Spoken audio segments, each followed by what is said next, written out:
for Him by Sylvia Day, performed by Justine Eyre. Chapter 1. London, 1780. The man in the white mask was following her. Amelia Benbridge was uncertain of how long he'd been moving surreptitiously behind her, but he most definitely was.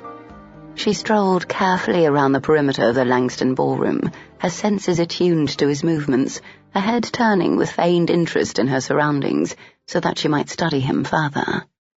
Every covert glance took her breath away.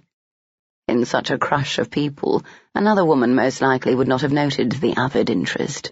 It was far too easy to be overwhelmed by the sights, sounds, and smells of a masquerade. That dazzling array of vibrant fabrics and frothy lace, the multitude of voices attempting to be heard over an industrious orchestra, the mingling scents of various perfumes and burnt wax from the massive chandeliers. But Amelia was not like other women. She'd lived the first 16 years of her life under guard, her every movement watched with precision. It was a unique sensation to be examined so closely. She could not mistake the feeling for anything else. However, she could say with some certainty that she had never been so closely scrutinized by a man quite so compelling. For he was compelling, despite the distance between them and the concealment of the upper half of his face. His form alone arrested her attention. He stood tall and well-proportioned, his garments beautifully tailored to cling to muscular thighs and broad shoulders. She reached a corner and turned, setting their respective positions at an angle. Amelia paused there, taking the opportunity to raise her mask to surround her eyes, the gaily coloured ribbons that adorned the stick falling down her gloved arm. Pretending to watch the dancers, she was in truth watching him and cataloguing his person. It was only fair, in her opinion. If he could enjoy an unhindered view, so could she. He was drenched in black, the only relief being his snowy white stockings, cravat and shirt. And the mask.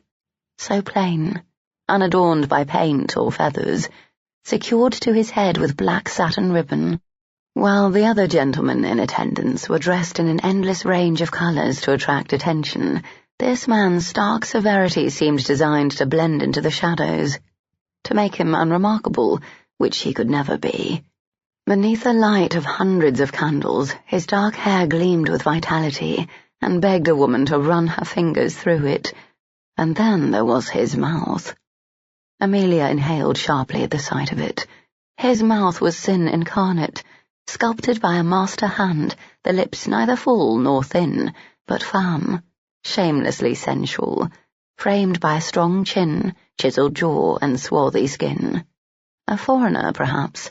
She could only imagine how the face would look as a whole, devastating to a woman's equanimity, she suspected.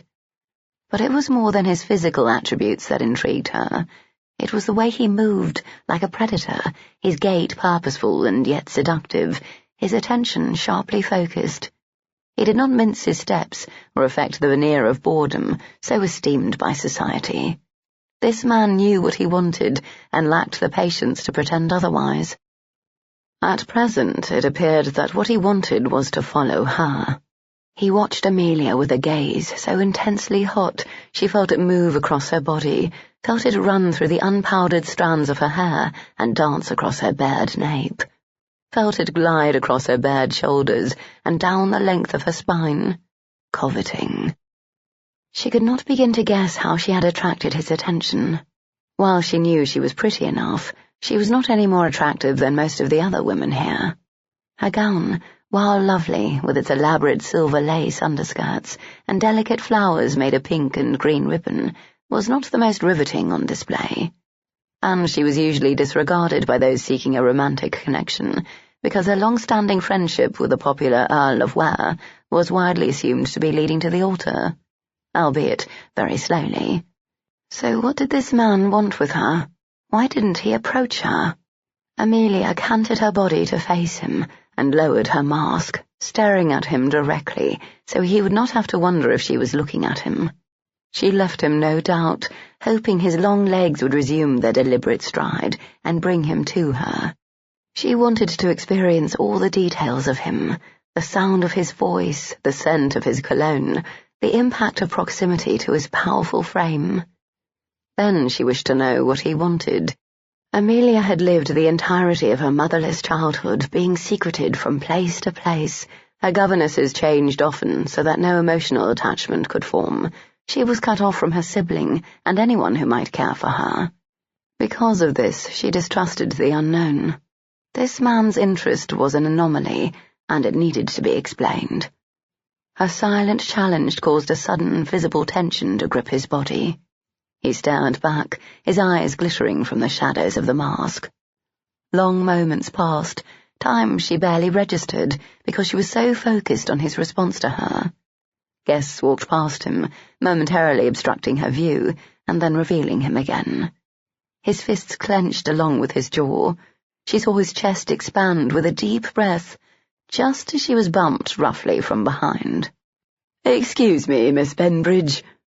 Startled, her gaze turned to identify the offending individual, and found a wigged man wearing puce satin. She muttered a quick dismissal of his concern, managed a brief smile, and swiftly returned her attention to the masked man. Who was gone? She blinked rapidly. Gone. Lifting to her tiptoes, Amelia frantically searched the sea of people. He was tall and blessed with an impressive breadth of shoulder. His lack of a wig provided an additional means of identification, but she could not find him. Where did he go? "Amelia." The low, cultured drawl at her shoulder was dearly familiar, and she shot a quick, distracted glance at the handsome man who drew abreast of her.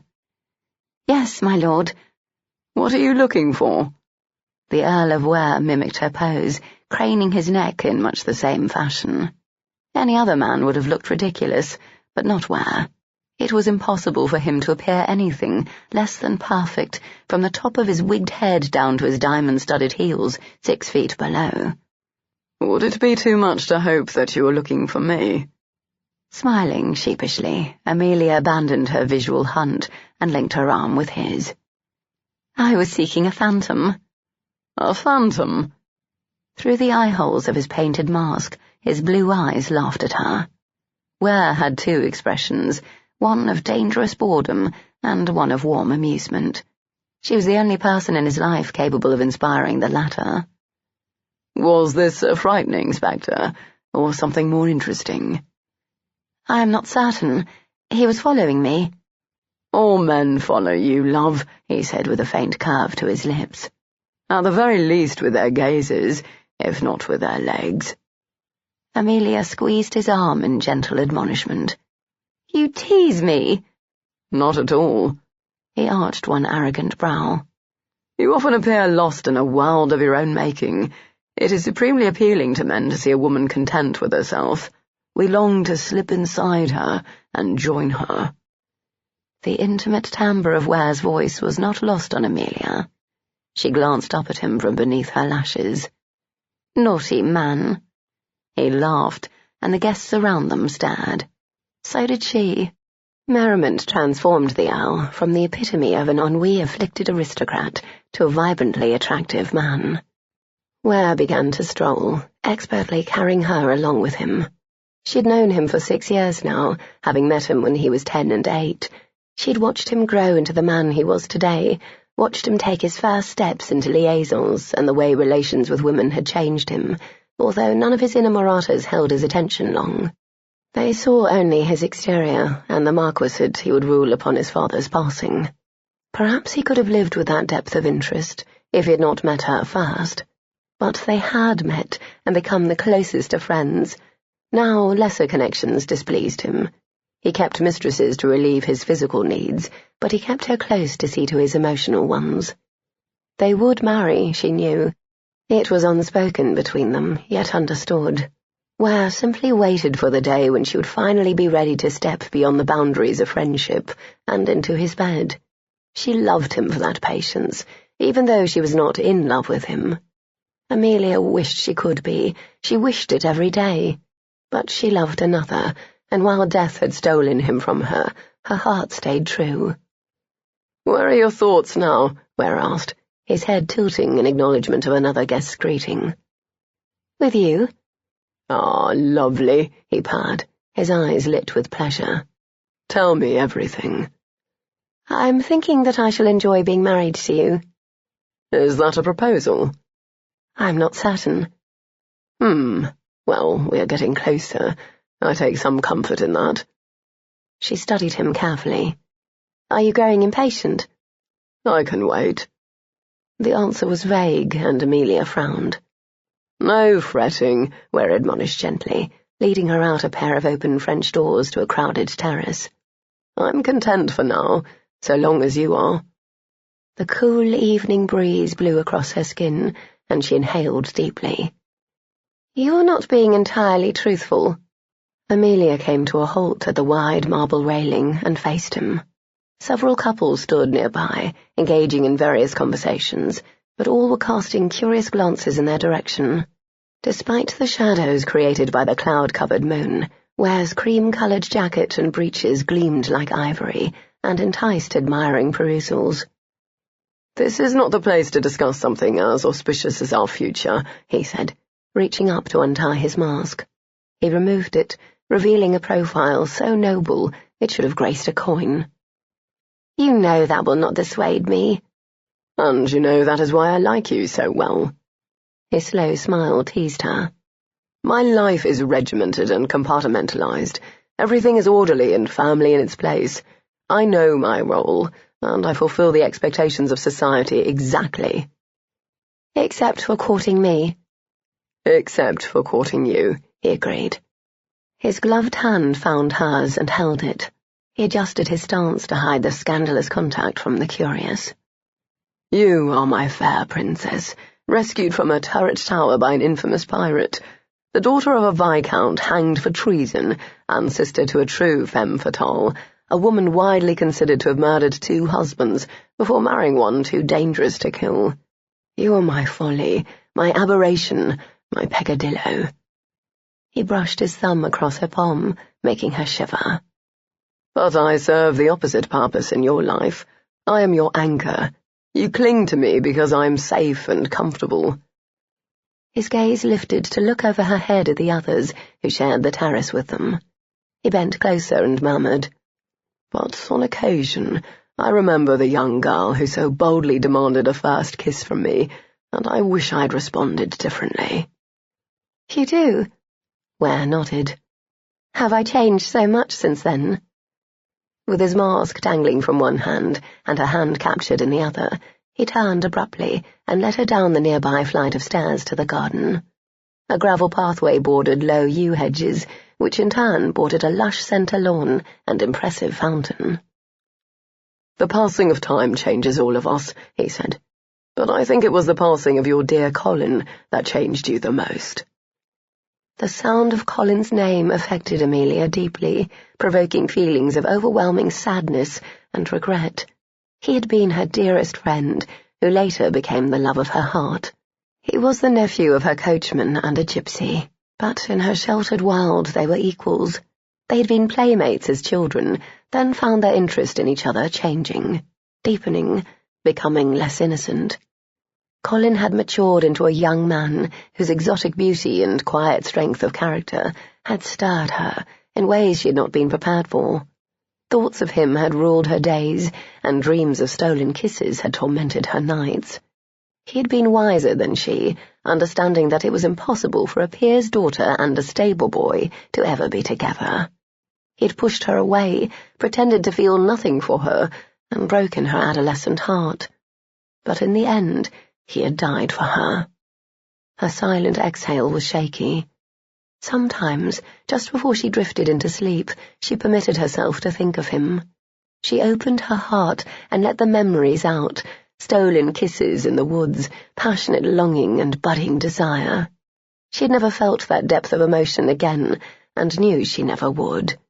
Some childish infatuations faded away. Her love for Colin had been built with firmer stuff, and it stayed with her. No longer a raging fire, but a softer warmth. Adoration, enhanced by gratefulness for his sacrifice. Trapped between her father's men and agents of the crown, she could have been killed had Colin not spirited her away.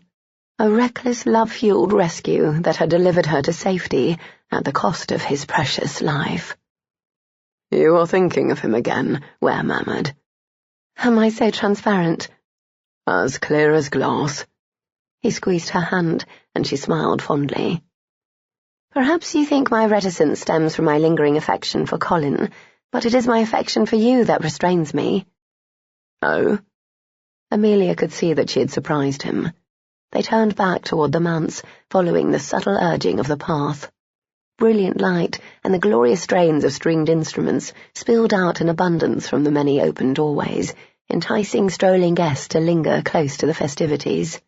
Others wended their way through the rear garden as they did, but all resisted straying too far. Yes, my lord, I worry that perhaps I will steal you from your great love. Ware laughed softly. "How fanciful you are." He grinned and looked so handsome, she gazed a moment longer to admire him. "I admit to curious musings when you wear that faraway look, but that is the extent of my interest in affairs of the heart." You have no notion of what you are missing. "Forgive me for being callous, but if what I am missing is the melancholy that clings to you, I want none of it. It is attractive on you, and lends you an air of mystery that I find irresistible. Sadly, I fear I would not fare so well. I suspect I would appear wretched, and we cannot have that." The Earl of Ware wretched? He gave a mock shudder. "Quite impossible, of course." "Quite. So you see, you are perfect for me, Amelia. I enjoy your company. I enjoy your honesty, and our ability to converse freely about nearly everything. There is no uncertainty or fear of reprisal for a careless act. You cannot hurt me, and I cannot hurt you, because we do not attribute actions to emotions that are not there. If I am thoughtless, it is not because I seek to injure you, and you know this. Our association is one I will appreciate and value until I take my last breath." Ware paused when they reached the bottom step that would lead them back up to the terrace. Their brief spell of privacy was nearly at an end. Her desire to spend unhindered time with him was an added impetus to marriage. It was only the sexual congress that would end their evenings that she resisted.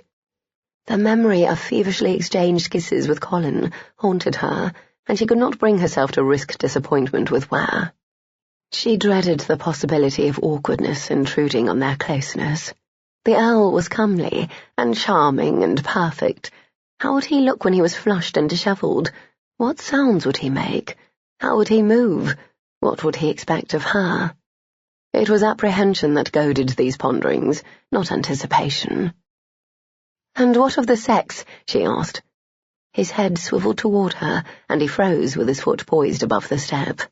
The depth of his blue eyes sparkled with merriment. Ware backed down from the stair and faced her directly. "What of it?"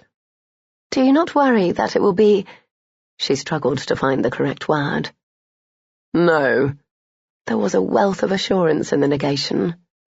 "No." "When I think about sex with you, there is no worry involved. Eagerness, yes. Anxiety, no." He closed the small gap between them and bent over her. His voice came as an intimate whisper. "Do not hesitate for that reason.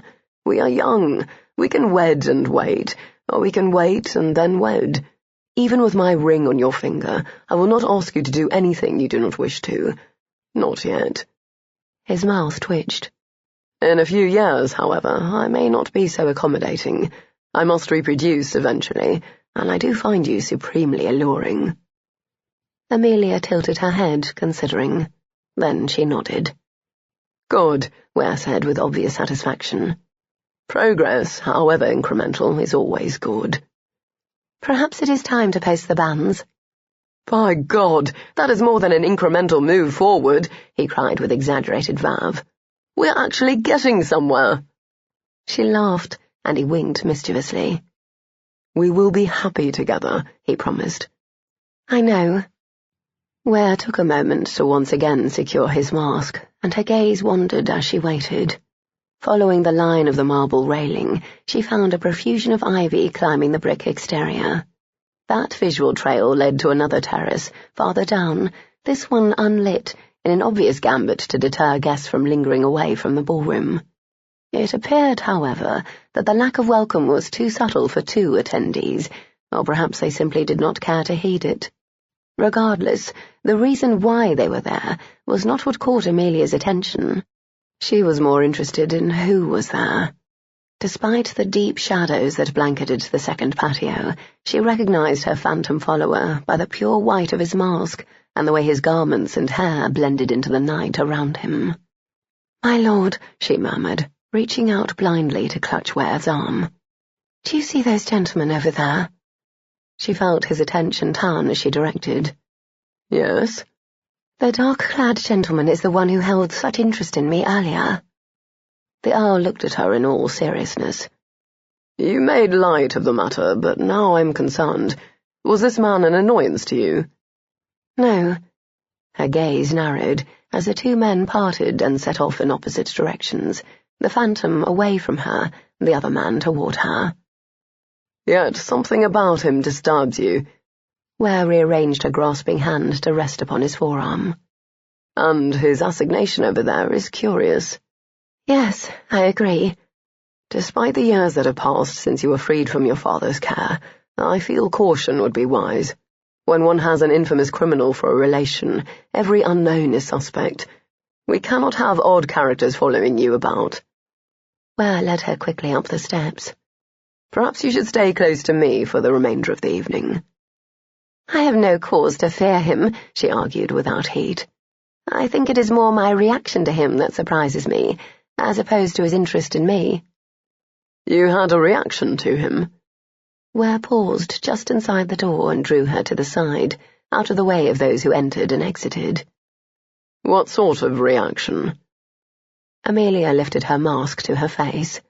How could she explain that she had admired the man's powerful frame and presence without lending more weight to the sentiment than it deserved? "I was intrigued. I wished he would approach me and reveal himself." "Should I be concerned that another man so quickly captured your imagination?" The Earl's drawling voice was laced with amusement.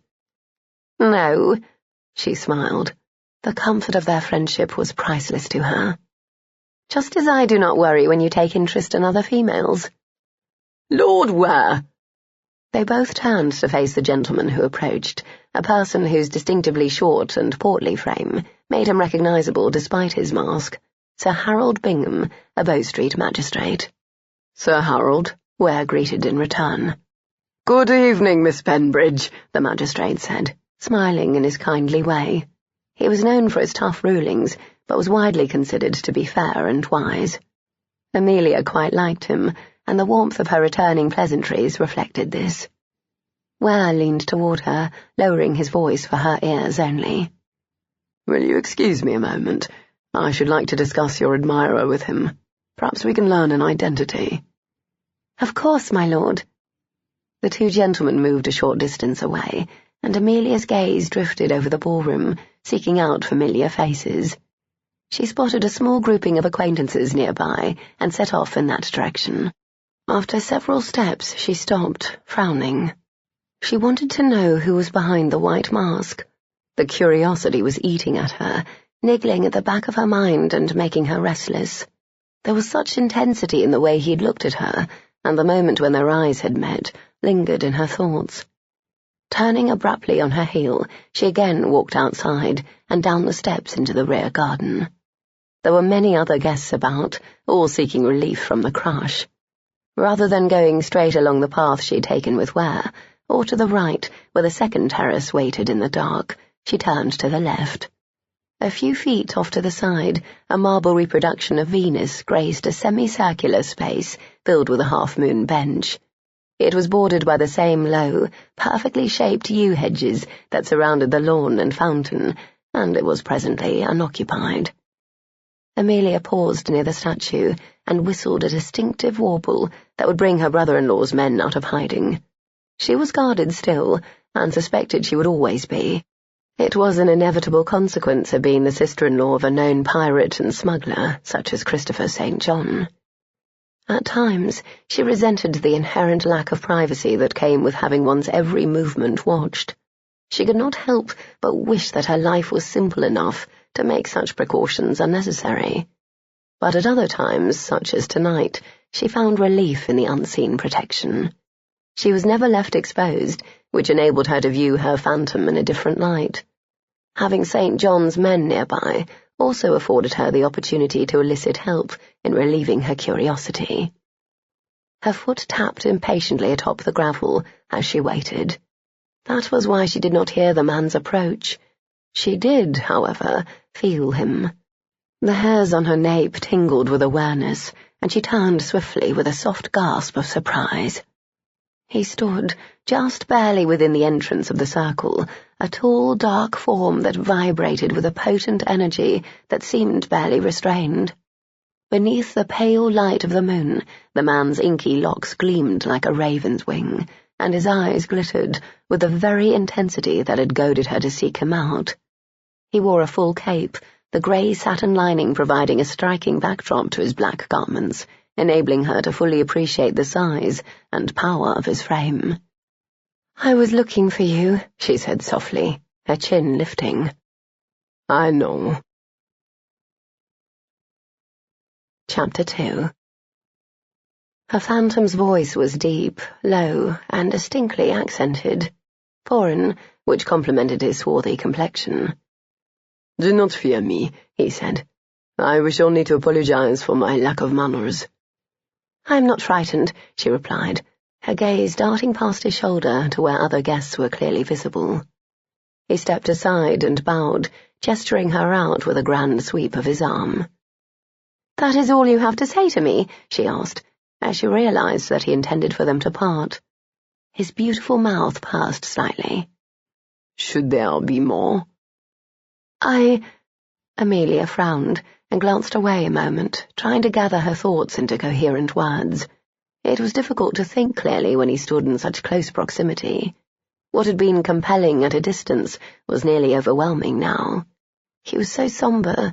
She had not expected that. "I do not mean to detain you," he murmured, his tone soothing. "Lack of manners," she repeated. "Yes, I was stirring." "I noticed," she said dryly. "Forgive me." "No need. I am not upset." She waited for him to take some action.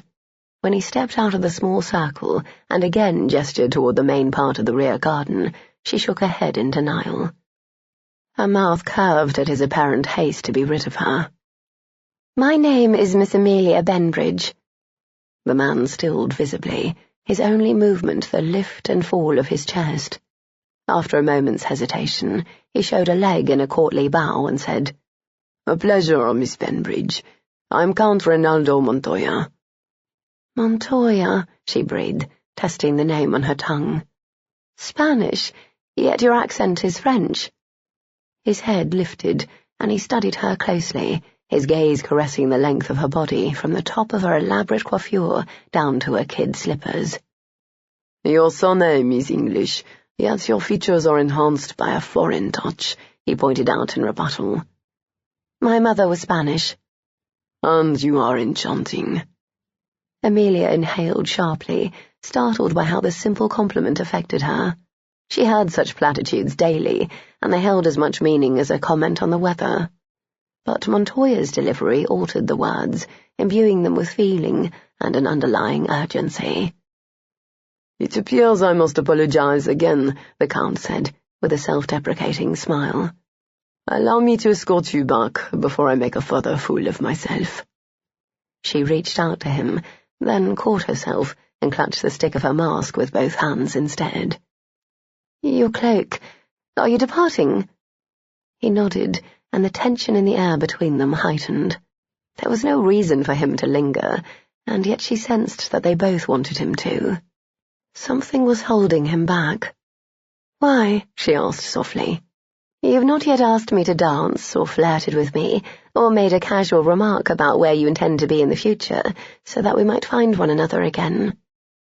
Montoya re-entered the small circle. "You are too bold, Miss Benbridge," he admonished gruffly. "And you are a coward." He drew up sharply, just a few inches from her.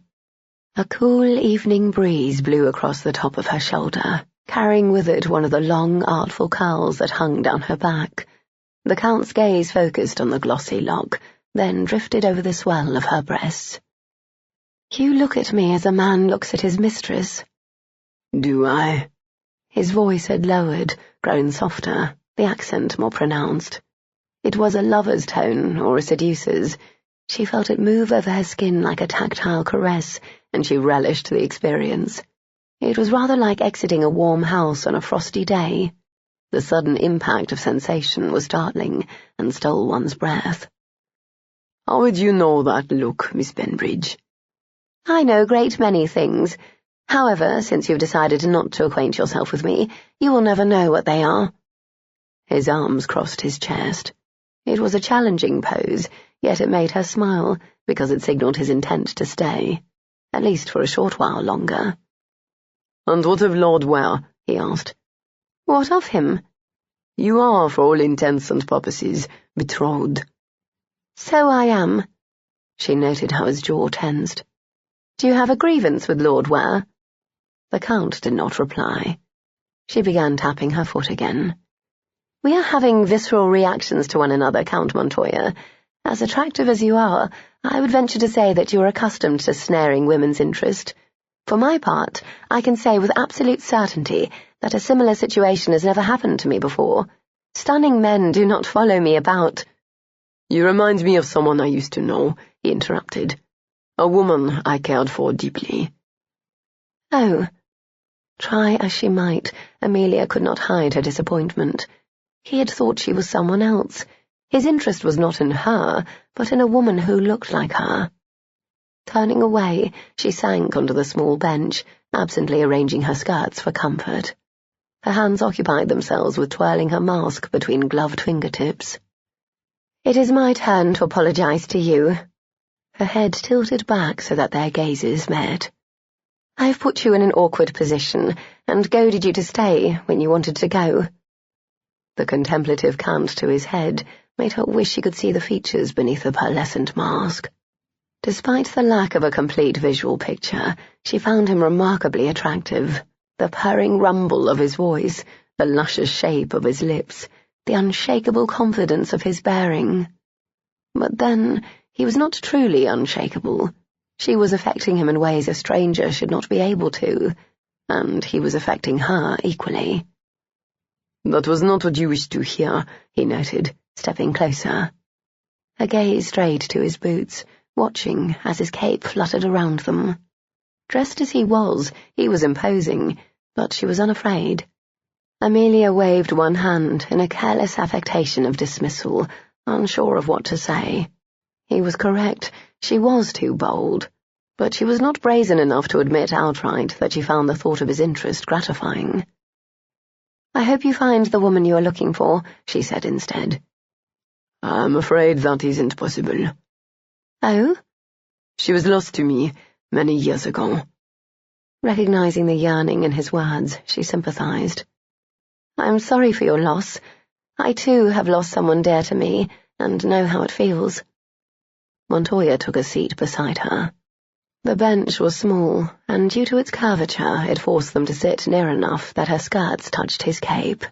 It was improper for them to be seated so close to each other, yet she did not protest.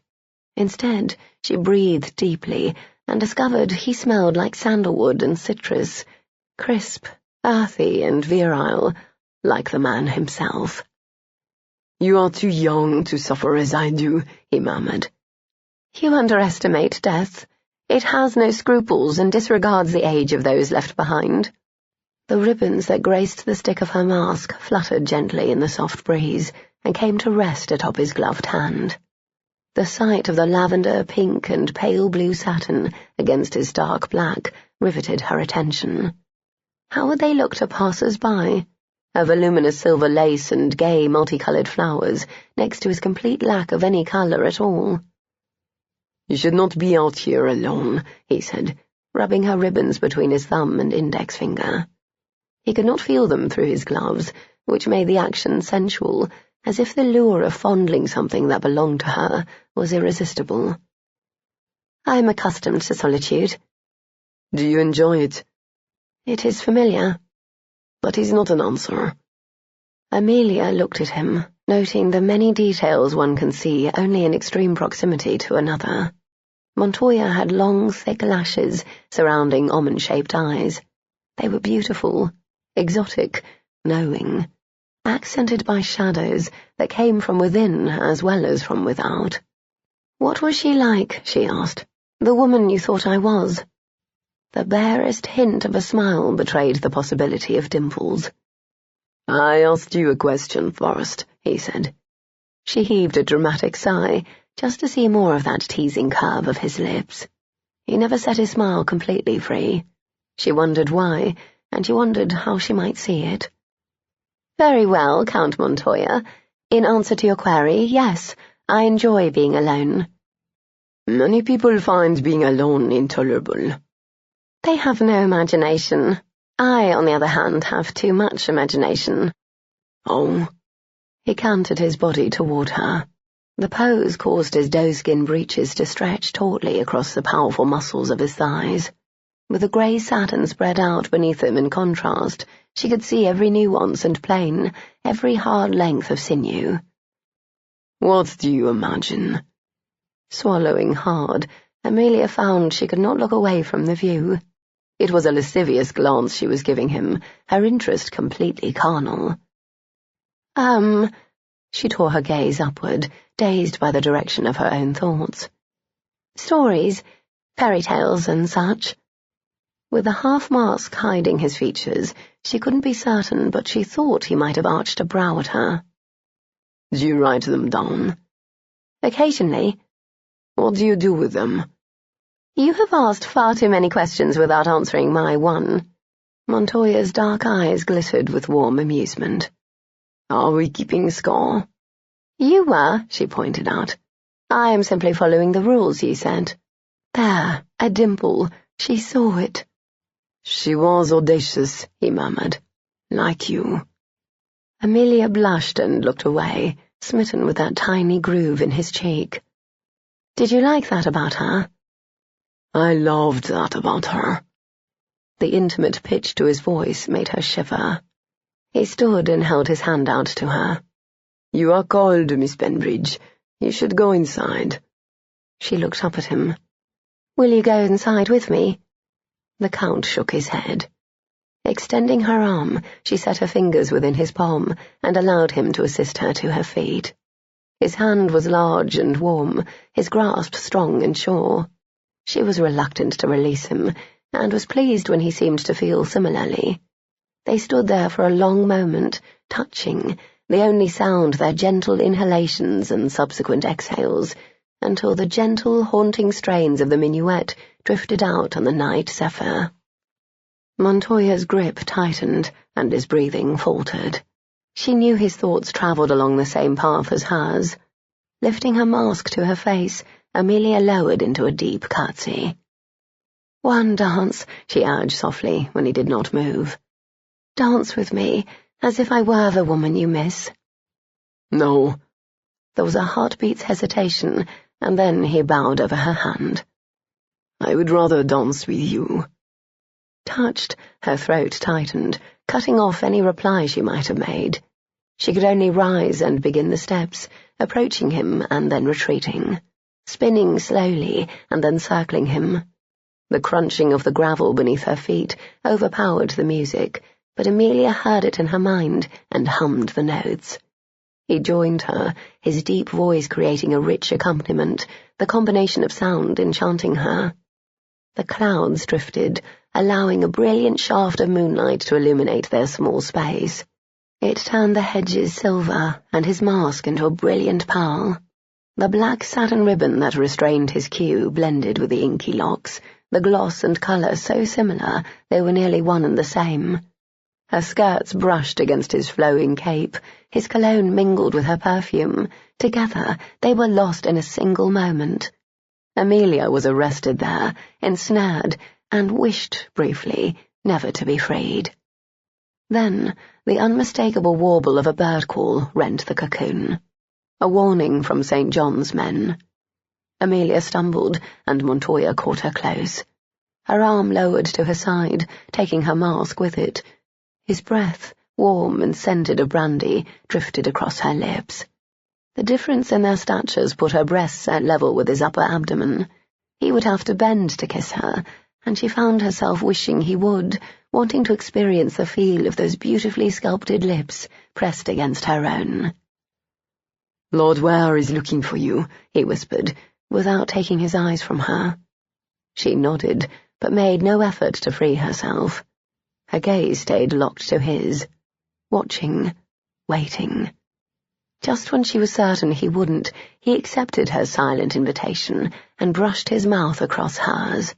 Their lips clung together, and he groaned. The mask fell from her nerveless fingers to clatter atop the gravel. "Goodbye, Amelia." He steadied her, then fled in a billowing flare of black, leaping over a low hedge and blending into the shadows. He headed not toward the rear of the manse, but to the front, and was gone in an instant. Dazed by his sudden departure, Amelia turned her head slowly toward the garden. She found Ware approaching with rapid strides, followed by several other gentlemen. "What are you doing over here?" he asked gruffly, scanning her surroundings with an agitated glance. "I was going mad looking for you." "I am sorry." She was unable to say more than that. Her thoughts were with Montoya, a man who had clearly recognized the whistle of warning. He'd been real for a moment, but no longer. Like the phantom she'd fancied him as, he was elusive, and entirely suspect. "Would you care to explain what happened last night?" Amelia sighed inwardly, but on the exterior she offered a sunny smile. "Explain what?"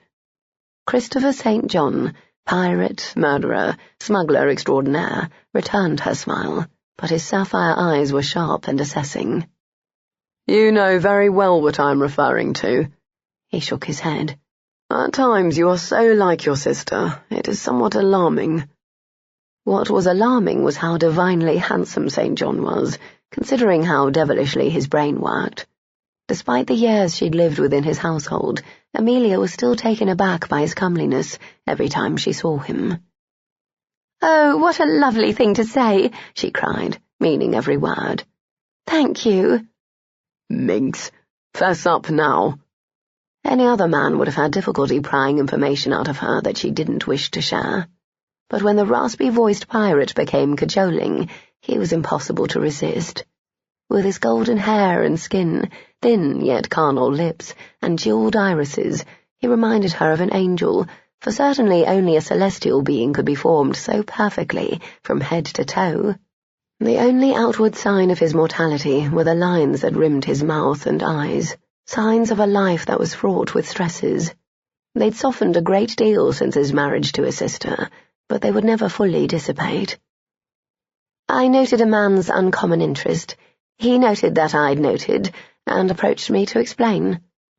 Christopher leaned back in his black leather chair and pursed his lips. Behind him was a large window that overlooked the rear garden, or what would have been a rear garden if they'd had one. Instead, they had a flat, brutally trimmed lawn that made stealthy approach of the manse impossible. When one had a great deal of enemies, as St. John did, one could never lower their guard, especially for frivolous aesthetic reasons. "What explanation did he offer?" I reminded him of a lost love. He made a sound suspiciously like a snort. "A clever, sentimental ruse that almost embarrassed Ware and caused a terrible scandal. I cannot believe you fell prey to it." Flushing with renewed guilt, she nevertheless protested. "He was sincere." She did not believe anyone could pretend melancholy so well. That was not to say that she wasn't aware of something amiss, but she did believe his emotional response to her. "My men followed him last evening." Amelia nodded, expecting as much. And they lost him." "How is that possible?" St. John smiled at her astonishment. "It's possible if one is aware that he is being followed and is trained in how to evade shadows." His smile faded. "The man is no lovelorn innocent, Amelia." She rose, frowning, which forced St. John to rise as well. Her floral skirts settled around her legs, and she turned to face the rest of the room, lost in thought. Appearances could be deceiving. This room and the criminal who owned it were prime examples. Decorated in shades of red, cream, and gold, the study could belong to a peer of the realm, as could the manse it was a part of. There was nothing here to betray its primary purpose, that of being the headquarters of a large and highly illegal smuggling ring. "What would he want with me?" she asked, remembering the previous night's events in crystal clarity. She could still smell the exotic scent of his skin and hear the slight accent to his words that made her insides quiver. Her lips tingled from the press of his, as did her breasts with a memory of the hardness of his abdomen. "Anything from a simple warning to me to something more sinister." "Such as—" She faced him and found him watching her with knowing eyes. "Such as seducing you and ruining you for wear, or seducing you and luring you away to use as leverage against me." The word seducing, used in conjunction with a mysterious masked Montoya, did odd things to her. It should perhaps frighten her, but it didn't. "You know as well as I how fortuitous it is that you met Ware while in your father's captivity, and that he is willing to disregard your scandalous past and familial connections." His fingers drummed almost silently upon the desktop. "Your son will be a marquis, and your children will have every advantage. Anything that jeopardizes your future is cause for concern." Amelia nodded and looked away again, hoping to hide how the reduction of her relationship with Ware to the material benefits made her feel. She was well aware that she stood to gain the most from their union. As Ware's friend, she wanted only the best for him. Marriage to her was anything but. "What do you want me to do?" "Do not venture off by yourself. If the man approaches you again, do not allow him within a few feet of you." The severity of his features softened. He wore cerulean blue today, a colour that complemented both his tawny colouring and the beautifully embroidered waistcoat that hugged his lean waist. "I do not mean to chastise you. I want only to keep you safe." "I know, but the entirety of her life had been spent in gilded cages. She found herself torn between loving the security of it and resenting the restrictions. She tried to behave, tried to follow the rules set out for her, but at times it was difficult to conform. She suspected that was due to her father's blood in her veins. It was the one thing she most wished to change about herself. "May I be dismissed? Ware will be along shortly to take me for a ride in the park, and I must change." "Of course. Enjoy yourself." Christopher watched Amelia leave the room, and then resumed his seat, only to stand a moment later when his wife entered in a profusion of pale pink skirts. As always, the sight of her made his heart race with a mixture of attraction and pure joy. "You look a vision this afternoon," he said, rounding the desk to embrace her. As she had since the moment they'd first met, Maria melted against him, a lush, warm weight that he adored. "You say that every day," she murmured, but her smile was filled with pleasure. "Because it's true every day." He cupped her spine and moulded her curves to his hardness. They fit together like two matching puzzle pieces, despite their disparity in height.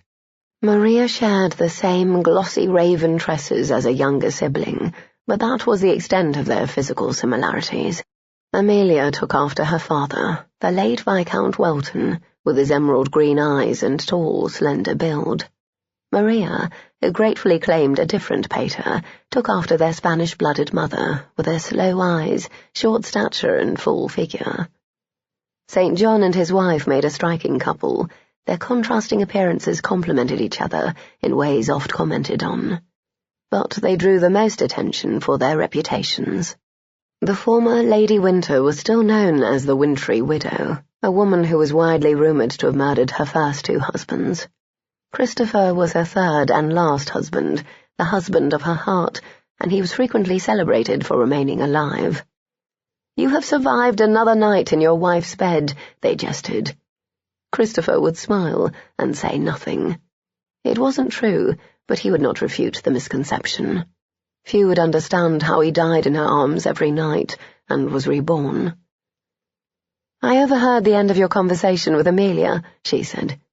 I think you are looking at the situation from the wrong perspective. Oh? This was where their true similarities lay.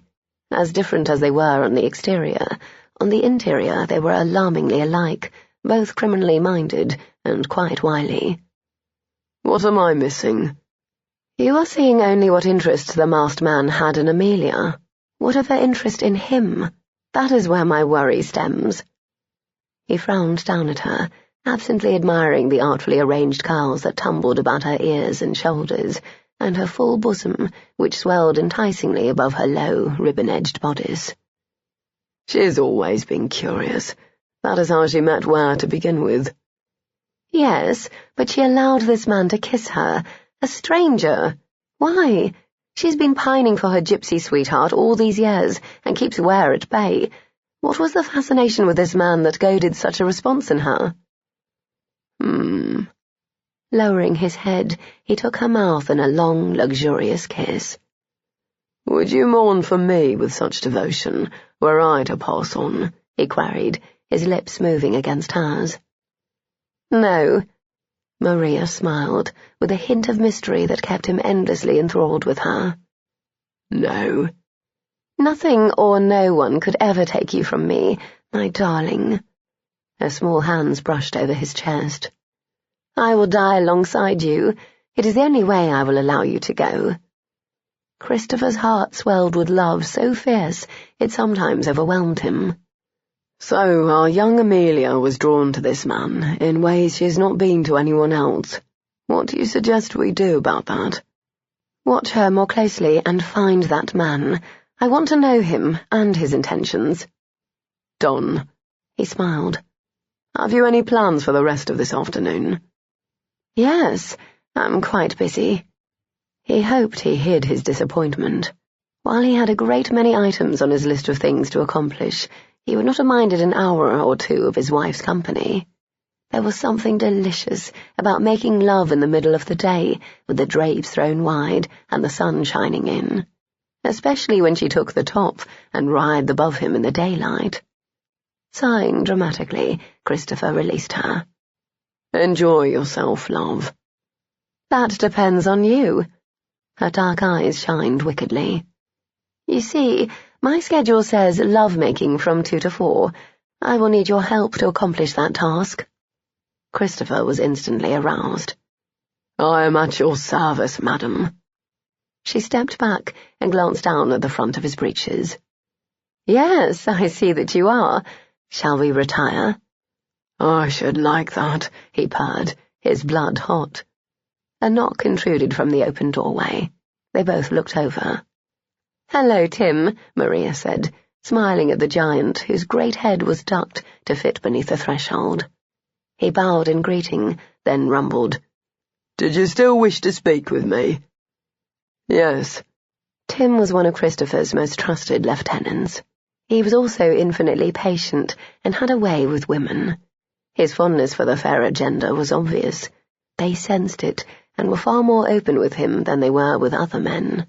They listened to and trusted him, which would facilitate keeping Amelia in line. Christopher looked down into Maria's uplifted face. Don't undress, he whispered, for her ears only. I want to unwrap you myself. As if I'm a gift, she teased. You are my most prized possession. Kissing the tip of her nose, he stepped back from her. I must discuss Tim's new assignment to watch Amelia. Her answering smile was a sight to behold. You are so clever to anticipate my concerns. You never require my input in matters. But I do, he refuted, and I value it. His voice lowered with promise. Shortly, I shall show you how much. Maria's fingertips brushed along his palm as she moved away and their hands separated. See you at dinner, Tim, she said, sashaying past him as he entered the room. Yes, ma'am. Tim looked at Christopher with a wry smile. I know that look. This will be quick, eh? Yes, very. I want you to shadow Miss Benbridge. I heard about last night. No worries. She's in good hands with me. I would not ask you if I weren't confident in that. Christopher patted him on the shoulder as he headed out the door. "See you at dinner." "Lucky bastard," Tim said after him. Christopher grinned and sprinted up the stairs. Chapter 3. France, a month earlier. "So," Simon Quinn said, setting his fork down, "the time has come." It has. And not a moment too soon in Colin Mitchell's estimation. He'd waited years for this day. Now that it had arrived, he found that sitting decorously at the table for dinner was nigh impossible. In mere hours he would set sail for England and the love of his life. He wished he were already there, with her. All around them, revelry was the order of the day. Although raised in a boisterous gypsy camp, Colin preferred quiet evenings. It was Quinn who sought out these loud venues. He claimed they made eavesdropping impossible and solidified their carefully affected mien of ennui and nonchalance, but Colin suspected the predilection was goaded by another reason entirely. Quinn was not a happy man, and it was easier to feign contentment when surrounded by gaiety. Still, this establishment was one Colin tolerated better than most. It was clean, well lit, and the food was delicious.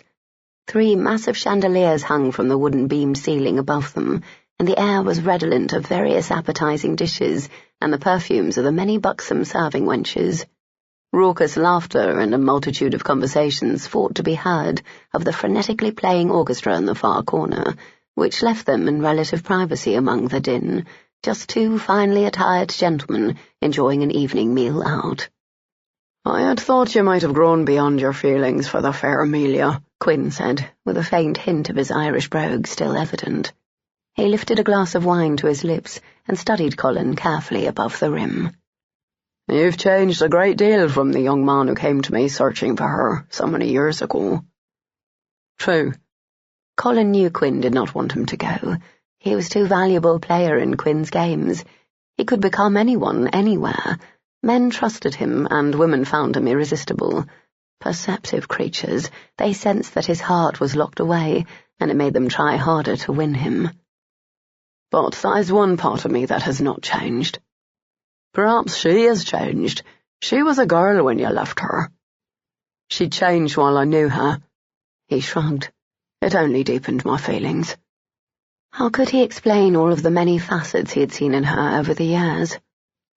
"What allure does she possess that enslaves you so? The Contessa adores you, and yet she is merely a diversion to you." A vision of the lovely Francesca came to mind, and Colin smiled. "As I am a diversion to her. She enjoys the game, never knowing who will appear at her doorstep, or which disguise I will be hidden beneath. I suit her reckless inclinations, but those extend only to the bedroom. She is too proud a woman to accept a man of my breeding in a capacity other than the one I fill presently." Once, on assignment for Quinn, Colin had been chased into the first open door he'd come to during a ball. The room had been occupied by Francesca, who was adjusting her appearance and enjoying a small respite from the crush. He had bowed, smiled, and proceeded to divest himself of wig and clothing, turning his specially tailored garments inside out. The Contessa had found the act of changing from a white-haired, black-clad gentleman to a dark-haired, ivory-clad rogue quite diverting. She'd eagerly assumed the ruse of his companion, exiting to the hallway with a hand firmly attached to his forearm, which effectively stumped the 2 scowling gentlemen who stumbled upon them in their search. She'd taken him to her bed that night and kept him there the last 2 years, unconcerned when his employment forced him to leave her for weeks or months at a time. Theirs was an affair of convenience and mutual understanding. "I sometimes envy the woman who has such a tenacious hold on your heart," she once told him. Colin had swiftly turned the direction of her thoughts elsewhere. He could not bear to think of Amelia while in the company of another woman. It felt like a betrayal, and he knew from experience that Amelia would be deeply wounded. "Amelia holds the same allure for me as a sibling holds for you," Colin said, meeting Quinn's widening eyes.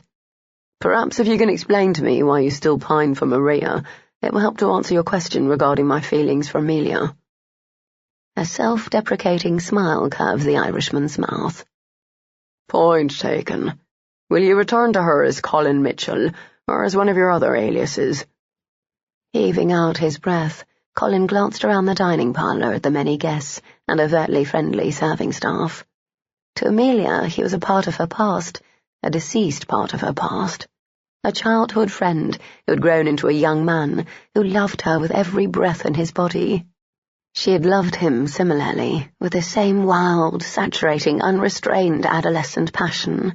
He had tried to stay away, tried to push her away, tried to convince himself that they would both grow beyond such impossible aspirations.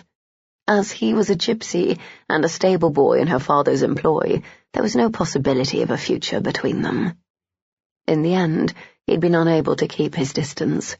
Her father, the late Viscount Welton, had been the worst sort of monster. Welton had used Amelia as leverage against her sister, selling the stunningly beautiful Maria to marriage-minded peers, whom he then killed for the widow's settlements. When Welton's machinations put Amelia in danger, Colin had attempted a daring rescue, during which he'd been shot and left for dead. How did one rise from the grave? And once he managed that task, would she accept him back into her life in the role he wished to fill, that of lover and husband? "If she will have me, she will be the Countess Montoya," he said, referring to the title he had invented expressly for her. Over the years he'd built and strengthened the roots of that assumed nobility, purchasing properties and establishing wealth under that guise. He would not have her married to the common Colin Mitchell. She deserved better. But perhaps it is her attachment to Colin that will win her heart. "I will miss you," Quinn said, his blue-eyed gaze pensive. "In fact, I am not certain how I will manage without you." Quinn had been enlisted by agents of the Crown of England to manage tasks more cautious agents wouldn't. He was not officially recognised, nor was Colin, which freed them both from the restrictions under which others laboured. In return for their unacknowledged efforts, they kept most of the spoils, which made them exceptionally wealthy. "You will find a way," Colin said, smiling. "You always do. You still have Cartland. In some respects, he is far more accomplished than I. He can track better than a canine. If something is lost, he is the best man to find it. I have my concerns about him." Quinn rested his elbows on the carved wooden arms of his chair and steepled his fingers together.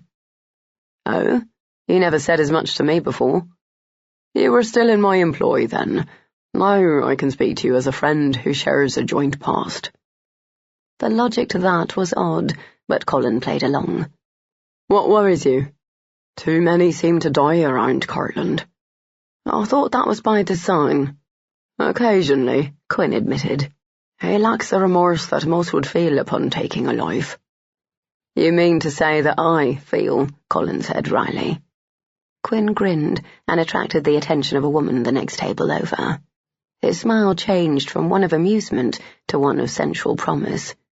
Colin looked away to hide his chuckle.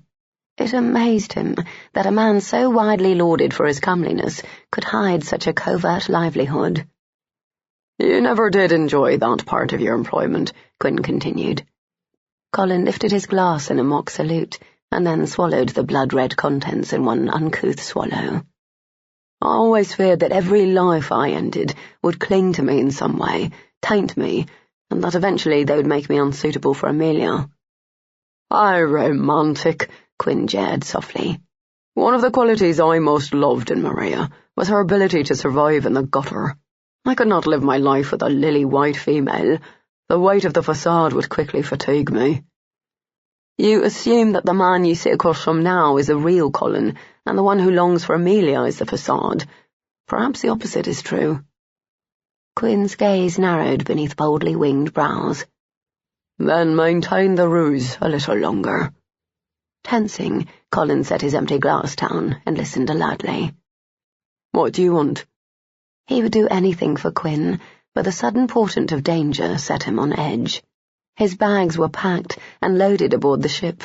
In a few hours he would set sail and begin his true life, the one he had interrupted 6 years ago to become a man of means, a man of title, prestige, wealth, a man worthy of Amelia Benbridge. "I've been told that Cartland is meeting often with confidants of Agent General Talleyrand Perigord." Colin whistled. Cartland is one of the most impious men I have ever met, which is why his association with the equally impious Agent General is concerning. I want to search his lodgings tonight, Quinn said.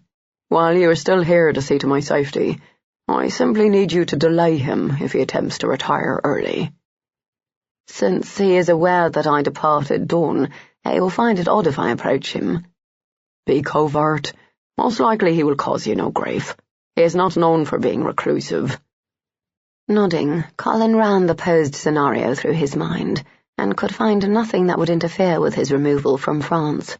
A few hours of his time, and he would alleviate his feelings of guilt for abandoning Quinn. Cartland spent more time awake in the night hours than he did during the day. Chances were more than good that Colin would sit in a carriage watching the door of one establishment or another, and go directly from there to the wharf. Of course I will help you, he agreed. Excellent. Quinn gestured to an attendant for more wine. I am indebted to you. Nonsense, Colin dismissed. I can never repay you for what you've done for me. I expect to be invited to the wedding. Never doubt it. Quinn raised his refilled glass in a toast. To the fair Miss Benbridge. Filled with anticipation for the future, Colin drank eagerly to that. What are you about? Colin muttered to himself, just a few hours later as he clung to the shadows of an alleyway and followed Cartland at a discreet distance. The man had left his mistress's home an hour past and had been strolling rather aimlessly ever since. Because he continued to move in the general direction of his lodgings, Colin followed. He could not have Cartland returning while Quinn might still be there. The night was pleasant, the sky clear but for a few clouds. A full moon hung low, providing ample illumination when not blocked by a building. Still, Colin would much rather be in his cabin at the moment, sleeping away the hours until he could stand at the bow and breathe deeply of the crisp sea air. Cartland turned a corner, and Colin fell behind, counting silently until the appropriate lapse had passed, and he could round the building as well and continue his leisurely pursuit. He made his move and paused, startled to find a private courtyard ahead. Cartland stood there, engrossed in discussion with someone who appeared to have been waiting. 2 brick posts held lanterns, marking the entrance to the outdoor retreat. A small fountain and a neatly trimmed tiny lawn were the only other items in the space. Colin hung back, drawing his cloak around him to better disguise his frame in the darkness. He was not an easy man to hide, not at a few inches over 6 feet in height and 16 stone, but he had learned the art of concealment and practiced it well. Oddly enough, while he could attribute his size to his labourer parents, Cartland was also quite large, and his breeding was more refined. He worked for a living only because his father had bankrupted them, and he made certain that everyone knew he was above certain tasks. Killing was not one of them. That was a duty he enjoyed far too much for Colin's taste, which was why they associated with each other only when forced to by necessity. Creeping along the damp stone wall, Colin moved closer to the 2 men, hoping to hear something that would help to explain this assignation. You may tell the Agent General. Forget your place. You are not— I will see to it, LaRue, provided I am compensated. The debate seemed to grow more heated, with Cartland gesturing roughly with one hand, while the gentleman with whom he spoke began to pace. The sound of heels tapping restlessly along cobblestones helped to disguise Colin's stealthy approach. Cartland's evening garments were covered by a short cape, secured with a jewelled brooch that gleamed in the lantern light. The other man was hatless, coatless, and much shorter. He was also highly agitated. You have not followed through with your end of our arrangement, LaRue snapped. How dare you approach me for more money when you've yet to accomplish the task you were previously paid for? I was underpaid, Cartland scoffed, his features hidden beneath the rim of his tricorn. I will inform the Agent General of your ridiculous demands and advise him to seek someone more trustworthy to work on his behalf. Oh?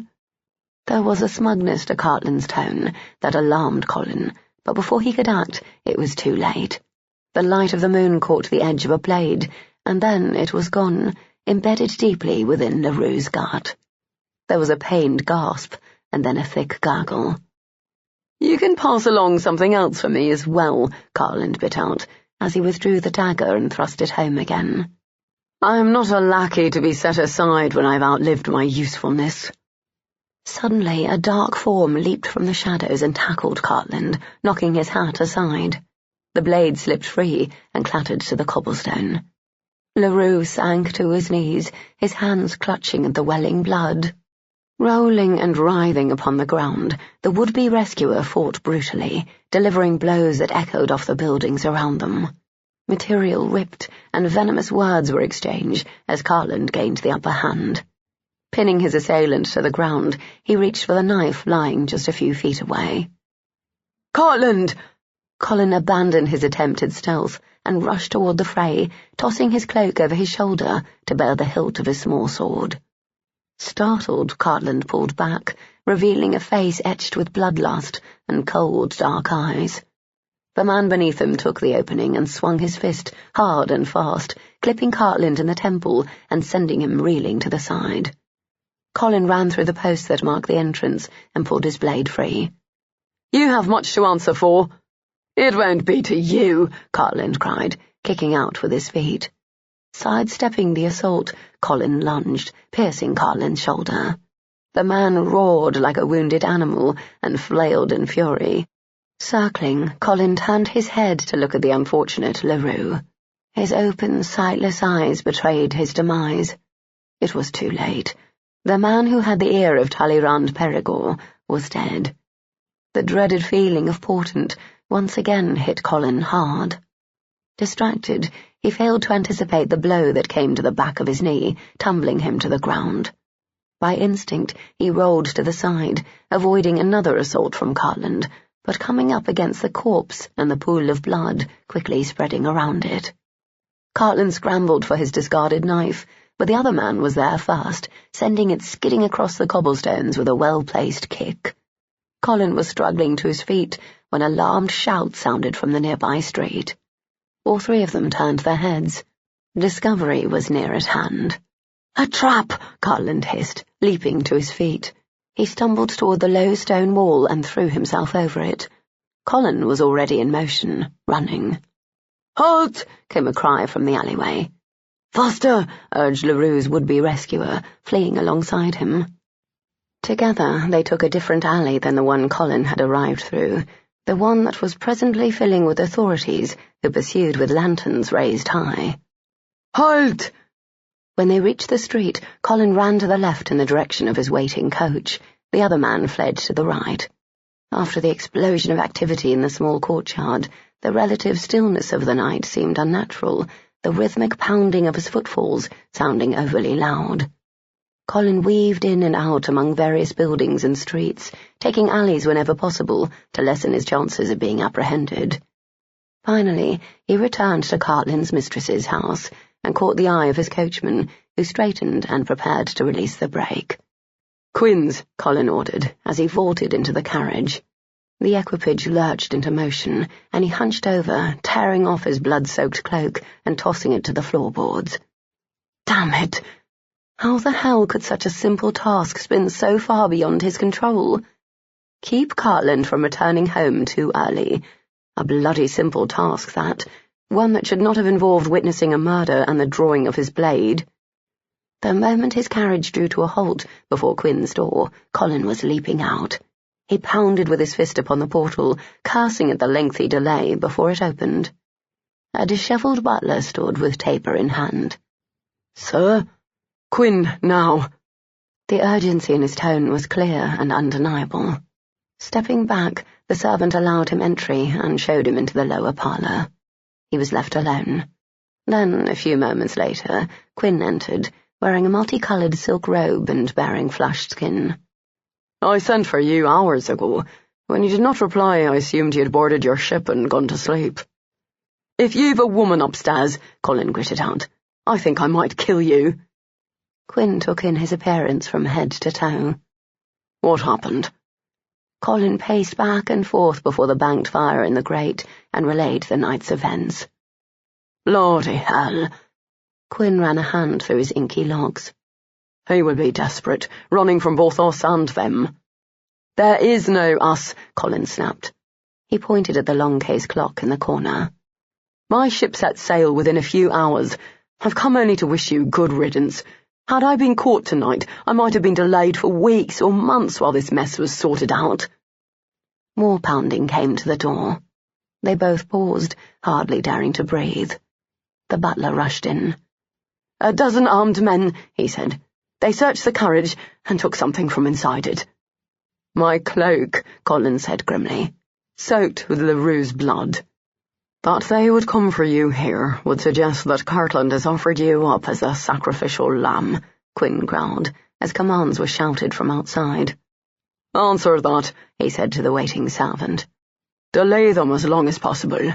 Yes, sir. The butler departed, closing the parlour door behind him. I am sorry, my friend, Quinn muttered, moving to the clock and shoving it aside, revealing a swinging panel behind it. This will lead you to the stables. You may find trouble at the wharf, but if you can board your ship, do so. I will manage things for you here and clear your name. How? Colin rushed over to the hidden portal. Cartland was working with the French in some capacity. There must be some level of trust in him. I will find a way, never doubt it. Quinn set a hand on his shoulder as voices were heard in the foyer. Godspeed. With that, Colin rushed through the door, and it was immediately shut behind him. Scraping sounds accompanied the moving of the clock back to its original position. He heard no more than that, because he was moving blindly through the dark tunnel, his hands held out to either side to feel his way. His heart racing, his breathing laboured, he fought against a rising panic. Not because capture was at hand, but because he had never been so close to reclaiming Amelia. He felt as if she were within his grasp, and that if he were unable to board his ship, he would be losing her all over again. He'd barely survived the first time. He doubted his ability to survive another. The tunnel became dank, the smell unpleasant. Colin reached what appeared to be a dead end and cursed viciously. Then the sounds of skittish horses caught his ear, and he glanced up, noting the faint outline of a trap door above him. He kicked around with his foot until he found the short stool, then he pulled it closer and stood upon it. Quiet as a mouse, he lifted the door just enough to look through the strands of straw that covered it. The stable was still, though the perceptive beasts it housed shifted restlessly in response to his agitation. Throwing the hatch wide, he climbed out and sealed the door again. Colin grabbed the nearest bridle and horse, then opened the stable doors. He walked his mount outside, eyes wide and ears open, as he searched for those who might be hunting him. "You there! Halt!" cried a voice coming from the left. Grabbing 2 fistfuls of silky mane, Colin pulled himself up and onto the horse's bare back. "Go!" he urged with a kick of his heels, and they burst out to the mew. The early morning wind whipped the queue from his hair.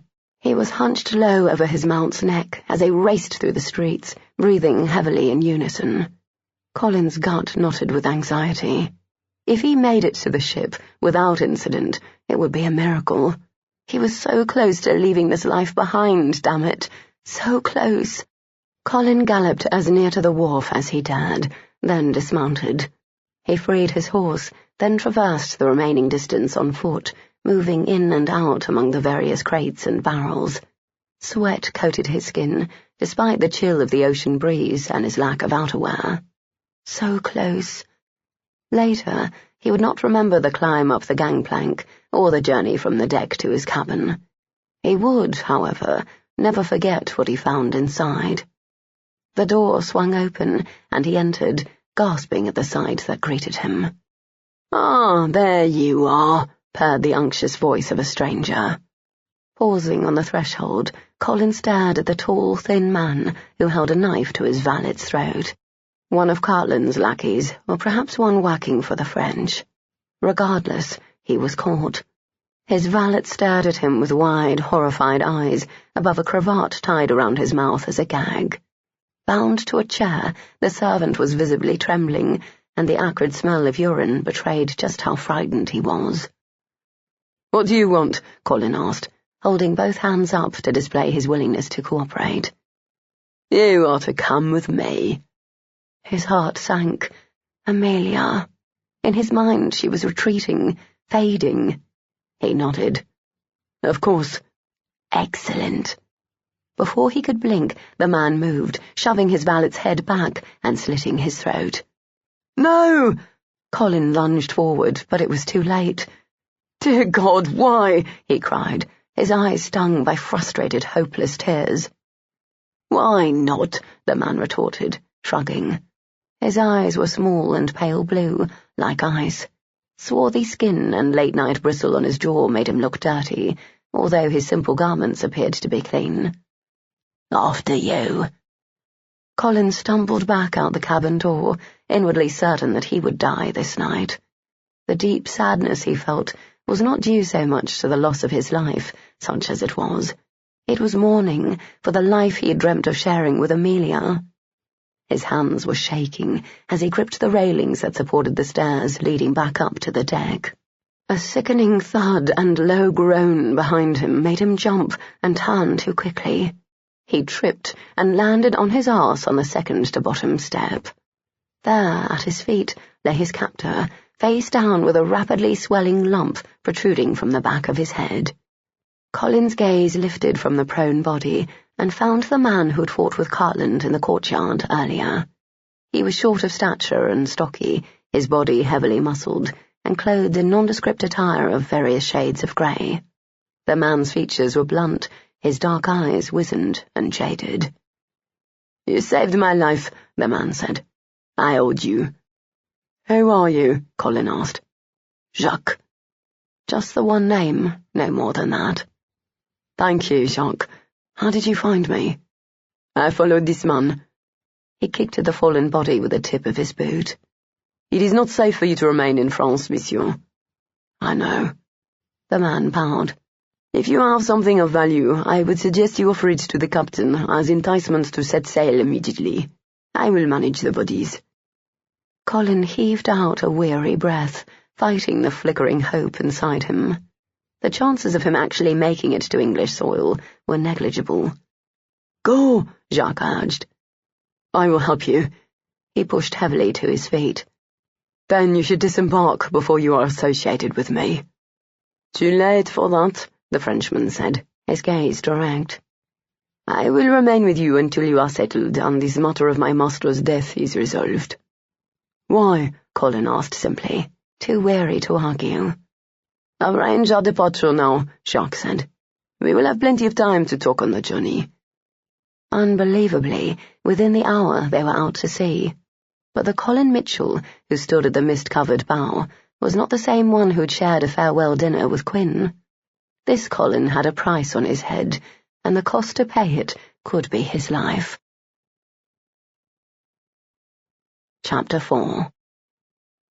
The fence was directly ahead. After making certain that the guard was still far enough away to miss seeing her, Amelia hurried toward it. She did not see the man hidden on the other side of a large tree. When a steely arm caught her and a large hand covered her mouth, she was terrified, her screams smothered by a warm palm. "Hush," Colin whispered, his hard body pinning hers to the trunk. Her heart racing in her chest, Amelia beat at him with her fists, furious that he'd given her such a fright. "Stop it," he ordered, pulling her away from the tree to shake her, his dark eyes boring into hers. "I'm sorry I scared you, but you left me no choice. You won't see me, you won't talk to me." She ceased struggling when he pulled her into a tight embrace, the powerful length of his frame completely unfamiliar to her. "I'm removing my hand. Hold your tongue, or you'll bring the guards over here." He released her, backing away from her quickly, as if she were malodorous or something else similarly unpleasant. As for her, she immediately missed the scent of horses and the hard-working male that clung to Colin. Dappled sunlight kissed his black hair and handsome features. She hated that her stomach knotted at the sight, and her heart hurt anew until it throbbed in her chest. Dressed in an oatmeal-coloured sweater and brown breeches, he was all male, dangerously so. "I want to tell you I'm sorry." His voice was hoarse and gravelly. She glared. He exhaled harshly and ran both hands through his hair. She doesn't mean anything. Amelia realized then that he was not apologizing for scaring the wits from her. "How lovely," she said, unable to hide her bitterness. "I'm so relieved to hear that what broke my heart meant nothing to you." He winced and held out his work-roughened hands. "Amelia, you don't understand. You're too young, too sheltered." "Yes, well, you found someone older and less sheltered to understand you." She walked past him. "I found someone older who understands me. We're all happy, so—" "What?" His low, ominous tone startled her, and she cried out when he caught her roughly. "Who?" His face was so tight she was frightened again. "That boy by the stream, Benny." "Why do you care?" she threw at him. "You have her." "Is that why you're dressed this way?" His heated gaze swept up and down her body. "Is that why you wear your hair up now? For him?" Considering the occasion worthy of it, she had worn one of her prettiest dresses, a deep blue confection sprinkled with tiny embroidered red flowers. "Yes, he doesn't see me as a child." "Because he is one. Have you kissed him? Has he touched you?" "He's only a year younger than you." Her chin lifted. "And he is an owl, a gentleman. He would not be caught behind a store making love to a girl." "It wasn't making love," Colin said furiously, holding her by the upper arms. "It appeared that way to me." "Because you don't know any better." His fingers kneaded into her skin restlessly, as if he couldn't bear to touch her, but couldn't bear not to either. "And I suppose you do?" His jaw clenched in answer to her scorn. Oh, that hurt, to know there was someone out there whom he loved, her Colin. "Why are we talking about this?" She attempted to wrench free, but to no avail. He held fast. She needed distance from him. She could not breathe when he touched her, could barely think. Only pain and deep sorrow penetrated her overwhelmed senses. "I forgot about you, Colin. I stayed out of your way. Why must you bother me again?" He thrust one hand into the hair at her nape, pulling her closer. His chest laboured against hers, doing odd things to her breasts, making them swell and ache. She ceased struggling, worried about how her body would react if she continued. "I saw your face," he said gruffly. "I hurt you. I never meant to hurt you." Tears filled her eyes, and she blinked rapidly, determined to keep them from falling. "Amelia." He pressed his cheek to hers, his voice carrying an aching note. "Don't cry. I can't bear it." "Release me, then, and keep your distance." She swallowed hard. "Better yet, perhaps you could find a more prestigious position elsewhere. You are a hard worker." His other arm banded her waist. "You would send me away?" "Yes," she whispered, her hands fisted in his sweater. "Yes, I would."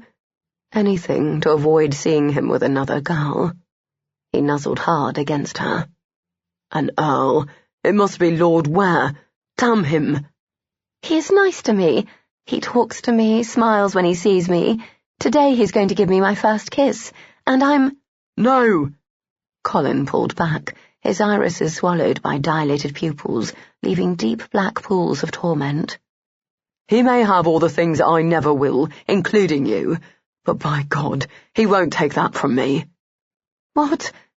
He took her mouth, stunning her so that she couldn't move. Amelia could not understand what was happening, why he was acting this way, why he would approach her now, on this day, and kiss her, as if he were starved for the taste of her. His head twisted, his lips fitting more fully over hers, his thumbs pressing gently into the hinges of her jaw and urging her mouth to open. She shivered violently, awash in heated longing, afraid she was dreaming or had otherwise lost her mind. Her mouth opened, and a whimper escaped as his tongue, soft like wet velvet, slipped inside. Frightened, she stopped breathing. Then he murmured to her, her darling Colin, his fingertips brushing across her cheekbones in a soothing caress. "Let me," he whispered. "Trust me." Amelia lifted to her toes, surging into him, her hands sliding into his silken locks. Unschooled, she could only follow his lead, allowing him to eat at her mouth gently, her tongue tentatively touching his. He moaned, a sound filled with hunger and need, his hands cupping the back of her head and angling her better. The connection became deeper, her response more fervent. Tingles swept across her skin in a wave of goosebumps. In the pit of her stomach, a sense of urgency grew, of recklessness and flaring hope. One of his hands slipped, caressing the length of her back, before cupping her buttock and urging her up and into his body. As she felt the hard ridge of his arousal, a deep ache blossomed low inside her. Amelia, sweet. His lips drifted across her damp face, kissing away her tears. We shouldn't be doing this. But he kept kissing her and rolling his hips into her. I love you, she gasped. I've loved you so long. He cut her off with his lips over hers, his passion escalating, his hands roaming all over her back and arms. When she couldn't breathe, she tore her lips away. Tell me you love me, she begged, her chest heaving. You must. Oh, God, Colin. She rubbed her tear-streaked face into his. You've been so cruel, so mean. I can't have you. You shouldn't want me. We can't. Colin thrust away from her with a vicious curse. You are too young for me to touch you like this. No, don't say anything else, Amelia. I am a servant. I will always be a servant. And you will always be a Viscount's daughter. Her arms wrapped around her middle, her entire body quaking, as if she were cold instead of blistering hot. Her skin felt too tight, her lips swollen and throbbing. But you do love me, don't you? She asked, her small voice shaky, despite her efforts to be strong. Don't ask me that. Can you not grant me at least that much? If I cannot have you anyway, if you'll never be mine, can't you at least tell me that your heart belongs to me? He groaned. I thought it was best if you hated me. His head tilted up to the sky with his eyes squeezed shut. I'd hoped that if you did, I would stop dreaming. Dreaming of what? She tossed aside caution and approached him, her fingers slipping beneath his sweater to touch the hard ridges of his abdomen. He caught her wrist and glared down at her. Don't touch me. Are they like my dreams? She queried softly. Where you kiss me, as you did a moment ago, and tell me you love me more than anything in the world? No, he growled. They are not sweet and romantic and girlish. They are a man's dreams, Amelia. Such as what you were doing to that girl? Her lower lip quivered, and she bit down on it to hide the betraying movement. Her mind flooded with the painful memories, adding to the turmoil wrought by the unfamiliar cravings of her body and the pleading demands of her heart. Do you dream about her, too? Colin caught her wrist again. Never. He kissed her, lighter in pressure and urgency than before, but no less passionately. Soft as a butterfly's wings, his lips brushed back and forth across hers, his tongue dipping inside, then retreating. It was a reverent kiss, and her lonely heart soaked it up like the desert floor soaked rain. Cupping her face in his hands, he breathed, This is making love, Amelia. Tell me you don't kiss her like this, she cried softly, her nails digging into his back through his sweater. I don't kiss anyone. I never have. His forehead pressed against hers. Only you. It's only ever been you. Amelia jerked awake with a violent start, her heart racing with the remnants of adolescent passion and yearning. Tossing back the covers, she sat up, allowing the chilly night air to seep through her thin night rail to her perspiration-damp skin. She lifted shaking fingertips to her lips, pressing hard against the swollen curves in an effort to stem their tingling. The dream had been so vivid. She imagined that she could still taste Colin, a heady, exotic flavour that she craved to this day. It had been years since she'd been plagued with such recollections. She'd thought they were fading, that perhaps she might be healing. Finally. Why now? Was it because she had agreed to proceed with the wedding? Was Colin's memory rearing up and demanding that the love of her life not be set aside? Amelia closed her eyes and saw a white mask above shamelessly sensual lips. Montoya. His kiss had made her tingle as well, from head to toe and everywhere in between. She had to find him. She would find him. What does he say? Colin refolded the missive carefully and tucked it into a drawer of his desk. He looked at Jacques. He believes Cartland is leading a group of men here in England. He will not want to bring you back alive. Jacques walked over to the window and brushed the sheer panel aside to look down at the front drive. The townhouse they occupied was a rental, in fine shape. It was a short distance from the city, near enough to be convenient, but far enough away to ensure that no one would find them noteworthy.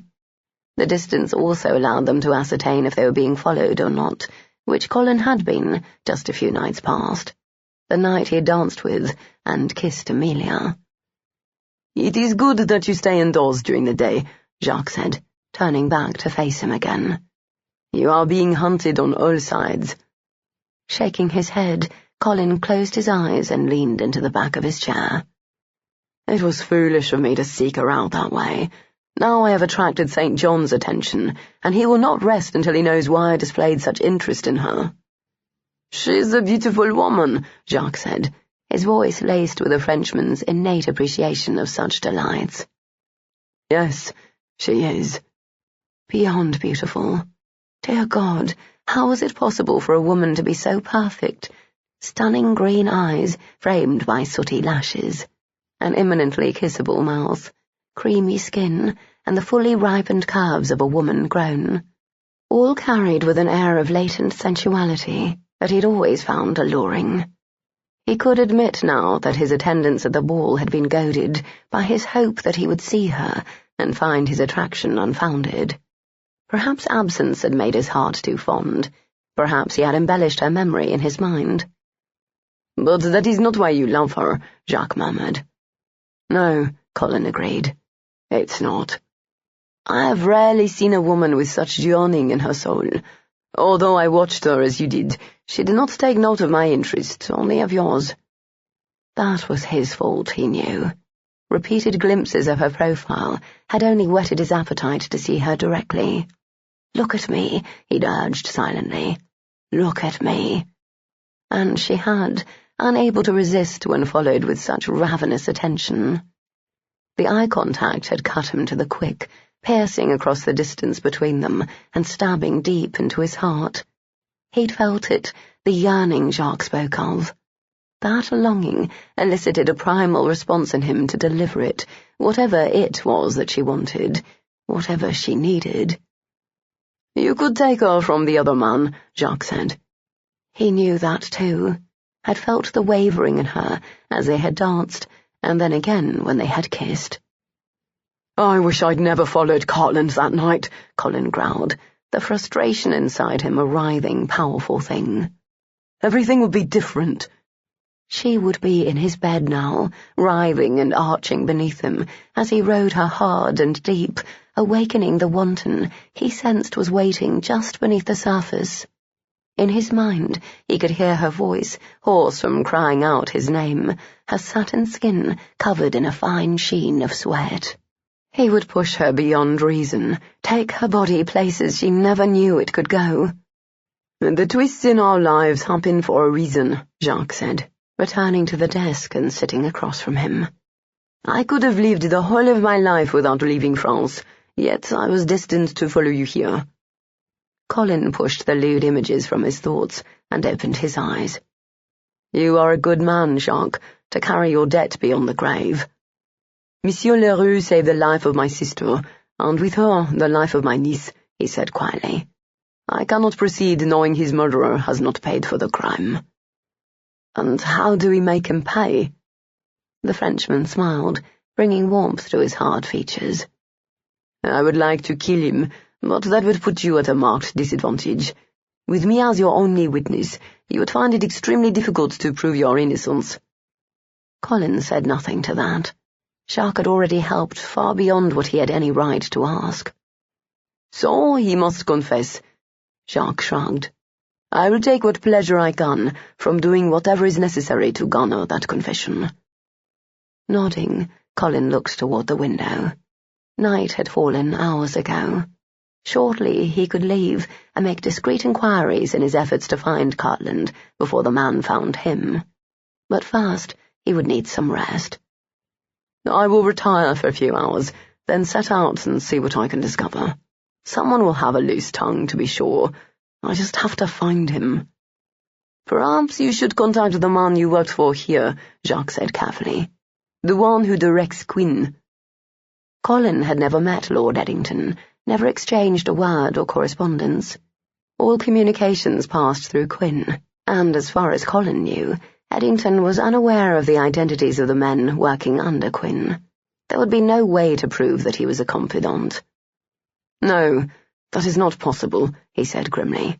"We do not know one another." The Frenchman blinked, apparently so taken aback by the news that he lapsed into his native language. "Vraiment? Truly? Well, then, that rules out that course of action." "Yes, unfortunately it does." He pushed to his feet. "We will talk more when I awake." Jacques inclined his head in agreement and waited until Colin had left the room. Then he moved to the desk, where he opened a drawer and pulled out the white half-mask. Colin would not be attending any balls or masquerades, so his continuing possession of the mask betrayed its sentimental value. Jacques had watched his new friend with Miss Benbridge, and knew the woman meant a great deal. So he would watch her when he could, and keep her safe if possible. If God was kind, Jacques would finish his task, Cartland would have his comeuppance, and Colin would have the woman he loved. As a child, Amelia had learned how to socialize with giants. Of course, at that time they had been imaginary. The man standing before her was quite real, but she knew he was the same sort of giant as the one in her mind, gentle and kind, beneath a gruff, formidable exterior. "This is extortion," Tim cried, looming over her. Amelia set a hand at her neck to rub the ache caused by craning so far back. "No," she denied. "Not really. Extortion gives you only one choice. I am offering you options." "I don't like your options." He crossed his great arms over his barrel chest. "I do not blame you. I don't care for them very much, either." She moved toward the nearby padded window seat. The upper family parlour was packed with people, all employees of St. John. Some played cards, others talked and laughed boisterously, and still others napped where they sat, exhausted from running errands all day long. It would have been much easier for everyone if the man had simply stated his intentions directly. Amelia shook out her skirts of yellow shot silk taffeta and settled as comfortably as possible in her evening attire. But he did not, and so he must guess. "I'm not very good at guessing, Tim. I haven't the patience for it." Looking up at him from beneath her lashes, she smiled prettily. Tim snorted and scowled. "Don't you have something else to worry your head over? Wedding gowns and such?" "No, not really." She should be consumed with the planning of her forthcoming nuptials. From waking to sleeping, she should have no time for anything else.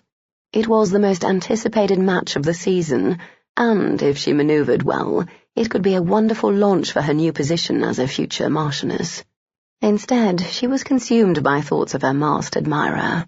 She was tenacious when intrigued, and told herself that if she could only discern the man's motives, she would be free to concentrate on more pressing matters. It was pre-wedding nervousness, the need for one last peccadillo, a farewell to childhood whimsy. She shook her head. There were 100 names she gave to why she was so distracted by the masked Montoya, but the reason's true identity eluded her. "Well, you're not doing any searching," Tim grumbled. "Not on my watch." "Fine," she said agreeably. "Just inform me when you find him." "No." Tim's jaw took on that obstinate cant that was more bark than bite. He wore green wool trousers this evening and a black waistcoat trimmed with green thread. It was the most colourful ensemble she'd ever seen him wear. His coarse grey hair was restrained in a braided queue, and his Van Dyke was neatly trimmed. Amelia adored him for the effort, knowing the care he displayed was due entirely to affection for her. He wanted to make her proud while he was following her about at the Rothschild ball this evening. He would not be attending, of course, merely watching from the outside perimeter, yet he'd taken pains with his appearance. She was proud of him regardless. "Very well, then." She heaved a dramatic sigh. "I shall search for him myself, and drag you along with me, since you are to be my nursemaid." Tim growled, and several heads turned in their direction. "All right," he snapped. "I'll tell you when, but not where or how. But you should be forgetting about that man. He won't be troubling you again, I promise you that." "Lovely." She patted the space next to her, and held her tongue regarding any further discussion on the matter. She would see Montoya again, alone. Whether that was within St. John's captivity or outside his reach, she had to. Something within her wouldn't allow the matter to rest. "Come and tell me about Sarah. Will you be making an honest woman out of her soon?" The floor vibrated with Tim's heavy footsteps, and when he sat, the seat creaked in protest. Amelia smiled. "Was your mother a sturdy woman?" His returning grin was infectious. "No, she was tiny, but then so was I." She laughed, and he flushed, so she changed the subject. "About Sarah?" Sarah was Maria's long-time Abigail, a soul of discretion and loyalty. Tim had been soft on the maid for years, yet neither appeared to be hastening toward the altar. "She won't have me," he answered glumly. Amelia blinked. "Why ever not?" "She says my work is too dangerous. She won't be widowed with children. Too hard." "Oh," she frowned. "I do not understand that, to be honest. Love is too precious to waste, waiting for the right time, the right place. Sometimes that never comes, and you will have missed out on what little happiness was yours to claim." Tim stared at her. "Do not discount me because I am young," she admonished. "You've yet to have life knock you down." "I have had it hold me back, restrain me, keep me from the things I have wanted." "'Tis different to see something through glass than it is to hold it in your hand and have it taken from you." His eyes were kind. "Cease pining for your stable boy. The Earl is a good man to turn a blind eye to this." Tim waved his arm in a sweeping gesture that encompassed the whole room. Amelia sighed. "I know. I do love him, but it is not the same."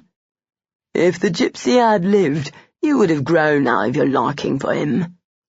"I do not believe so," she refuted, seeing Colin clearly in her mind, laughing, his dark eyes bright with joy and affection. Then, later, flushed and intent with passion. They'd done no more than kiss, but the ardour was there, the need, the sensation that the feeling would escalate into a blinding brilliance that might well be unbearable. That sense of anticipation stayed with her, unfulfilled, untapped, until Montoya kissed her. Then it had simmered inside her, just for an instant, but long enough to reawaken what had long been dormant. That was what she could not explain, not to anyone, not to herself. She had considered what, if anything, was similar about her two attractions. It was rather alarming to decide that she was attracted to the forbidden, to what she could not have, should not have.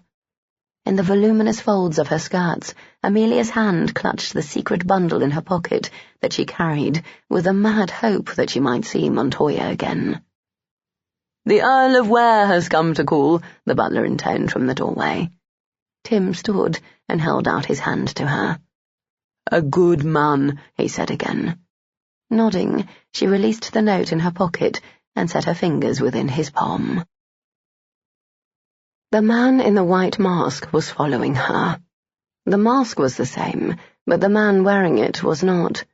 This man was shorter, stockier. His garments, though the same austerity as Montoya's, were of lesser quality. Who was he, and why did he hold such interest in her? Amelia was crestfallen, but prayed she hid it well. Although she had known it was a possibility that Montoya had approached her for a reason beyond attraction to her, she had chosen to believe that it was personal, in the best possible way. His mourning for his lost sweetheart had been so like her own. She had felt a connection to him that she had previously felt only with Ware and Colin. Had it all been a lie? She suddenly felt alone and very naive. The ballroom was a crush.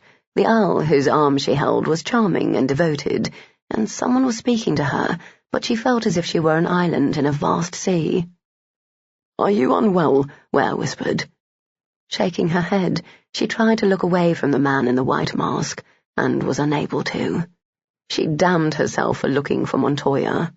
If she had not, she could have kept the fantasy of his interest alive within her. Now that it was gone, she felt its loss keenly. "Should we stroll?" Ware suggested. He bent over her in a highly intimate pose, made acceptable by his smile and a wink at the gentleman speaking to them. "Lord Reginald's discourse is coaxing me to sleep as well." Amelia fought a smile, but felt it tugging at the corner of her lips. She turned her gaze from the masked man, who watched her so closely, and met Ware's concerned blue eyes. "I should like that, my lord."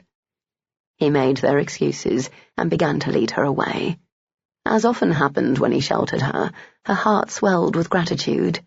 She prayed that the feeling would grow into love, and thought perhaps after they consummated their marriage, it might turn into that. He would have a care for her in that regard, too, she knew. She glanced at him, and he caught her gaze and held it. "Everything I do for you, sweet Amelia, is for the occasional moments when you look at me, as you're doing now." Blushing, she looked away, and watched the man in the mask moving, circling the room at the same pace she was, keeping himself directly opposite her. "Would you excuse me for a moment?" she asked Ware, smiling. "Only a moment." A female guest walked past them, her appreciative gaze roving the length of Ware's tall frame. "You provocative devil, you," Amelia teased. He winked, stepped back, and kissed her gloved hand. "Only for you." She rolled her eyes at the blatant lie, then made her egress, heading toward the hallway that led to the retiring rooms. She took her time, making certain it would be easy to follow her, then slipped down the hall. There were plenty of guests mingling about. Music swelled from the open ballroom doors. Candlelight flickered in sconces along the wall. She felt safe. Taking a deep breath, she pivoted on her heel and faced him. He stood several feet back. Amelia arched a brow and gestured him closer. He smiled and approached, but stopped a discreet distance away. "Your mask," she began. "His mask," he corrected, with a definite French accent. "Why? Does he want me or St. John?" "I do not know who St. John is." Amelia hesitated a moment, inwardly debating the wisdom of her actions. Then she reached into her pocket. She withdrew what she hid there and held it out to him. The Frenchman's head tilted to the side as he considered her. He took what she offered and sketched a gallant bow. "Mademoiselle." "Give him that," she said. Then, lifting her chin, she walked past him and returned to Ware's side. Chapter 5. "For God's sake, why did you go?" Colin paced back and forth before the fire in his study and growled low in his throat. "Because," Jacques said easily. "Because? Because?" Colin glanced down at the object in his hand, a miniature of Amelia, as only a lover should see her. En déshabillé, one shoulder provocatively bare, almost to the nipple, her hair loose and flowing, her lips red and slightly parted. As if she'd been fucked long and well. Who was this made for? Not for him, certainly. It would have been commissioned many months ago. "She looks beautiful, monsieur." Pausing before the fire, Colin leaned heavily against it, wishing he could have seen her. What colour was she wearing? Yellow. She approached you? In a fashion. Jacques sat on the settee and tossed one arm over the back, at ease, which was completely opposite of Colin's own turmoil. I admire her. Colin released his breath in a rush. Damn it, I wanted to keep my distance. Why, do you keep her safe? She's heavily guarded. The Frenchman's fingertips drummed silently against the wooden lip which framed the back of the settee. Why is that? Her sister and her sister's husband are both notorious criminals. They fear she'll be used against them, just as I do. Leaving the grate, Colin sank heavily into his seat behind his desk. I thought her father was a man of some consequence. A viscount, yes. At Jacques' raised brows, he continued. His avarice was exceeded only by his cruelty. He could see nothing beyond his own wants and desires. He married a lovely widow to gain access to her daughter, Amelia's sister. He sent Maria to the finest schools, then sold her into marriage to men he eventually killed to obtain their widow's settlements. Mon Dieu! Jacques' fingers stilled. Why did she not flee? Lord Welton had Amelia, and was using her to gain Maria's cooperation.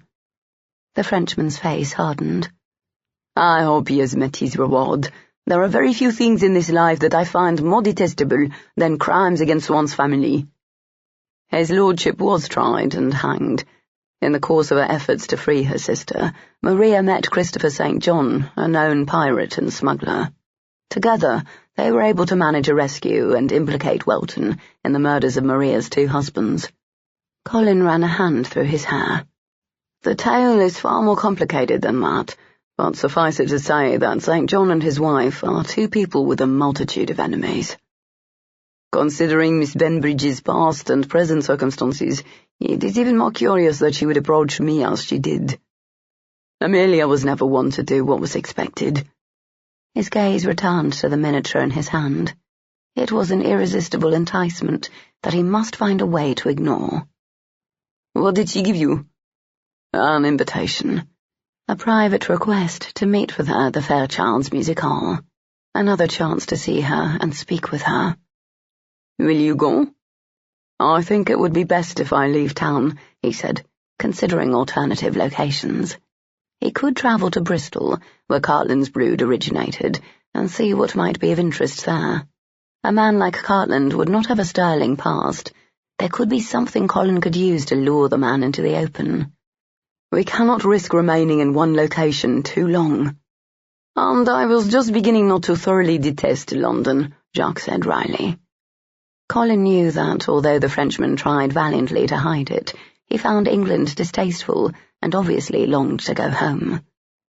You do not have to come with me. Colin smiled to soften his words. Frankly, I do not know why you are here. Jacques shrugged his sturdy shoulders. Some men are born to lead. I was born to serve. He stood. I will begin packing our belongings. Thank you. Colin closed his fist around the precious image of Amelia, then put it away in his drawer next to the mask. I will join you. Rising to his feet, he told himself distance from Amelia was the best thing he could do for her. But the image of her portrait refused to leave his mind, gnawing at his soul, in a way he wondered if he would survive. Amelia had always been known for her wanderings. Her unusual childhood led her to detest solitude as much as she craved it. She was never one to sit still for long, and she often made excuses to be alone, even at the most intimate of dinner parties. Ware understood her restless wanderlust, which was why he was always quick to suggest a stroll and a breath of fresh air. So when she begged a few moments' absence to use the retiring room, Ware paid her no mind, nor did Lady Montrose, who acted as her chaperone. They both smiled and nodded, freeing her to attend her assignation. If Montoya came. She moved through the downstairs as silently as possible, slipping once into a conveniently located alcove when the sound of approaching voices made discovery a very real hazard.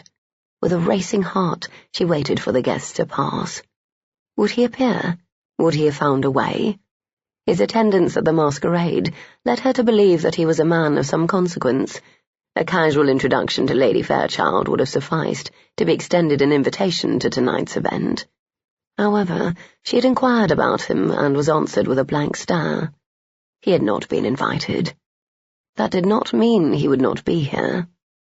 If his interest in her was related to St. John, she imagined he would have the knowledge required to gain entry to the house and find the private sitting room. She could not decide if that meant it would be best for him not to come. With the household she lived in and the man she was promised to marry, she could not afford any more trouble. But her heart recklessly ignored the situation as a whole and concentrated solely on what it wanted. She wasn't certain what she would do if he responded to her invitation. She knew only that she wished he would. Anticipation and heady expectation filled her at the thought. She had dressed with purpose this evening, choosing a gown made of dark, thick sapphire damask, accented with delicate silver lace at the bodice, elbows, and underskirts. With sapphires in her hair, at her throat, and adorning her fingers, she looked older and wildlier. If only she felt that way inside. Instead, she felt as she had as a young girl, breathless, with a desire to see Colin, and eager to feel the emotions that only he roused in her. She had thought she would never feel similarly again. It was both thrilling and frightening to feel that way about a masked stranger. Finally, she reached the small sitting room she had specified in the note. Sarah had learned of the room from her cousin, who had worked in the Fairchild household. The Abigail passed the information on to Amelia, wanting her to have a quiet place to retreat, if necessary. Pausing a moment with her hand on the knob, Amelia took a deep breath and attempted to calm her riotous nerves. It was hopeless, so she abandoned the effort. Opening the door, she slipped inside. The drapes were open, allowing a sliver of silver moonlight to slant in through the sash. She waited, just inside the door, giving her eyes the time necessary to adjust to the reduced lighting. She held her breath expectantly, her ears straining to listen above the rushing of blood, hoping that he would be there and call out to her. But there was nothing more than the ticking of the clock on the mantel. Amelia moved to the window and turned, taking in the contents of the room. 2 settees, 1 chaise, 2 chairs, tables of various sizes scattered about. There was more, but no Montoya. She sighed, and her hands moved restlessly over her voluminous skirts. Perhaps she had arrived too early, or he was having some difficulty gaining entry. She looked out the window, half frightened by the thought that he might be standing outside. But there was no Montoya there either. A few minutes, she could spare that much. As she began to pace, the clock ticked relentlessly. Her heart rate slowed, and her breathing settled into a natural rhythm. Disappointment weighed on her shoulders and the corners of her mouth. After 10 minutes passed, Amelia knew it was impossible to linger, though she thought she might wait all night, if not for those who would seek her out and worry. She walked toward the door. "Well, now there is nothing to distract from the wedding plans," she muttered. "Who was the miniature created for?" Amelia paused with her hand on the knob, shivering as her dark, deep voice wrapped around her like a warm embrace. Gooseflesh covered her bared skin, and her lips parted on a silent gasp. Wide-eyed, she pivoted slowly to face the room. It was then that she saw the faint glow of the white half-mask and cravat in the far corner. Montoya wore black again, enabling him to hide in the shadows of the unlit room. "Lord Ware," she answered, slightly dazed by her phantom's sudden appearance and the realization that he had been there the whole time, watching her. Why the mask? What was he hiding? "Why was it created?" he asked gruffly. "It is not a gift commonly given from a virginal bride to her fiancé." She took a step toward him. "Stay there and answer the question." Amelia frowned at his curtness. "I wanted him to see me in a different way." "He will see you in all ways, in the flesh." There was bitterness in his tone, and the sound of it softened her apprehension, which enabled her to say what she might not have said otherwise. "I wanted him to see that I was willing to share that side of myself with him," she admitted. The sharp alertness that tensed his frame was palpable. Why would he doubt it? Must we talk about him? Her foot tapped impatiently. We have so little time, since you spent all of it hiding in that corner. We are not talking about him, Montoya said silkily. We are discussing why an intimate gift meant for your fiancé found its way into my possession. Did you intend for me to see you in a different way as well? Amelia caught herself fidgeting nervously and hid her hands behind her back. I think you see me differently, she murmured. Regardless. His smile flashed white in the darkness. So if I, a stranger, can see you as a sexual creature, why would your future husband have difficulty doing the same? She held her breath, considering his perceptive probing. What is it that you want me to say? It is inappropriate for me to discuss private matters. Sending me a provocative image of you is appropriate. If it troubles you so, return it. She held out her hand. Never, he growled. I will never give it back. Why not? She raised one brow in challenge. Do you seek to use it against me? As if I would ever allow anyone else to see it. Possessiveness, clear as day. He was possessive over her. Amelia was both startled and pleased. Why does Lord Ware not see you as you wish to be seen? He asked, finally approaching. His tall form stepped out of the shadows and into the moonlight, setting her heart racing. There was something so predatory, yet elegant in the way he moved, his tail swaying gently with his determined stride. Power leashed and clad in a civilized veneer. It made his allure even more seductive, made her want to see him unrestrained and free. His features were austere, his beautifully etched lips enticing her to kiss him. This is what I want, she realized suddenly. That is why I needed to see him again. She was willing to be honest with him in order to achieve that aim. We are long-time companions. Is it not a love match? He asked, stopping a few feet away. I should not answer that. And I should not be here. You should not have lured me. You had me followed. He shook his head. No, Jacques took it upon himself. I am leaving town. I need distance from you before this matter progresses any further. How can you leave? Are you not haunted by our dance in the garden? Her hand lifted to the sapphires at her throat. Don't you think about the kiss we shared? I cannot cease thinking of it. He pounced and caught her hard against him, as if something in him had broken free of its bonds. Waking, sleeping. She felt his gaze heating her mouth. She licked the lower curve and breathed in the scent of his skin. He smelled exotic, spicy, purely male animal. Something instinctive inside her stirred in response. Do it, she goaded, her chest moving against his with rapid pants. Montoya whispered a low curse. You do not love him. I wish I did. Tentatively, her hand slipped beneath his coat and settled at his waist. His skin was hot, so feverish she could feel the heat through his garments. Is your heart already taken? Her exhale was shaky. In a fashion. Why me? Why the mask, she retorted, hating the feeling of being stripped bare by his questions. He stared down into her upturned face. My visage is not one you'd wish to see. She was deeply disquieted by the finality in his tone. The feeling of incertitude disturbed her, to the point that she released him and attempted to step back. He held fast. Let us settle this now, he said, reaching up to brush calloused fingertips along her cheekbones. What do you want from me? Did you approach me because of St. John? Montoya shook his head. My motives were simple. I saw a beautiful woman. I lost all sense of manners and stared, which made her ill at ease. I attempted to apologize. That is all. His hands cupped her spine and stroked downward, arching her into him. He was so hard, so solid, Amelia wanted to cling to him and touch him without impediments. Only one man had ever held her this closely, Only a short time ago she would have said her ability to enjoy such an embrace with every fibre of her being had passed with Colin. Now she knew that wasn't true. How extraordinary to have found Montoya.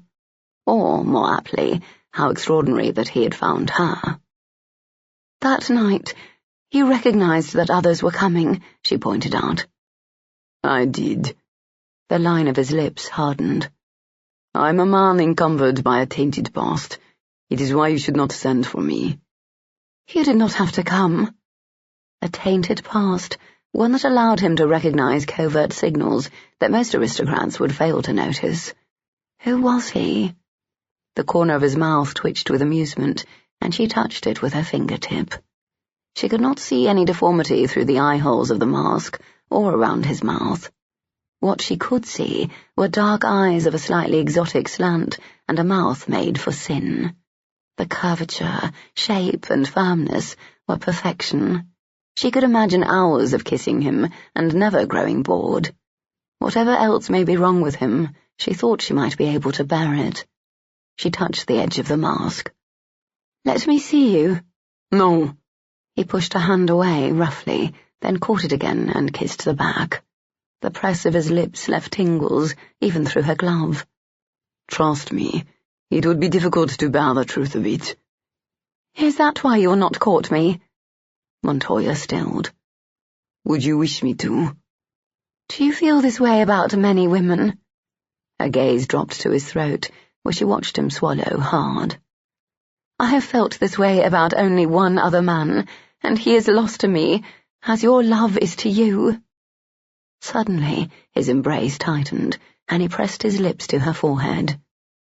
You have mentioned a lost loved one before, he rasped.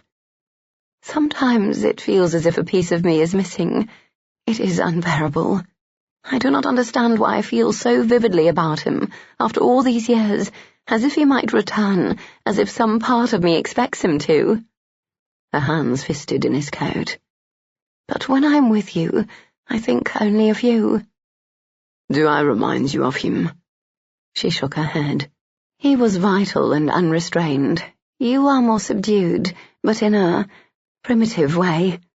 Her smile was sheepish. That sounds silly. The primitiveness comes in response to you, he said, nuzzling his jaw against her temple. He was so close, the smell of him inundated her senses and made her giddy. Joy, hot and sweet, filled her. The sensation of being alive after years of numbness. She felt guilty for that, burdened by a sense of betraying Ware, but she could not fight the attraction to Montoya. It was too strong, too heady, and intoxicating. I would be willing to explore it, she offered shyly. Are you propositioning me, Miss Benbridge? He asked, with a low laugh that she adored from the moment she heard it. It was the kind of laugh one worked to hear again. Already her mind was sifting through anecdotes she could share that might make him merry. I want to see you again. No. He cupped her nape and held her cheek to his chest, wrapping his big body around her. It was safe in his embrace, warm, delightful. Could two people spend hours hugging? A derisive snort escaped her. Hours of kissing and hugging. She was deranged. Was that a snort? He teased. She flushed. Do not attempt to change the subject. We should part, he said, sighing with what sounded like regret. You have already been absent from the festivities too long. Why did you not say something when I first arrived? Montoya tried to retreat, but she held him to her. There was power in her proximity, she thought. The two halves warring within him, the part that wanted to hold her and the part that wanted to push her away, seemed stalemated when she was near. Amelia smiled her woman's smile.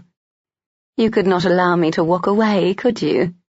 Is that vanity I hear? Is that evasion? The flash of a rakish dimple made her stomach flutter.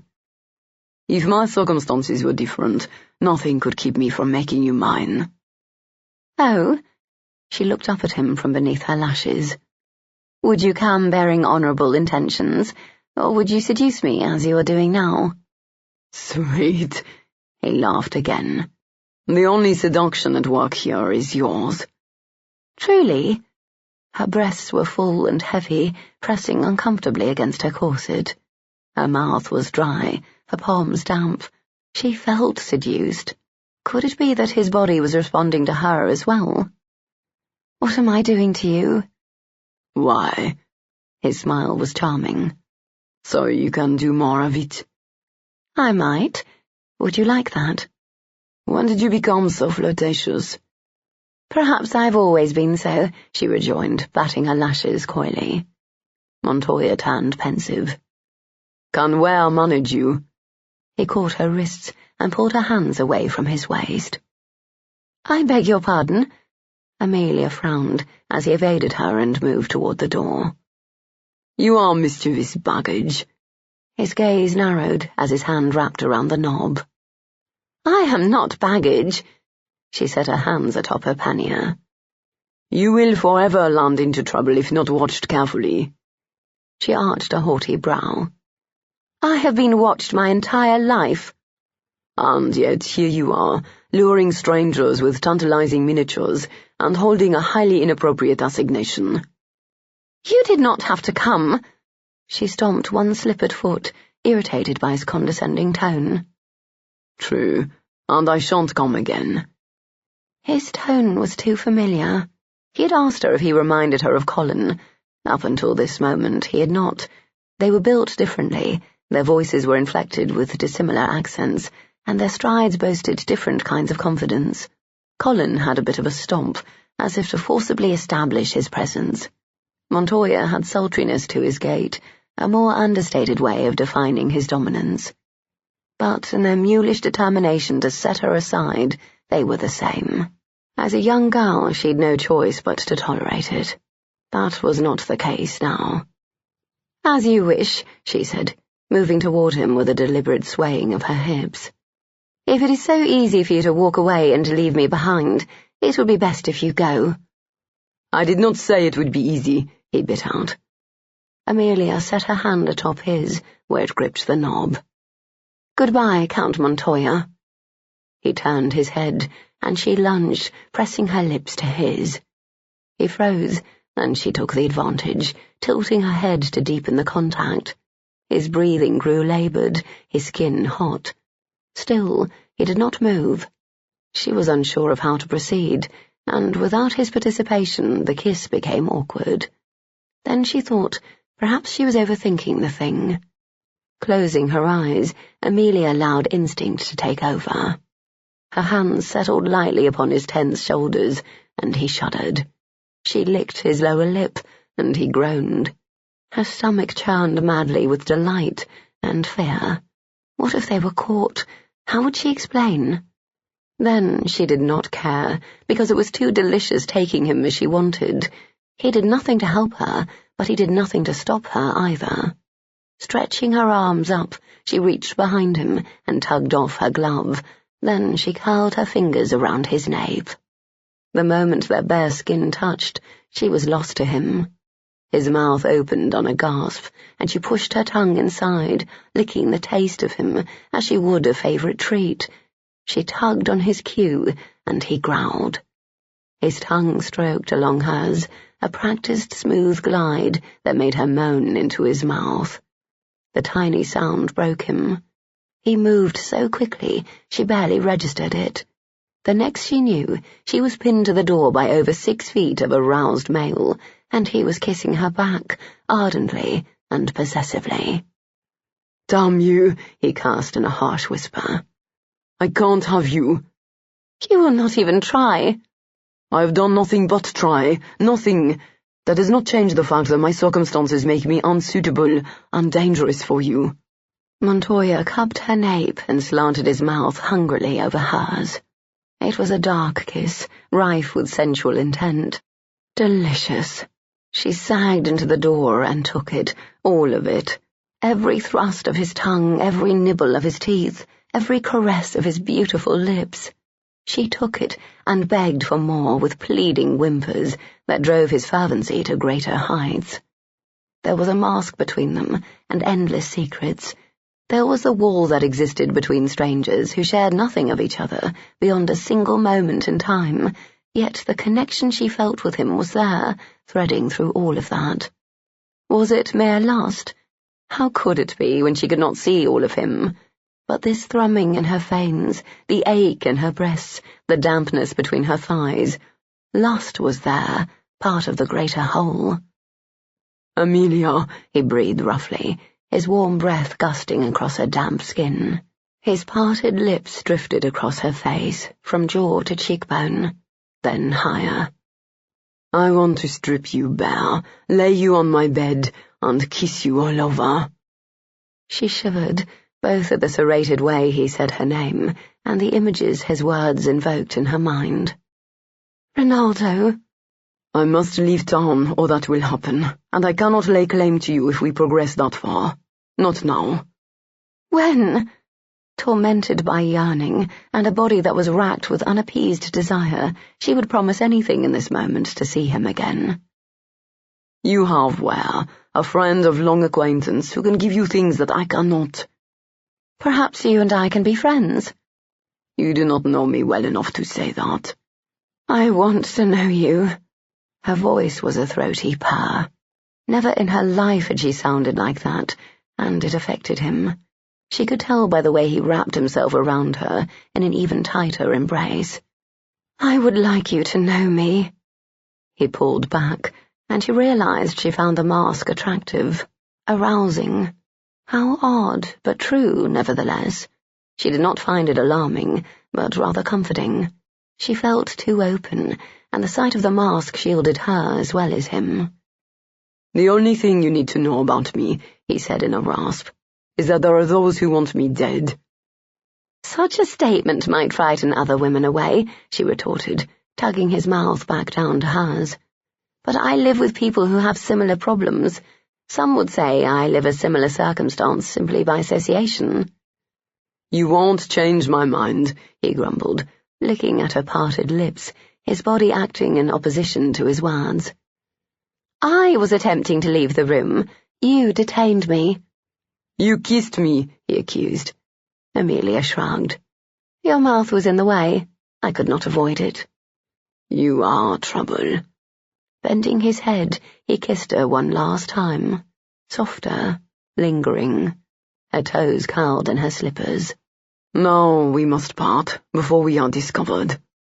She nodded, knowing it was true, understanding that she'd been absent far too long. When will I see you again? I cannot say. After your wedding, perhaps. Maybe never. Why? She'd asked that question endlessly tonight, and still couldn't collect the answer. Did he not understand how precious it was to feel this alive around another being? She had not realized that she was dormant until she'd met him. Because where can give you things that I cannot?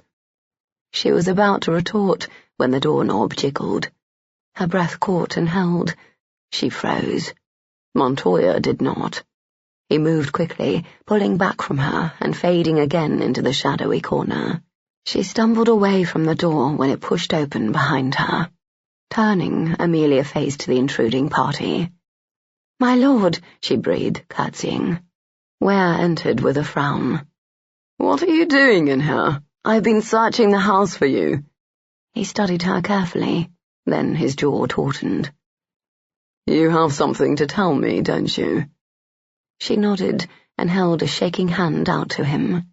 He took it and drew her out of the room, pausing a moment to sweep the contents with his gaze. Finding nothing amiss, he led her away from Montoya and into a future that was far less orderly than it had been mere days ago. Chapter 6.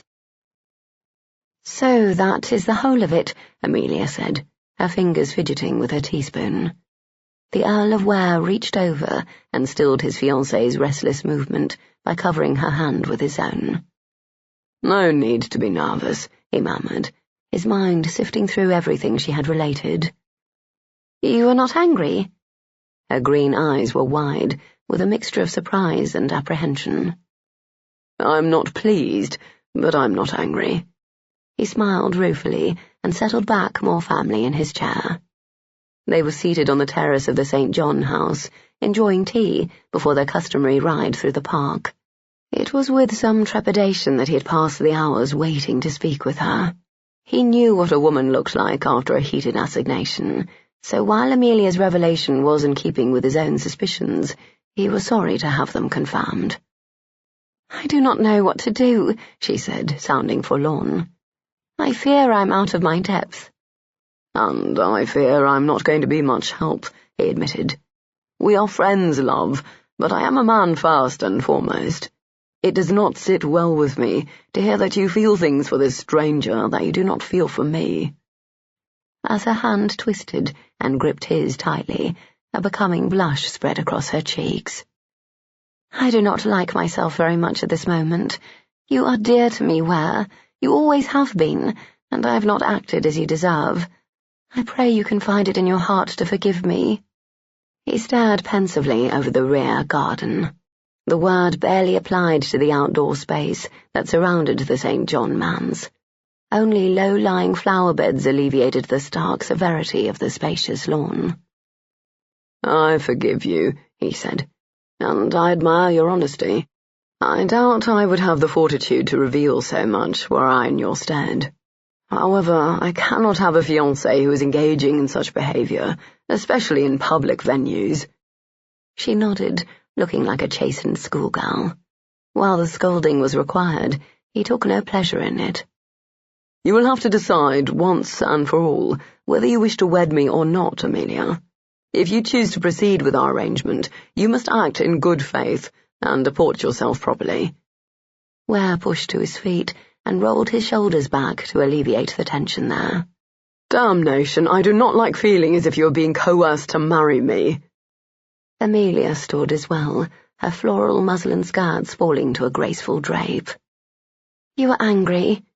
She held up a delicate hand to stem his reply. "No, I understand. You have the right to be. Had you acted similarly, I would have been equally furious with you." Blowing out her breath, she walked to the marble terrace railing and leaned her weight upon her hands. He joined her, the lawn to his back, she to his side. She was lovely this afternoon, as she was every afternoon.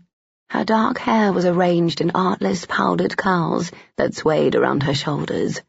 Her skin was pale as cream, her eyes as green as jade, her lips red like dark wine. He had once jested that she was the only woman he thought of in poetic prose, and she'd laughed with him, delighted at what she called his fancifulness. He was only fanciful with her. "If we wed," she murmured, "do you intend to be faithful to me?" "That depends on you." He considered her carefully. "If you lie there and pray for a swift finale, I probably will not be. I enjoy sex, Amelia. I crave it. I would not give up the pleasure of sexual congress for anything, even a wife." "Oh." She looked away with a sigh. A stray breeze blew by, rolling a tight curl along the tender, bared skin where her neck met her shoulder. She shivered, not with cold but from the sensation. Ware noted that reaction, as he noted everything about her, cataloguing the finer details for future use.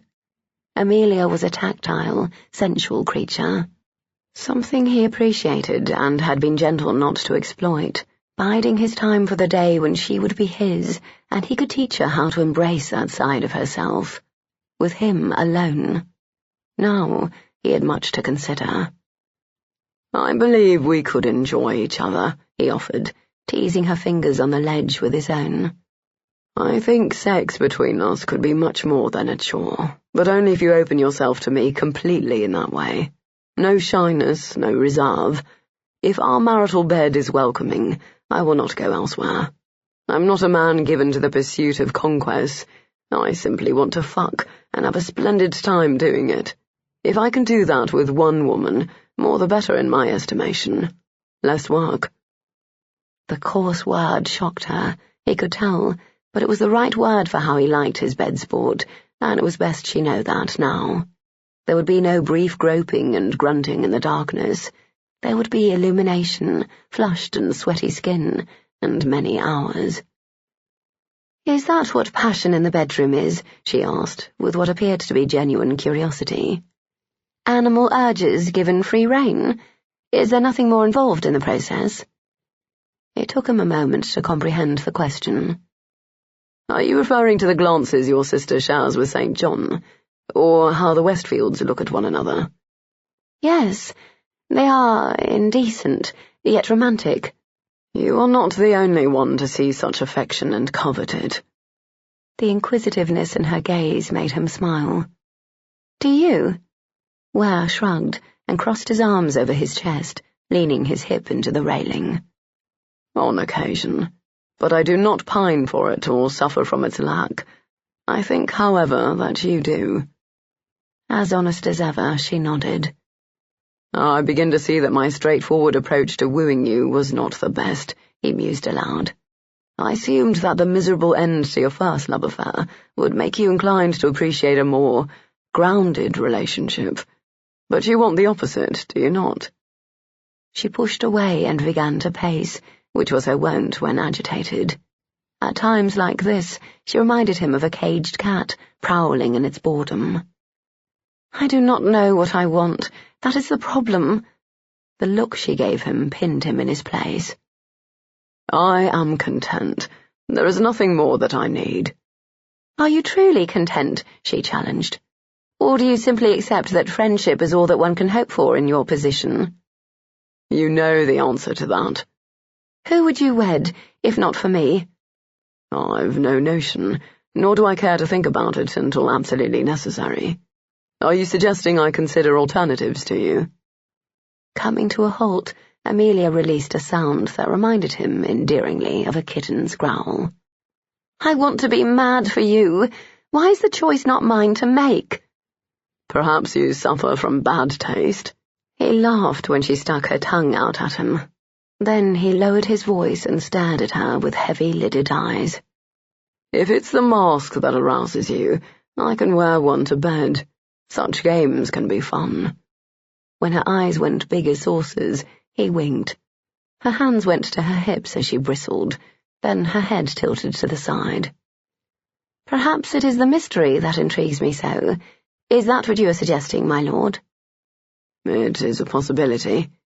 Ware's smile faded. I intend to make inquiries about your admirer. Let us see if we can unmask him. "Why?" Because he is not for you, Amelia. A foreign count. You've always longed for a family. You would not move away from your sister now that you're reunited, so what future do you have with this man? And let us not discount the fact that he may seek to wound me through you." She began pacing again, and he watched, admiring the inherent grace in her movements and the way her skirt swirled enchantingly around her long legs. "Everyone appears to believe that Montoya has no interest in me as an individual, only in the people connected to me.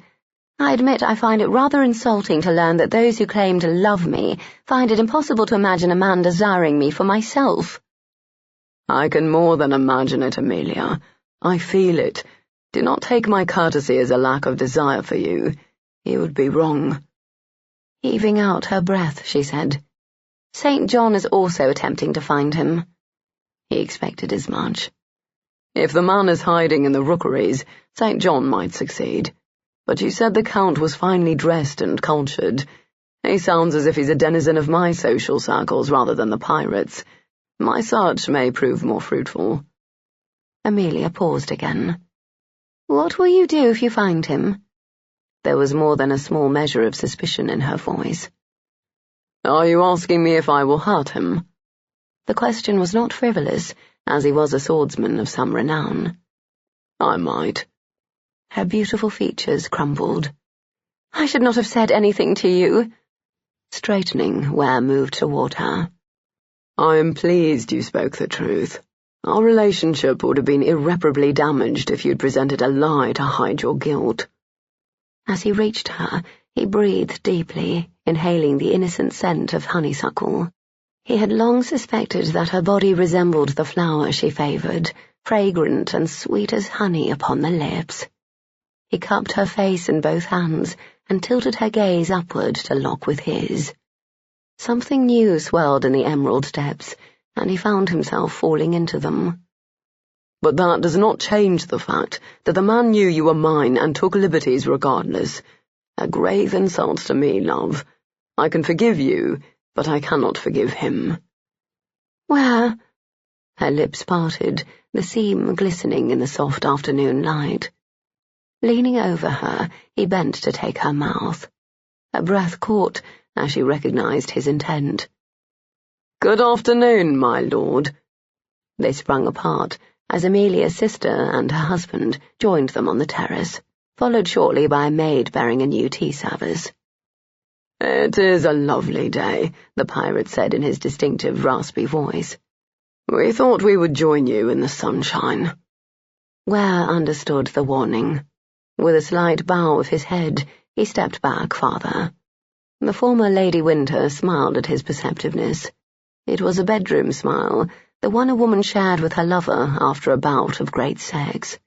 For Mrs. St. John, it was her only smile, and it was a lauded part of her appeal. We would enjoy the company, Ware said, leading Amelia back to their table. He spent the rest of the afternoon trading inanities with the St. Johns, and later with those he and Amelia passed during their drive through the park. But part of his mind was actively occupied with the logistics of his hunts, the one for Amelia's favour, and the other for the masked man who sought to steal it from him. Are you certain the man's name is Simon Quinn? Aye, the tavern keep said, setting another pint on the bar. Thank you. Colin accepted the ale and moved to a table in the corner. The report of a man searching for him was disturbing, even more so because the one making the inquiries was using Quinn's name. It could be Cartland, or one of the men with him, though the owner of the tavern was fairly certain the man did not have a French accent. There was nothing Colin could do, aside from settling in to wait, using techniques of concealment in which he was well versed. A man of his size could never hide completely, but he could make himself less noticeable by sprawling low to disguise his height and breadth of shoulder. He also left his hair unrestrained, which roughened his overall appearance. The establishment itself made it easy to lose oneself among the crowd. The lighting was kept low to hide a multitude of faults and dirt. The dark-stained walnut furnishings, round tables and spindle-backed chairs only added to the dimness of the interior. The air was filled with the smells of old and new ale and crackling grease from the kitchen. Patrons wandered in and out. Several were regulars whom Colin had spoken to previously. Long ago in his past life, he had frequented such places with his uncle, Pietro. Those lazy afternoons off had been spent listening to the imparted wisdom of a good and decent man. Colin missed him, thought of him often, and wondered how he was faring. Pietro had instilled strength of character in him, and a belief in honour that had stood him in good stead these many years. Colin's hand fisted on the table. One day they would be reunited, and he would show his uncle how he had heeded those early teachings. He would free Pietro from his life of servitude and establish him in comfort. Life was too short, and he wanted his beloved uncle to enjoy as much of it as possible. "Evening," greeted a voice to his side, drawing Colin from his introspection. Beside him stood an elderly gentleman who spent most of his life in the taverns on this street, offering companionship to those who would buy him a drink or something to eat. Occasionally, the man overheard something worth selling, and Colin was willing to pay for it, as he was well aware. "Have a seat," Colin replied, gesturing to the chair opposite his own. Hours passed. He used the time to question those who found him familiar from his previous sojourns there. Many hoped to earn a coin or two by passing along information of note. Sadly, there was nothing of interest about Cartland, but Colin bought a pint for anyone who talked with him, and used their company to deepen his disguise. Then, quite miraculously, the man he most hoped to see appeared in a swirl of heavy black cape. Simon Quinn paused at the bar and exchanged words with the keep, then turned with wide eyes to find Colin waving from the corner. "By God," Quinn said as he approached, unclasping the jewelled frog that secured his cloak to his neck. I have been searching all over London for you, half-starved, and you have been here in my lodgings the entire time." "Well," Colin grinned, "the last few hours, at least." Quinn muttered a curse under his breath and sank wearily into the seat across from him. A pint was brought over, then a plate of food. Once he was fully settled, he said, "I come bearing both good and bad news." "Why am I not surprised?" Colin said dryly. "I've been betrayed in France." Colin winced. "Did Cartland forfeit the names of everyone?" "It would appear so. I believe that is how he was able to prove his loyalty." "The man has loyalty to no one but himself." "Very true." Quinn stabbed a piece of meat, brought it to his mouth and chewed angrily. "So that is the bad news, then. What is the good?" "I've been able to secure a promise of a pardon for all of us, including you." "How is that possible if they hunt you as well?" Quinn's smile was grim. LaRue was valuable to the Agent General, enough so that the capture of his killer is of greater concern than the routing of English spies. I was allowed to leave on the promise that I would return with a murderer, whoever that may be. To guarantee my return, they hold the others Cartland betrayed." Colin straightened. "By God, we must work swiftly, then." "Yes."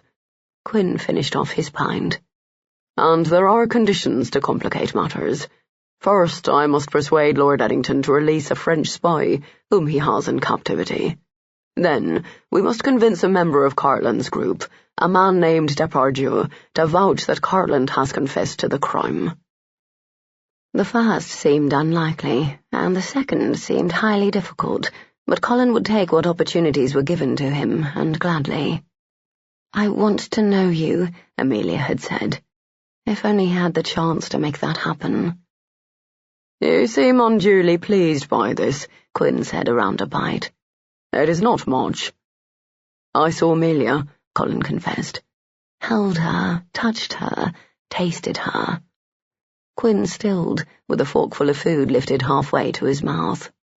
"And it is complicated, but hopeful."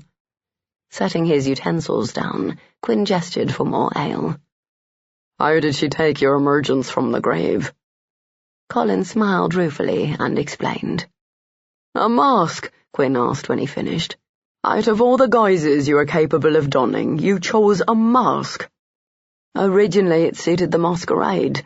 Later she thought on Jacques, and it drew her to him. It seemed appropriate to wear it a third time under those circumstances." "She is more like her sister than I thought." Quinn's lips curved into the slight smile he always wore when referring to Maria. "However, I fail to see how the situation is hopeful. Amelia has no idea who you are." "That is a bit of a problem," Colin agreed. "A bit? My friend, you are the master of understatement. Trust me, she will not take the news well. She will take it as a lack of affection. When she discovers that you are not chaste and pining for her the entire time, she will have her proof that you do not love her." Colin heaved out a sigh and sank back into his chair. "This was your plan. You said that I should become a man of means in order to make her happy." "Also to make you happy. You would always doubt your worth if you came to her as an underling." Quinn smiled at the serving girl who brought over the fresh pint, then sat back and studied Colin for a long moment. "I hear she is betrothed to the Earl of Ware." "Not yet. She could be a marchioness, despite her father's scandal and her siblings' reputation. Quite an accomplishment." Glancing around the room, Colin's gaze paused a moment on every patron, taking stock of each one. "Yes, but she does not love him. She still loves me, or rather the boy I used to be." A lovely blonde entered the room from the staircase that led to the bedchambers above. Dressed in deep purple and wearing a black ribbon and cameo at her throat, she reminded Colin of a doll.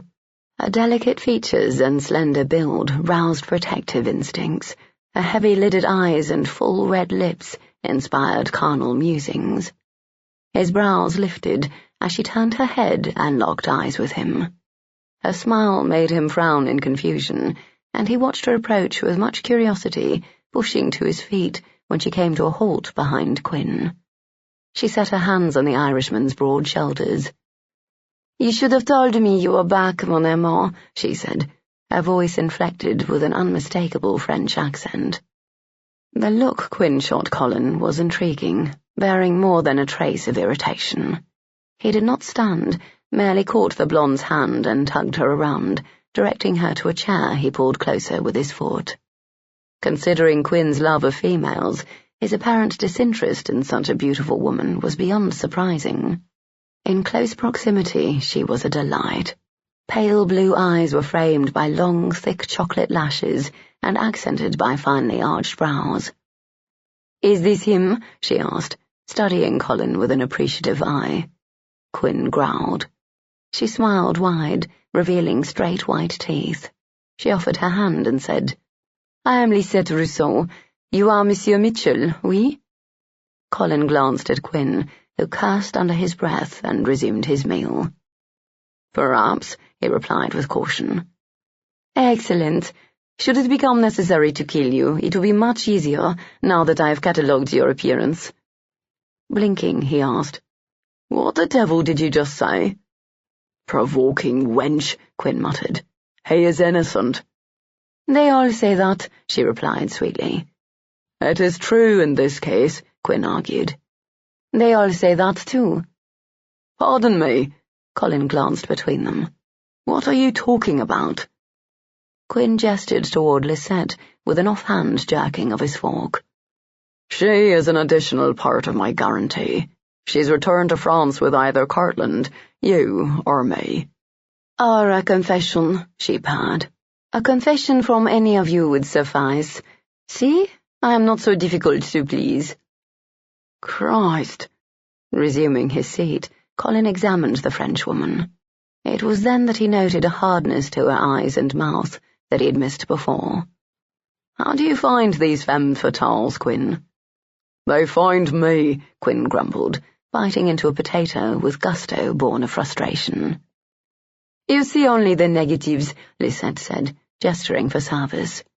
"There are 3 of us at this table, all searching for the same thing. I am here to assist you." Quinn glared.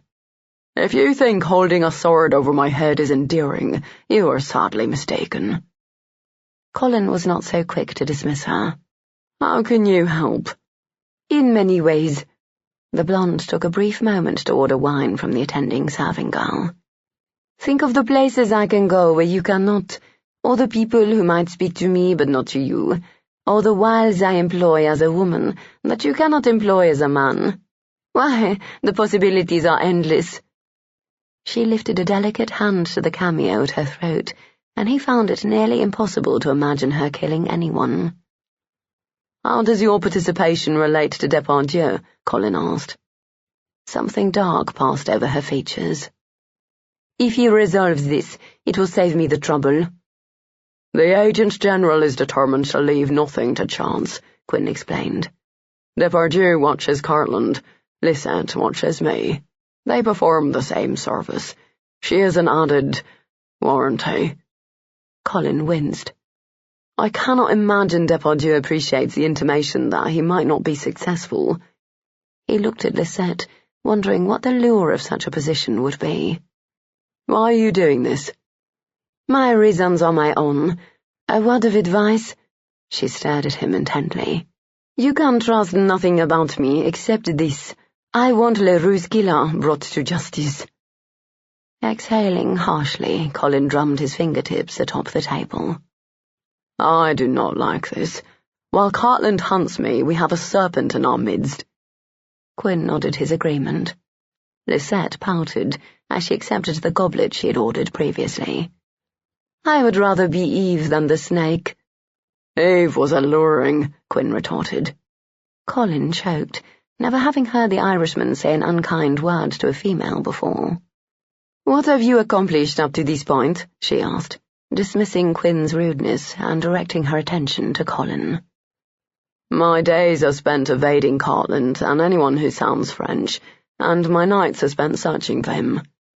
"That is the most ridiculous plan I have ever heard," she scoffed. "What do you suggest I do, then?" he challenged. I know nothing." "So you must learn." Lisette took a dainty sip of the blood-red wine and licked her lips. She sat with a ramrod straight spine and uplifted chin, the hallmarks of good breeding and proper schooling. "You cannot do that while hiding, which is exactly what Cartland will expect you to be doing. Why do you not contact the man you both work for? Surely he has the resources to help you bring this to a swift end." "That is not his purpose," Quinn argued. "We are responsible for the managing of our assignments. If we are caught, the cost is ours to pay. I expect your arrangement is similar." For a moment it seemed frustration marred the Frenchwoman's lovely features, and then it was gone, replaced by a honeyed, careless smile. Colin could not help but wonder at her and contemplate how much of a risk she presented. She was so slender and feminine, yet he knew from tales of Amelia's sister that appearances could be very deceiving. "Do you have other suggestions, mademoiselle? Perhaps you think I should search in the bright light of day?" "Will you wear a mask?" Quinn asked, finally pushing his plate aside. "Why would he?" She raked Colin with an assessing glance, from the top of his head down the length of his outstretched legs to his booted feet. "It would be a shame to conceal such comeliness." Her mouth curved seductively. "I should like to view all of it." Quinn snorted. "There you see, love. That is why you are not Eve. You lack the sense required to see the man is taken." "You may wear a blindfold," she offered Colin with a wink, "and call me by whatever name you prefer." Colin laughed for the first time in days. "Watch out for her," Quinn warned. "I will leave that task to you. I leave for Bristol in the morning. Cartland's past may be affecting his present. I hope that something can be discovered that might give me some advantage." "Good thinking." Quinn's lips pursed with thought. "Lisette and I will stay behind and make inquiries here." "I am not comfortable allowing him to go off alone," she said, with an underlying note of steel to her voice. "You will grow accustomed." Quinn lounged in his chair with his usual insolent grace, his body canted to the side, his arms slung across the spindle back, his legs spread wide. "As handsome as you are," she sniffed, "I sometimes find it difficult to like you." Quinn grinned. "So we are in accord. Mitchell will search elsewhere. You and I will work together in town." "Perhaps I wish to go with him instead." Lisette's smile did not reach her lovely eyes. "Oh, would you?" Quinn's exaggerated pleasure made Colin laugh again. "How delightful, at least for me, if not for Mitchell. Sorry, chap." He shrugged one shoulder and set his hand on the table. Before either of them could anticipate the action, Lisette was on her feet, and Quinn's discarded knife was piercing the table with precision, directly between his casually splayed fingers. He froze and stared at how close he had come to losing a finger or two. "Damnation!" She leaned over him. "Do not mock or underestimate me, mon amant. It is not wise to prick my temper." Colin stood. "Thank you for the kind offer of your companion's company," he said hastily, "but I must respectfully decline." Lisette looked at him with a narrowed glance. "You trust me not at all," he said, "but I promise you this, I've every reason to clear my name, and no reason to flee." For a moment she did not move. Then her mouth lifted slightly at the corner. "Your woman is here." He said nothing, but an acknowledgement wasn't necessary. She waved him off with a graceful toss of her wrist. "You will not stray far. Good luck to you." After a quick bow, Colin reached into his pocket and tossed coins on the table. "I will pray for you," he said to Quinn, squeezing his friend's shoulder as he passed. Quinn's reply was a blistering curse. Chapter 7. It was a small but fine house in a respectable neighbourhood. The Earl of Ware had owned it for 3 years now, and during that time it had rarely been unoccupied. Tonight the lower windows were dark, but candlelight flickered from one upper sash. He pushed his key into the front door lock and allowed himself entry. The home was maintained by 2 servants, a husband and wife pair, who were trustworthy and discreet. They were abed now, and since he did not require their services, Ware did not disturb them. He set his hat on the hook, followed by his cloak. Beneath that, he wore the evening garments he had donned for another night, in an endless string of nights spent at balls and routs. Except this evening had been slightly different. Amelia was different. He was different. The awareness between them had changed. She saw him in a new light, as he saw her in altered fashion as well. Climbing the steps to the upper floor, he paused a moment outside the one door where light peeked out from the gap at the bottom. Ware exhaled, taking a moment to relish the thrumming of blood in his veins and the quickening of his arousal. Then he turned the knob and entered, finding his dark-haired, slow-eyed mistress reading quietly in bed. Her gaze lifted to meet his. He watched her breathing quicken and her lips part. The book was shut with a decisive snap, and he kicked the portal closed behind him. "My lord," Jane breathed, tossing back the covers, revealing a shapely figure. "I was hoping you would come tonight." Ware's mouth curved. She was hot for it, which meant the first fuck could be hard and swift. Later they would take their time, but now such dalliance would not be necessary, a circumstance that suited his mood. From the moment he had first seen the stunning widow, he'd wanted her. When her last arrangement with Lord Riley ended, Ware approached her with haste before anyone else could lure her away. She was flattered and, later, enthusiastic. They suited each other well, and the sex was pleasurable for both. He shrugged out of his coat. She untied the belt of her robe. Within moments he was deep inside her, her hips on the edge of the mattress, his feet on the floor, as he drove powerfully into her writhing body. His frustration and unease were forgotten in the maelstrom of carnal sensation, much to his relief. But the surcease did not last long. An hour later he rested on his back, with his hand tucked behind his head, his sweat-drenched skin cooling in the evening air. "That was delicious," Jane murmured, her voice throaty from passionate cries. "You are always so primitive when aggravated." "Aggravated?" He laughed and tucked her closer to his side. "Yes, I can tell when something is troubling you." Her hand stroked down the center of his chest. Ware stared up at the ornate ceiling mouldings and thought again of how well the room suited her, with its rose and cream colors and gilded furnishings. He had encouraged her to spare no expense and to think only of her own comfort, having found over the course of several mistresses that a woman's taste in decor spoke a great deal about her. "Must we talk of things unpleasant?" "We could work your frustrations into exhaustion," she teased, lifting her head to reveal laughing dark eyes. "You know I will not complain." He brushed back the damp strands of hair that clung to her temple. "I prefer that solution." "But it would only be a temporary measure. As a woman, I might be able to assist you with your problem, which I suspect is feminine in nature." "You are helping me," he purred. Her raised brows spoke of her skepticism, but she did not press him. Exhaling harshly, he shared his thoughts aloud, trusting Jane as a friend and confidant. She was a sweet woman, one of the sweetest he knew.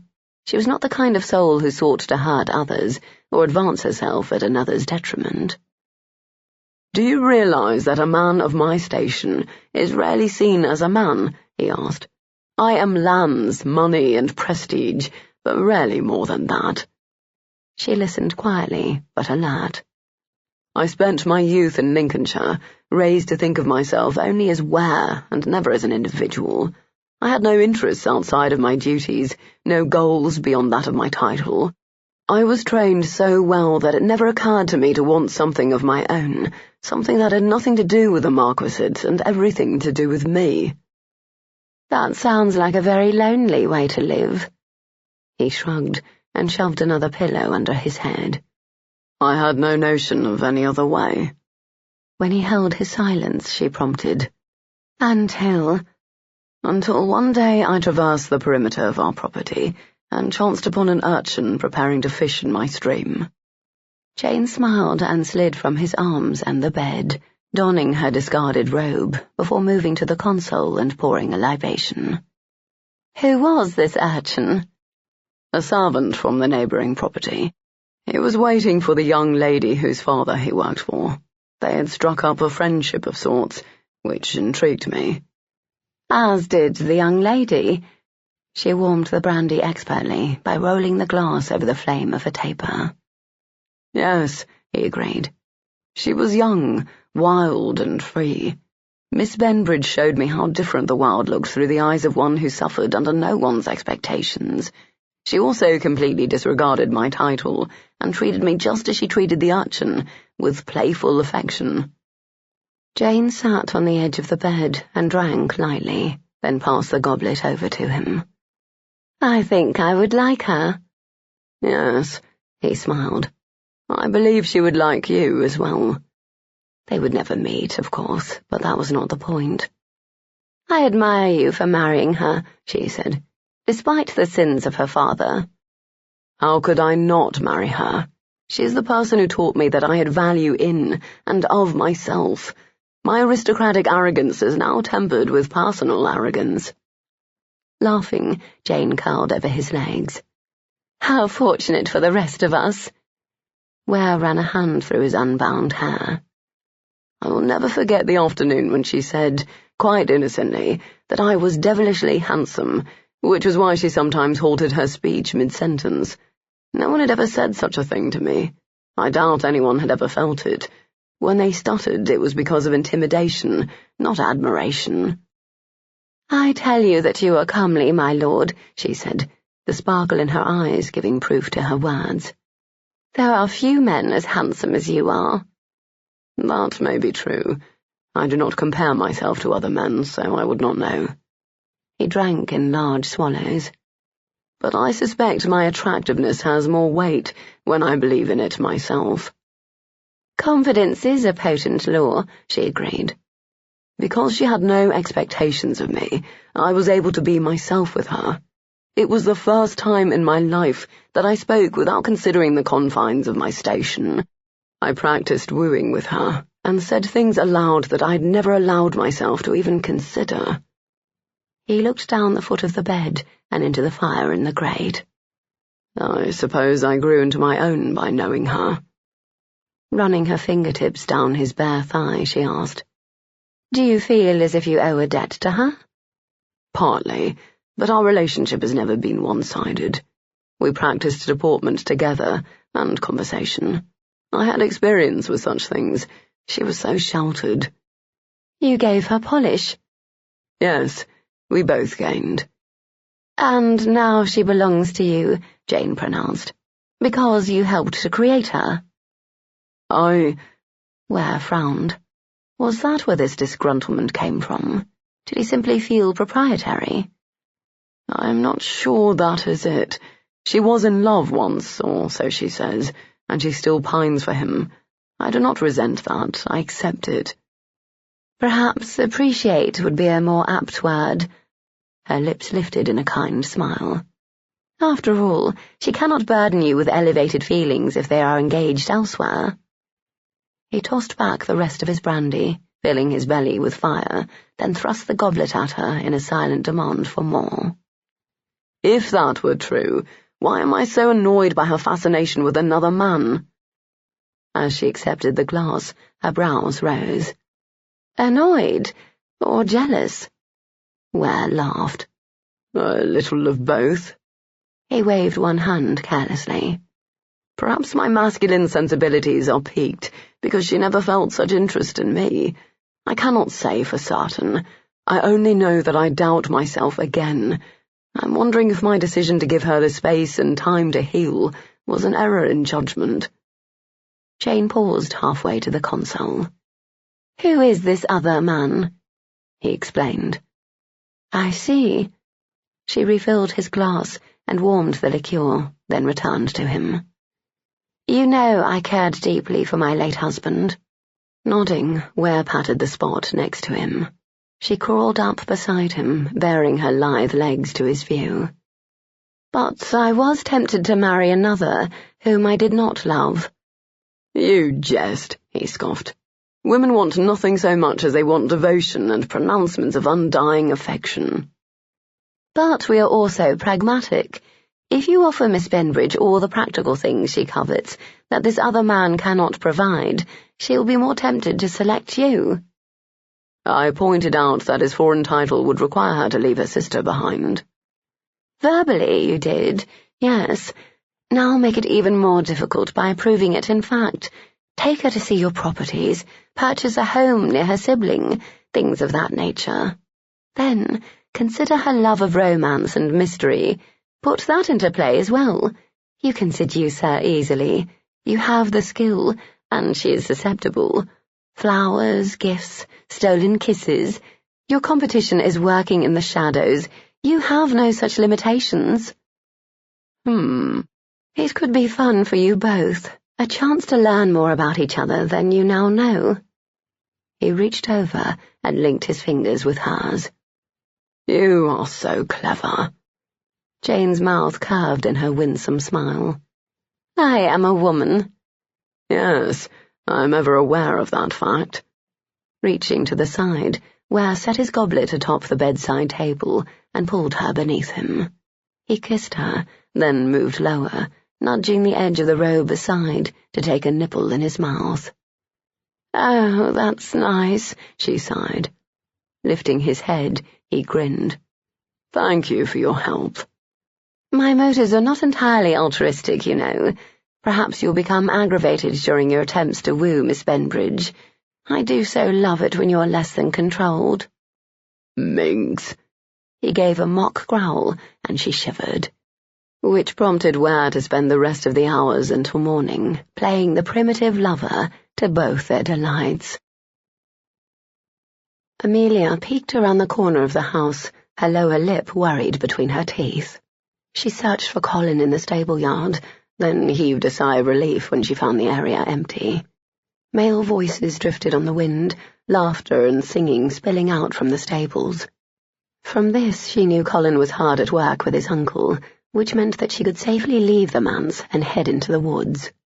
She was becoming quite good at subterfuge, she thought, as she moved deftly through the trees, hiding from the occasional guard in her journey toward the fence. A fortnight had passed since that fateful afternoon when she had caught Colin behind the shop with that girl. Amelia had avoided him since, refusing to speak with him when he asked the cook to fetch her. Perhaps it was foolish to hope that she would never see him again, given how closely their lives were intertwined. If so, she was a fool.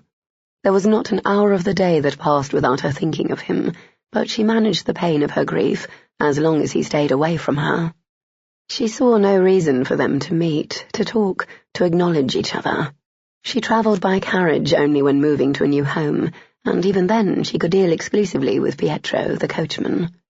Espying the waited-for opening, Amelia hopped deftly over the fence and ran to the stream, where she found Ware, coatless and wigless, with his shirt sleeves pushed up. The young Earl had caught some colour to his skin these last weeks, setting aside his life of bookwork in favour of hard outdoor play. With his dark brown locks tied in a queue and his cornflower-coloured eyes smiling, he was quite handsome, his aquiline features boasting centuries of pure blue blood. He did not set her heart to racing or make her ache in unfamiliar places as Colin did, but Ware was charming and polite and attractive. She supposed that was a sufficient enough combination of qualities to make him the recipient of her first kiss.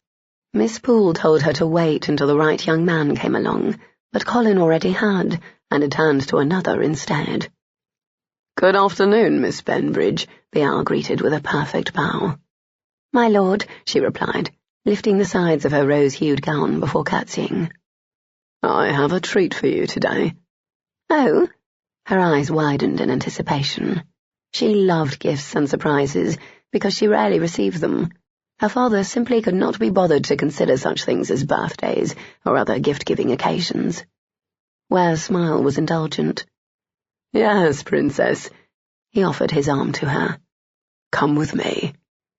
Amelia set her fingers lightly atop his forearm, enjoying the opportunity to practice her social graces with someone. The Earl was kind and patient, pointing out any errors and correcting her. It gave her a higher polish and a deeper confidence. She no longer felt like a girl pretending to be a lady. Instead, she felt like a lady who chose to enjoy her youth. Together, they left their meeting place by the stream and wended their way along the shore until they reached a larger clearing.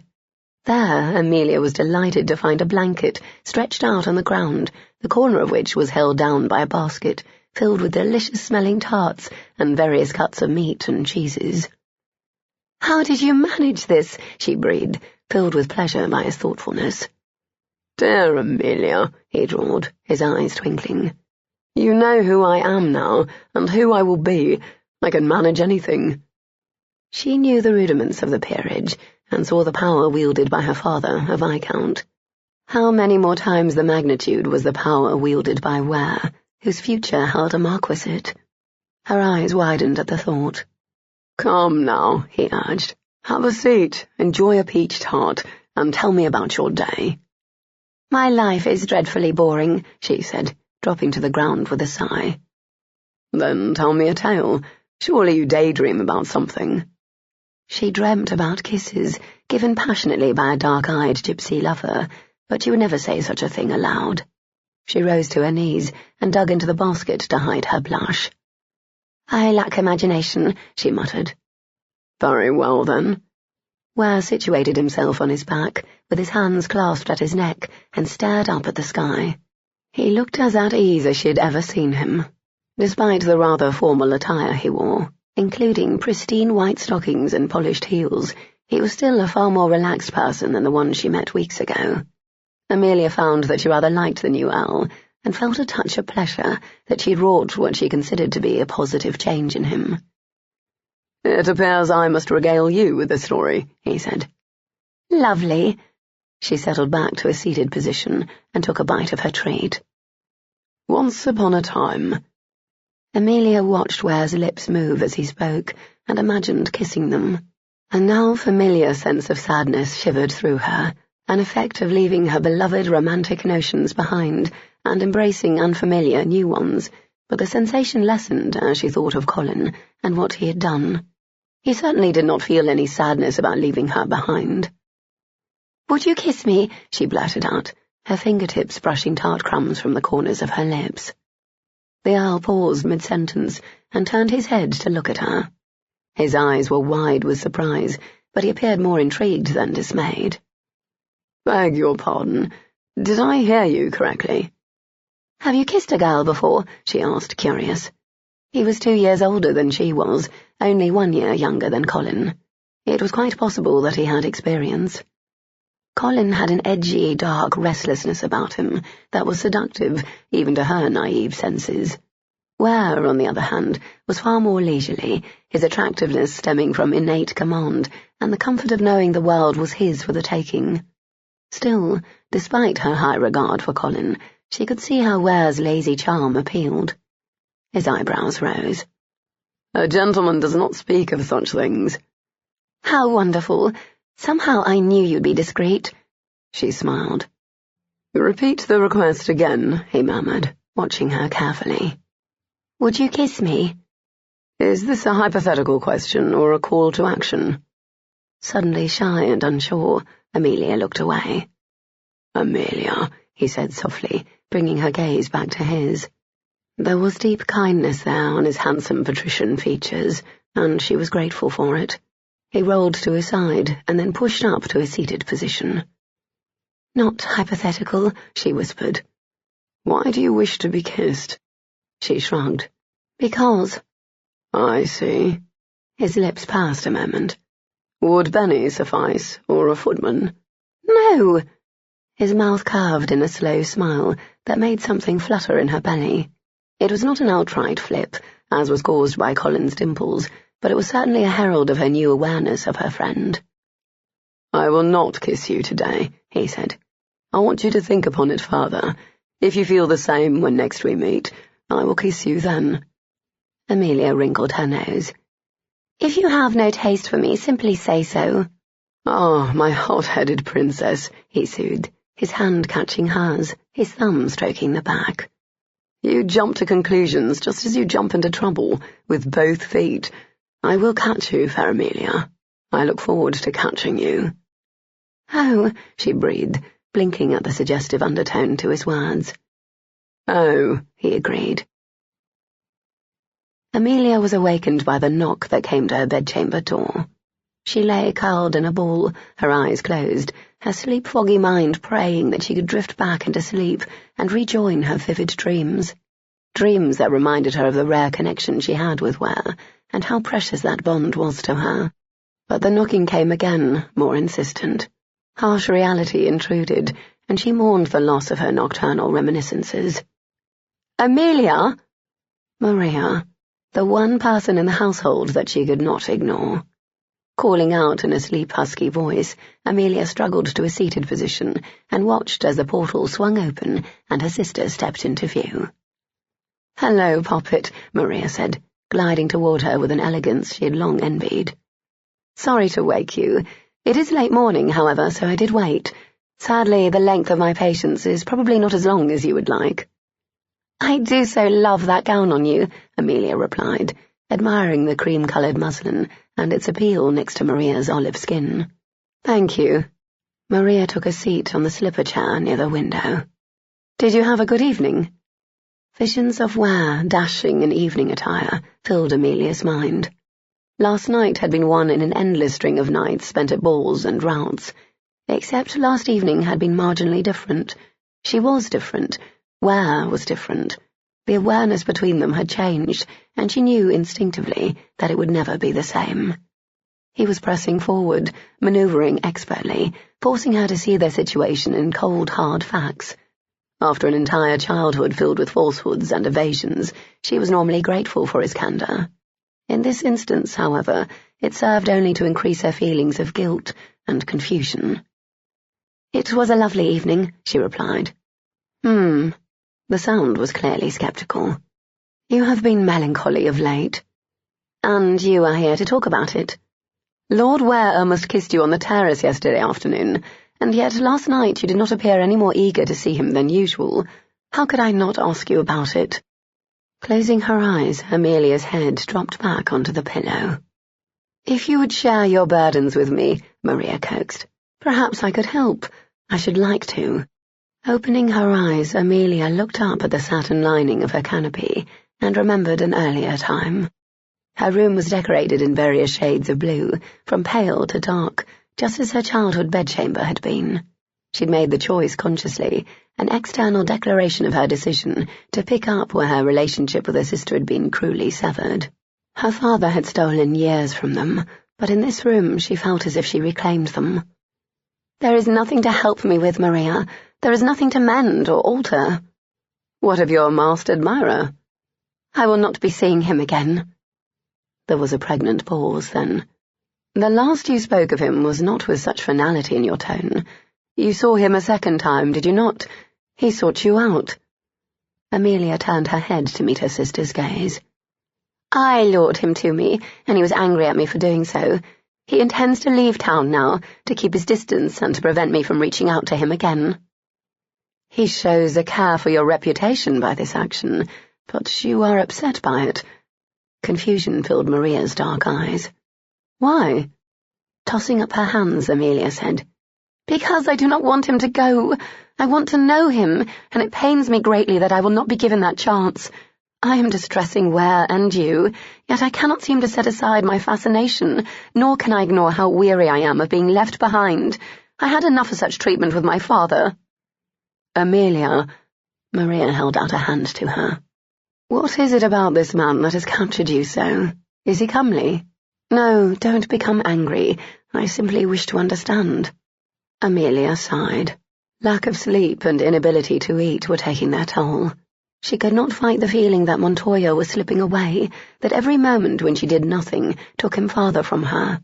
It frustrated her and made her snappish. "He wore the mask again," she said finally. "I've no notion of what he looks like beneath it, but I do not care. I am moved by the way he talks to me, the way he touches me, the way he kisses me. There is reverence in his handling of me, Maria, longing, desire. I do not believe such depth of affection can be feigned, not the way he expresses it." Frowning, Maria looked away, lost in thought. Dark ringlets swung around her bared shoulders and betrayed how unsettled she felt. "How can he feel such things for you after only a few moments' acquaintance?" "He says I remind him of a lover lost to him, but in truth, I sense he wants me for myself, in addition to that." Amelia's fingertips plucked at the edge of her bed linens. "He originally approached me because of her, but when he came again, it was for me." "How can you be certain?" "I am certain of nothing, and now I suppose I never will be." She looked toward the open door to her boudoir, afraid her features would reveal too much. "Because he is departing," Maria's voice softened. "Did he say why, or where he intends to travel?" "He says he is in danger of some sort, deadly danger." "From St. John, or someone else?" Amelia's hands fisted into the counterpane. "He has nothing to do with your husband. He said as much, and I believe him." "Shh," Maria soothed, standing again. "I know you are distraught, but do not vent your frustration on me. I want to help you." "How?" Amelia challenged. "Will you help me find him?" "Yes." Frozen with disbelief, Amelia stared at her sibling. "Truly?" "Of course." Maria's shoulders went back, a sure sign of her determination. "St. John's men look for him, but we have an advantage. You are the only person to manage close proximity to this man." Amelia was speechless for a moment. She had not expected anyone to champion her desire to pursue Montoya, and she could not have selected a better person to help her than Maria, who was afraid of nothing and well versed in finding things that did not wish to be found. "Ware searches for him, too." "Poor Count Montoya," Maria said, sitting on the edge of the bed beside her and collecting her hands. "I pity him. He espies a pretty woman and, because of it, becomes hunted from all sides. St. John will seek him in a criminal's fashion. Ware will seek him in a peer's fashion. So you and I must seek Montoya in a woman's fashion." "And how would that be?" Amelia asked, frowning. "By shopping, of course." Maria smiled, and the entire room brightened. "We will visit all the purveyors of masks that we can find, and see if any recall the Count. If he always covers his face, he must procure a great many of the things. If not, perhaps it was a recent purchase, and he left an indelible impression. It is not much, but it's a start. We will have to take care, of course. If he is in danger, finding him will bring that danger to us. You must trust me, and listen to me implicitly. Agreed?" "Yes." Amelia's lower lip quivered, and she bit it to hide the betraying movement. Her hands tightened on her sister's. "Thank you, Maria. Thank you so much." Maria caught her close and kissed her forehead. "I will always be here to help you, Poppet. Always." The quiet declaration gave Amelia strength, and she clung to it as she slipped from the bed and began to prepare for the day ahead. Chapter 8. There was a leisurely pace to the pedestrians, carts, and carriages that travelled down the street. The day was sunny and comfortably warm, the air cleansed from a brief spate of early morning rain. Colin, however, was far from relaxed. Something about the day did not sit well with him. "You should not worry so much," Jacques said. "She will be fine. No one has connected you to your past or to Miss Benbridge." Colin smiled ruefully. "Am I so transparent?" "Oui, in your unguarded moments." Staring out the carriage window, Colin noted the many people going about their daily business. For his part, his business this afternoon was leaving town.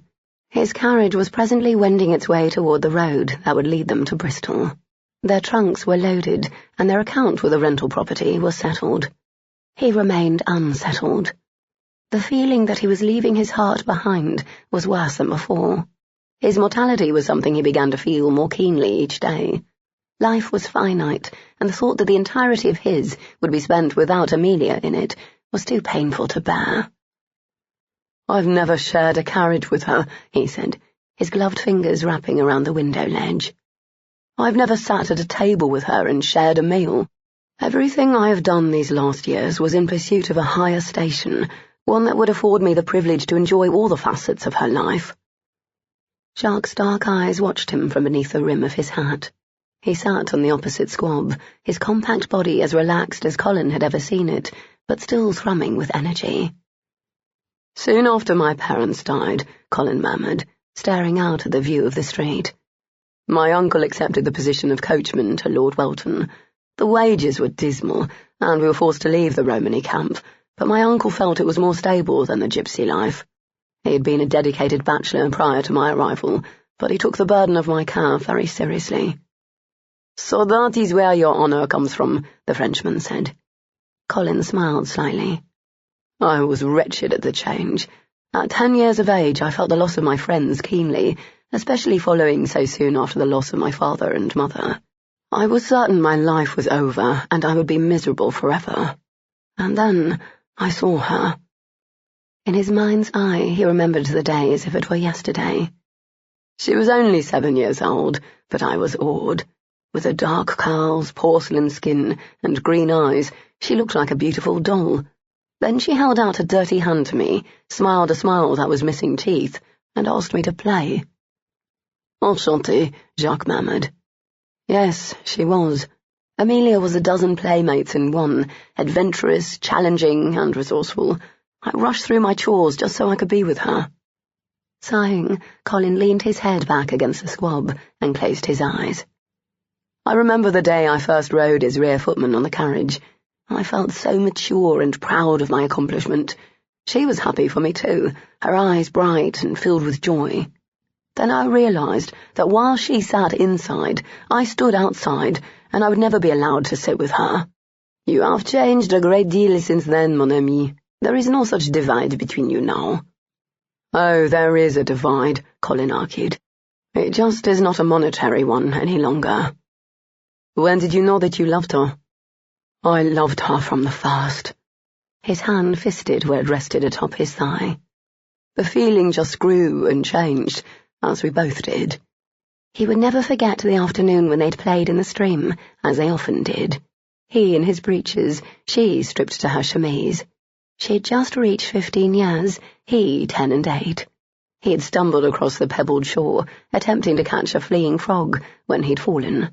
Her delighted laughter turned his head, and the sight of her had changed his life forever.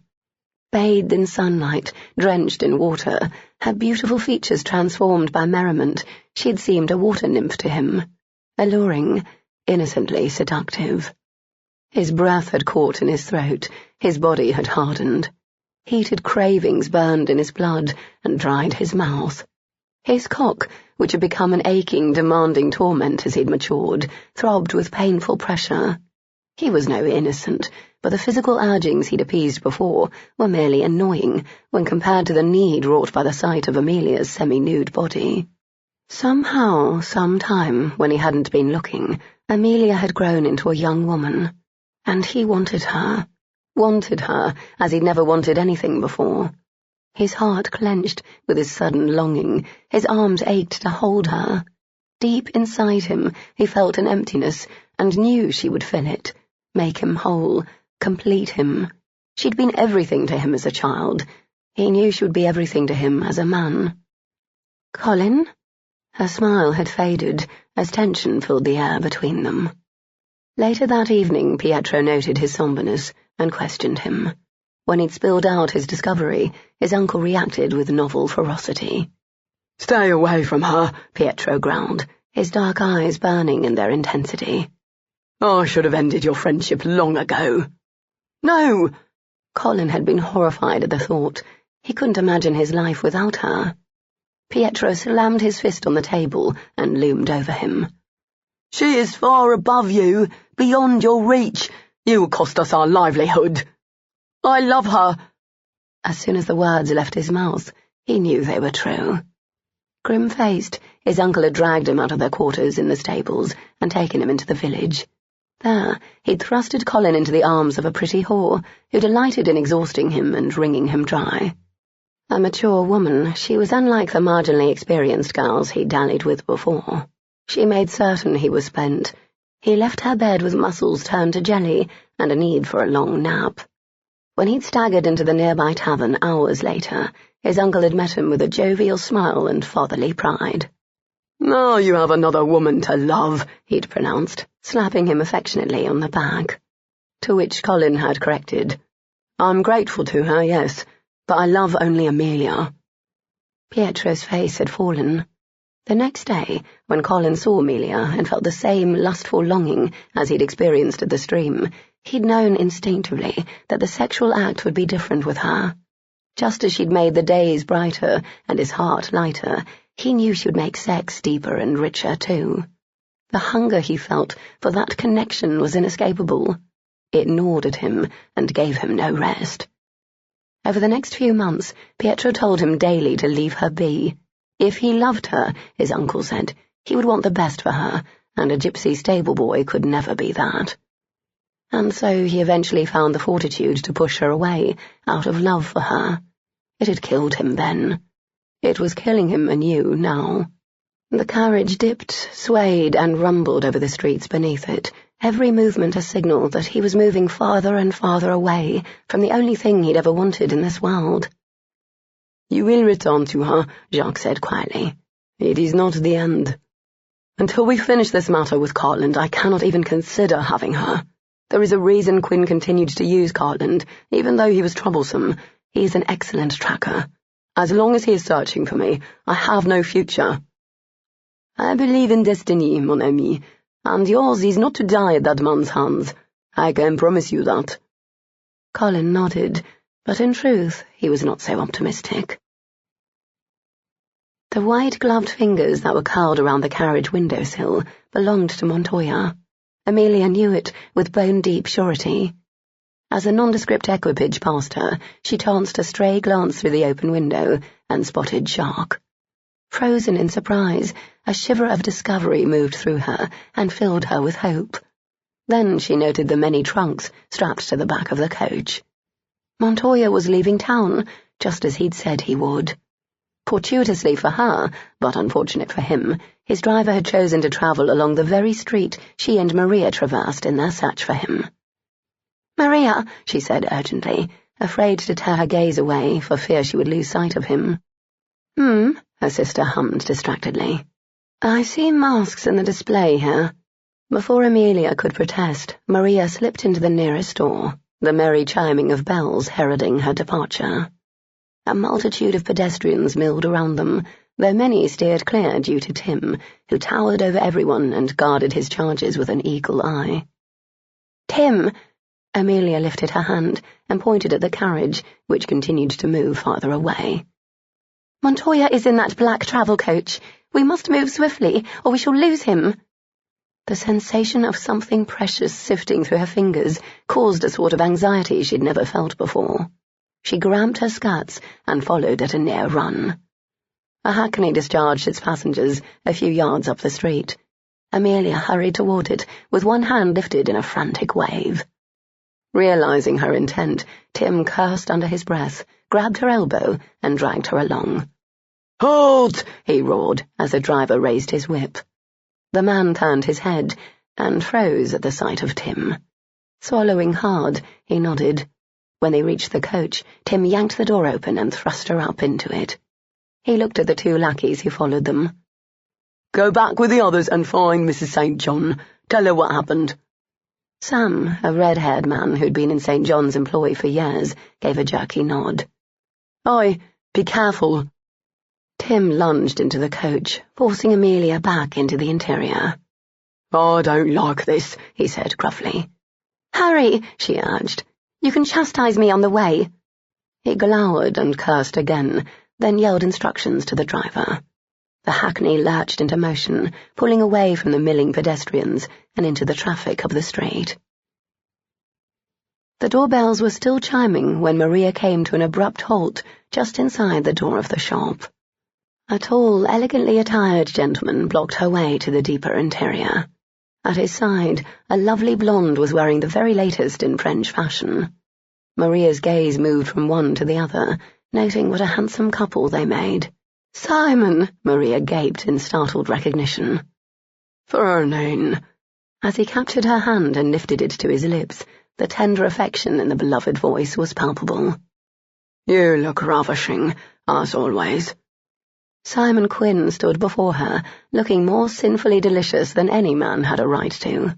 Dressed in buff-coloured breeches and a dark green coat, his powerful frame drew the eye of every woman within viewing distance. He bore the form of a labourer, while clad in superbly tailored garments fit for the king himself.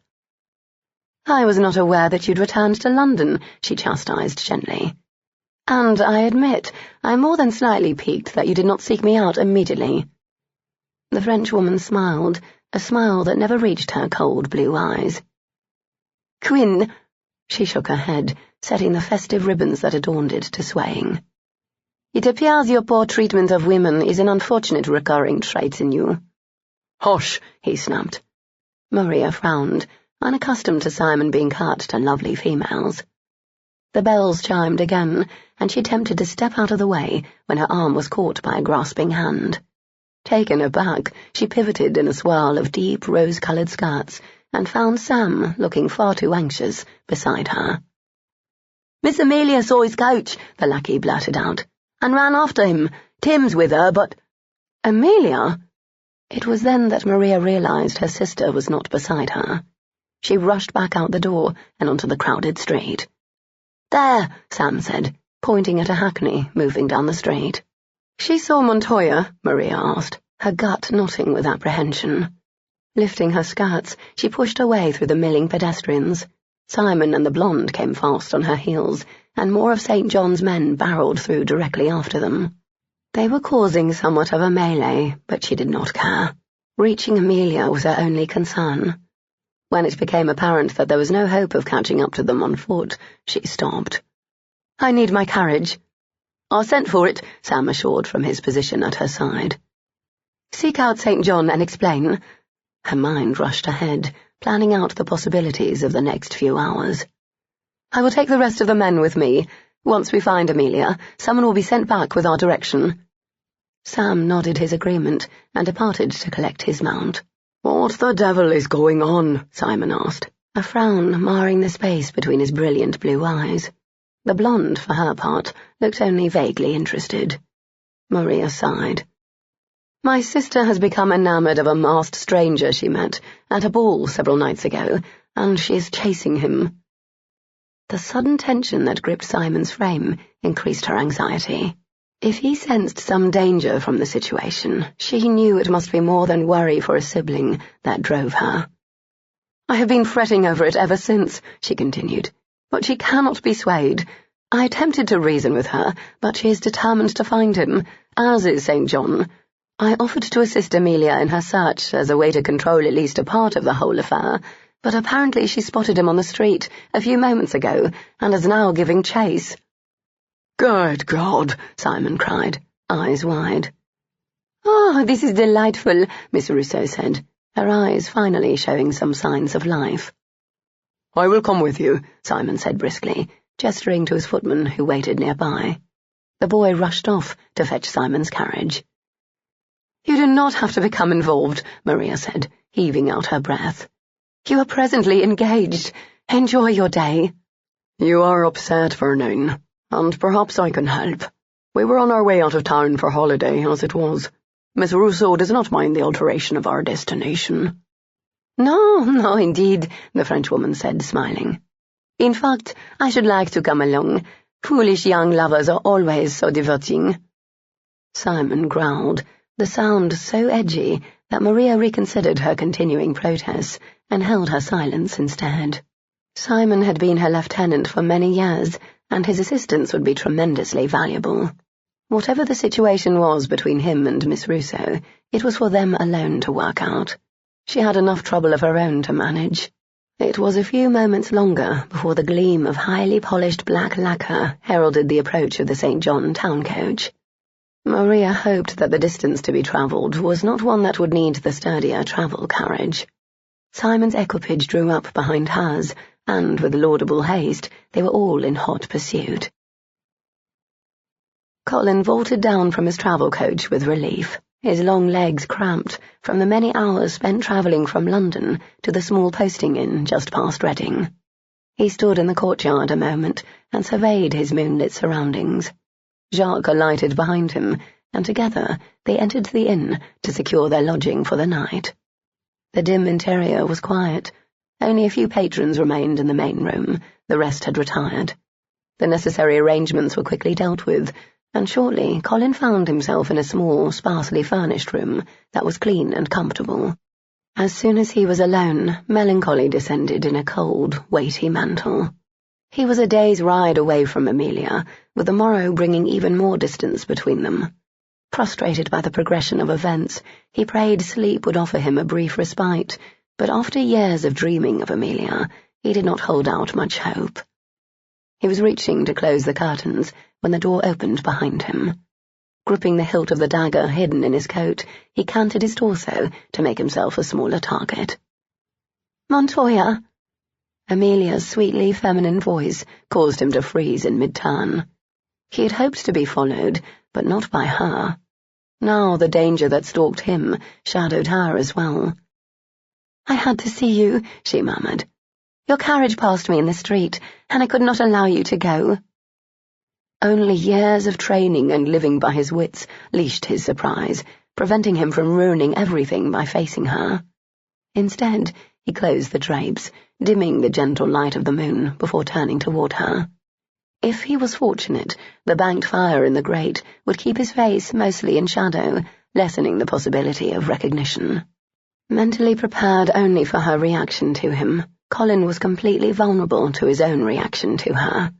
The sight of her by the door, and near a bed, hit him like a blow, freeing a possessive primitive growl from his tightened throat. She shivered at the sound, her lips parting with quickened breaths. His hands clenched into fists at his sides. Did she know what she did to him?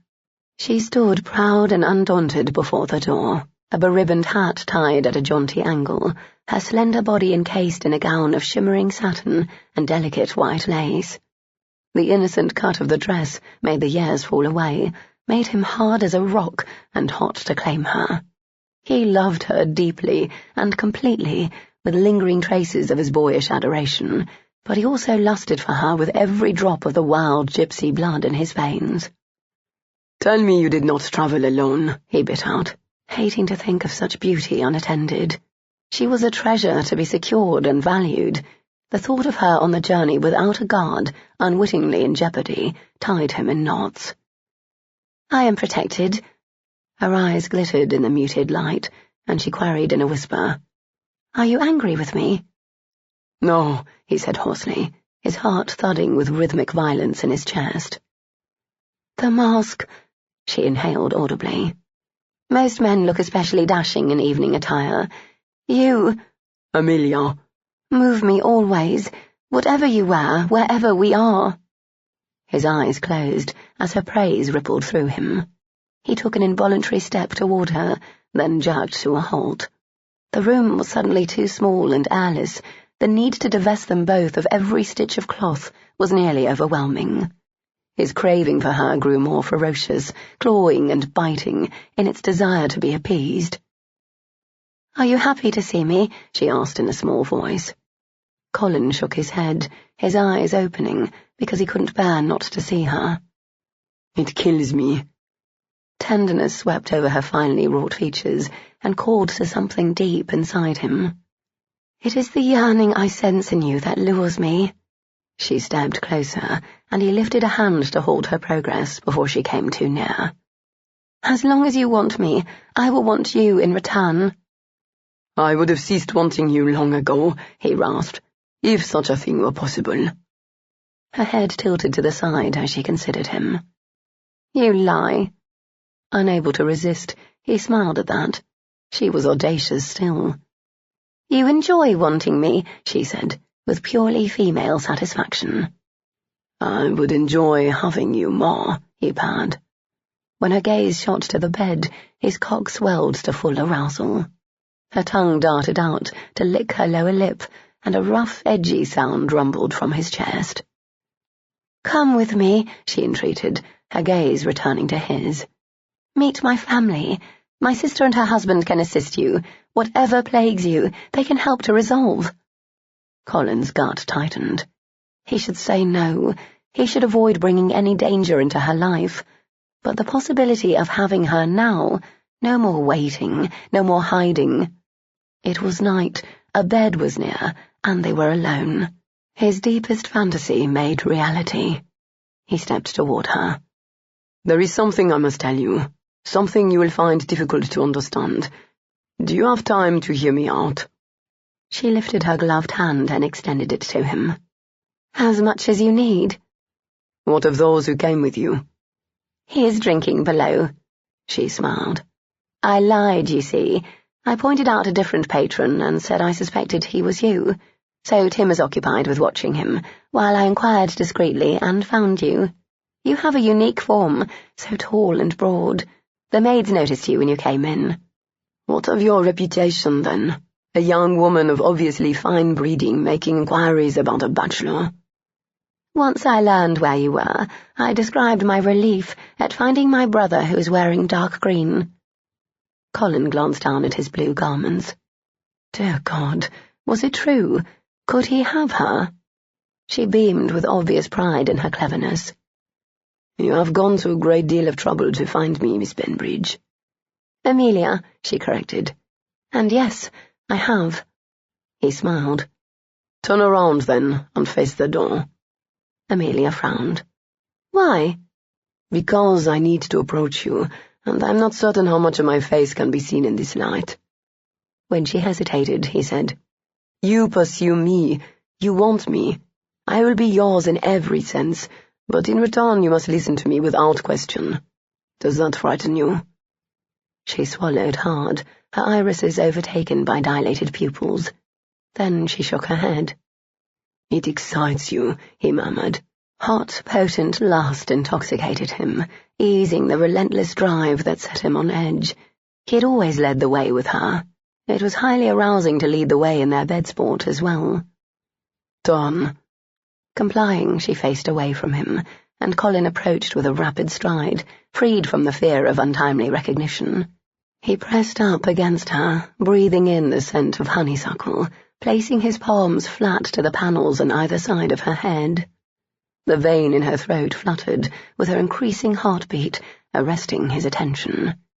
The sound of the bolt sliding home stiffened his frame and drew his gaze away. How simple the action was, that of locking the door, but it aroused him as nothing ever had.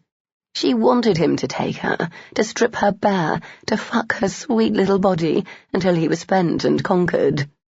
Though he knew it, he still wanted her to say the words aloud. There is no chance that you will depart this room as virginal as you entered it, he murmured, his tongue stroking over her racing pulse. In answer, she reached for the chair by the door and pushed back hard against him, creating a gap that allowed her to wedge the spindle back beneath the knob. Do you anticipate interruptions? He asked, with laughter in his voice and heart. Or do you simply wish to keep the world at bay?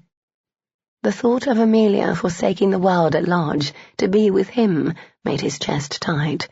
She'd promised to do so as a young girl. Would she recommit to that promise as a woman? You assume I wish to lock others out. Her mouth curved in a woman's smile. Perhaps I wish to lock you in.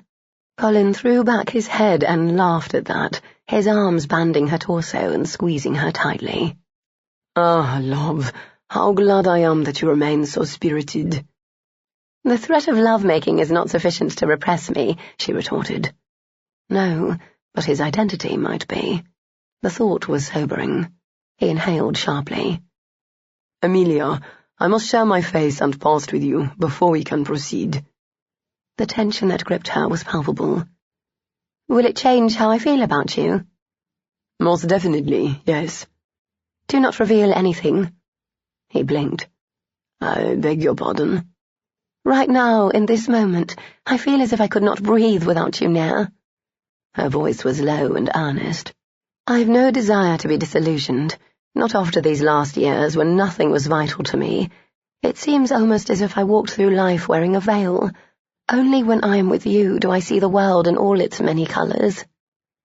Pressing his cheek to hers, he whispered, You should place greater worth upon your virginity. I cannot take you. She turned her head and pressed her lips to his. The sudden rush of sensation was dizzying, then unbearably arousing. He felt her moving, but was unable to break the contact to discover why. His tongue stroked across her lips, licking the innocently sweet flavor that was innate to her. The taste was addicting, destroying him. He was helpless to resist it. When her bare fingertips wrapped around his wrist and lifted his hand to her breast, he knew there was no fighting her. He could not simply blurt out who he was. The revelation required more tact than that. "I can see you with my heart," she said breathlessly, her lips moving against his. "I want to have you while I feel for you, as I do at this moment, wild and hot and free. Does that make me reckless and naive? Do you find me foolish and fast?" With every word that left her mouth, he grew harder and less controlled. Wild, hot, free. The combination was a potent allure for a gypsy male. Amelia had lived outside the boundaries of society for so long, she found it easier than most to ignore its constrictions. He suspected that contributed to their affinity. At heart, they were both desperate to run laughing through the fields without any restraints. Colin reached around her and unfastened the jeweled brooch that secured her lace fichu. "Can I cover your eyes?" he asked in a dark voice. "Would that dampen your ardor?" She tried to turn her head to meet his gaze, and he stopped her with a kiss. "I would not have the revelation occur during the act. I want nothing to mar our first time together. I have waited too long for it, and desired it too deeply to see it ruined." Nodding, she held still as he twisted the expensive lace loosely, then tied it around her head in a makeshift blindfold. "How does that feel?" "Strange." "Do not move." Colin backed up and shed his coat. He unwound his cravat, then began to work on the carved ivory buttons of his waistcoat. "Are you undressing?" she asked. "Yes." He watched a shiver move through her and smiled. How erotically beautiful she looked, with her kiss-swollen lips and covered eyes. His, to savor and enjoy. Pietro had attempted to dissuade him away from Amelia by insisting that Englishwomen lacked the fire a gypsy man needed. Colin hadn't believed it then. He certainly did not believe it now. Her lovely breasts lifted and fell with her rapid breathing, her hands clenched rhythmically at her sides. She was ripe and ready, an oasis in the desert of his barren life. Shrugging out of his waistcoat, Colin tossed it over the back of a chair and returned to her. "I want you to speak your thoughts to me. Tell me what feels good, what doesn't. I will know if you lie. Your body will betray you." "Then why should I speak?" "For your benefit." He caressed her shoulders, then reached for the tiny row of cloth buttons that followed the line of her spine. "Speaking aloud will force you to think in minute detail about what I am doing to you. It will anchor you to the pleasure and this moment." "Anchor me to you." "Yes, that too." He kissed her throat. "It will empower you, with the telling of your desires. You may hesitate to touch me or wonder what is allowed or what is not allowed. But if you sense how the sounds of your pleasure in turn please me, you will know that this is a joining of two lovers, playing equal parts." "It sounds so intimate," she breathed. "For us, my love, it will be." Chapter 9. Ware entered Christopher St. John's study shortly after 10 in the evening. The infamous pirate was pacing between the back of his desk and the window beyond that, with a sort of restlessness the Earl had never seen in him before. Sans coat and bearing a skewed cravat, St. John looked rumpled and anxious, which set the hairs on Ware's nape to rising. After seeing the travel coach hitched in the front circular drive, it was apparent that a journey of some distance was planned. "My lord," St. John greeted absently. "St. John?" He cut straight to the heart of the matter. "What has happened?"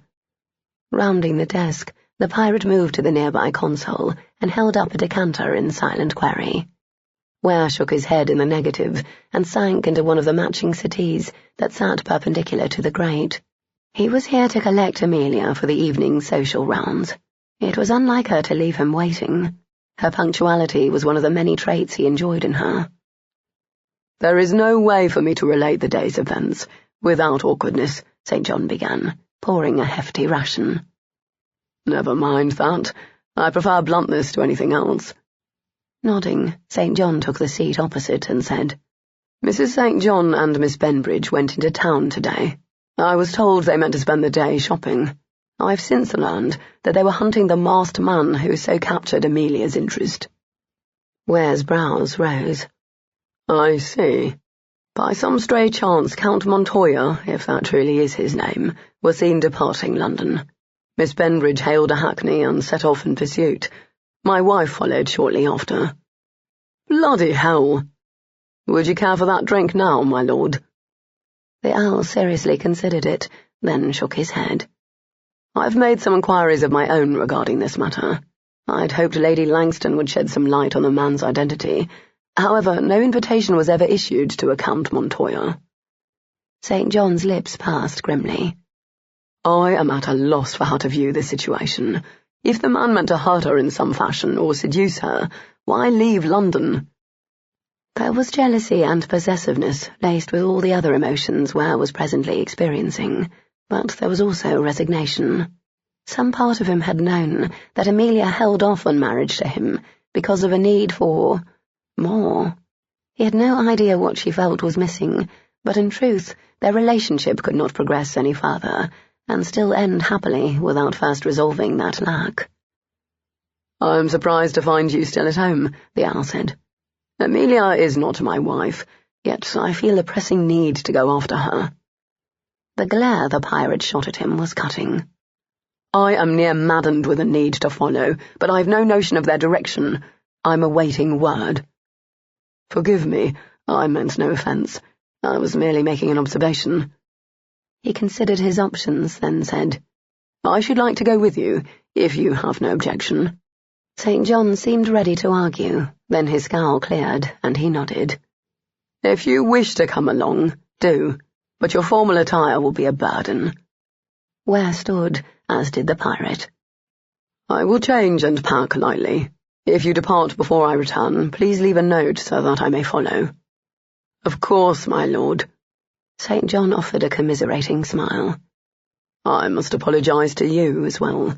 Your courting of Amelia has done much for her. Mrs. St. John and I are both exceedingly grateful, as is Amelia. St. John, Ware laughed ruefully. At this moment, the matter of my pride is secondary to Amelia's safety. They clasped hands in a gesture of mutual respect. Then the Earl hastened to depart before he was left behind. As his carriage rolled away from the St. John residence, Ware began a mental list of what to bring with him. His small sword and pistol were among the items he catalogued. If Amelia's honour was to be impugned, he considered it his right and duty to correct the slight. As Colin spread open the back of Amelia's gown, his thoughts were already rushing ahead, considering how this one night would change their lives forever. Do you have an Abigail with you? The blindfold might make some women more timid and hesitant. Not so with Amelia. Her voice came sure and strong. No, I saw your carriage and gave chase. Warring with a primitive need to mark her as his heart still wanted to protect her, even at great cost to himself. There will be no way to hide that you've been ravished. In the heat of passion, our better sense deserts us. What you want now, you may regret in the morning. I know my own mind, she said stubbornly. You will give up Ware. He gently withdrew one of her arms from a sleeve, then repeated the movement on the other side. And you will belong to me. I think it more likely that you will belong to me. Smiling, he bent at the knees and pulled her gown down with him. Amelia stepped out of the garment without urging, balancing her weight by leaning against the door. He deliberately delayed the joy of seeing her stripped from her outer garments. He took his time, laying the dress over the back of a wing chair, in an effort to spare it the most wrinkling. You are so calm, she murmured. So controlled. You must have many affairs. This is not an affair. He turned his head, raking her lithe body with a heated glance. Still too many garments, but he knew that he was seeing her as no other man ever had. She set her hand on her hip and a finely arched brow lifted above the fichu. "Perhaps I want an affair." "Well, you're not having one with me," he growled, reaching her in 2 strides and lifting her feet from the floor. "You will not be having one ever, because no other man will come after me in your bed." Amelia laughed and wrapped her arms around his neck. "My, how delightful you are when you become possessive." He pressed his lips to her ear. "Wait until my cock is inside you. See how delightful my possession is then." "Tease," she said breathlessly, with a slight note of anxiety. "At this rate, the sun will be rising before I am naked." "You do not have to be naked to be fucked," he whispered, deliberately challenging her to revive her spirits. "I could toss up your underskirts, undo my breeches, and pin you to the door." "If your intent is to frighten me, you should know that I am difficult to scare." The anxiousness was gone from her voice, banished by her impressive inner fortitude. "I have lived in the most rustic of places. I have seen all sorts of animals doing all sorts of things to each other." He buried his grin in her tender throat. "Do not find amusement at my expense," she said. "Your threat is groundless. You would not take my virginity in so callous a manner. You worship me too much." "So I do, Your Highness." Setting her back on her feet, Colin dropped to his knees and kissed her feet. As she laughed, he moved upward, sliding beneath the masses of skirts, pressing open-mouthed kisses up the length of her stocking-clad legs. Her laughter turned into a gasp, then a soft whimper. The intimate smell of her drove him insane, and with a tentative finger, Colin tested her, gritting his teeth at finding her slick and hot. Startled by his bold caress, Amelia stumbled and fell into the door with a soft thud. "Not while I am standing," she protested. Pressing a final kiss to the back of her knee, Colin crawled free and stood before her. He gently turned her, then set to work on her tapes and stays, taking the brief respite to regain his control. He focused on his breathing and hers, instead of the animal need that clawed inside him. Finally, she was left with only her chemise, a garment made of material so fine he could almost see through it. It was enough to drive him to madness, the far too vague hints of her body beneath. "I want you to remove the rest," he said, stepping back. "Why?" "Because it will please me." "It is not as easy as you intimate. I have never been naked before a man." "Do it, Amelia," he ordered, near desperate to see all of her. With no further hesitation, she reached down and removed her shoes. The hem of her chemise lifted as she reached for the ribbons that secured her stockings. His mouth watered at the sight, every movement she made erasing similar memories from his past. No other woman could compete with the innocent, unaffected fashion in which Amelia undressed. Her movements were not practiced or planned with an eye for seduction, but they aroused him unbearably, nevertheless. Aching with lust for her, he freed the placket of his breeches and took his cock in hand. He was thick and hard, slick at the tip with wanting her. Stroking leisurely down the length, he groaned in need. Amelia froze at the sound, unsure of what she had done to distress him. "What is it? What's wrong?" "Nothing is wrong," Montoya assured her in a gruff voice that belied his words. "Everything is perfect." She listened carefully, regulating her breathing in order to take in every nuance of sound. "What are you doing? I hear you moving." "I am fondling my cock." Images filled her mind, incomplete due to her inexperience, but arousing regardless. The flesh between her legs throbbed in response, making her squeeze her thighs together in a vain effort to ease the ache. "Why?" "Because it pains me, love. I am hard and ready for you, harder and thicker than I have ever been." "Can I touch it?" He made a choked noise, and the sounds of his movements became more pronounced. "Bear yourself fast." Amelia finished undressing with haste, forcibly shoving aside thoughts of her imperfections. Unlike Maria, she was not lushly curved and built for a man's pleasure. She was taller, thinner, and smaller-breasted. She was too active, enjoying riding and fencing more than card games and teas. "Dear God," he gasped when she dropped her chemise to the floor. Her hands moved to cover herself, but he moved swiftly, catching her wrists. Never hide from me. I am nervous, she retorted. My love. He wrapped her against him, and she felt his erection between them. Smooth as silk, but hard as a rock and hot to the touch. Despite the shock of it, her body delighted in the feel and grew slicker. You are so beautiful, Amelia. Every inch of you.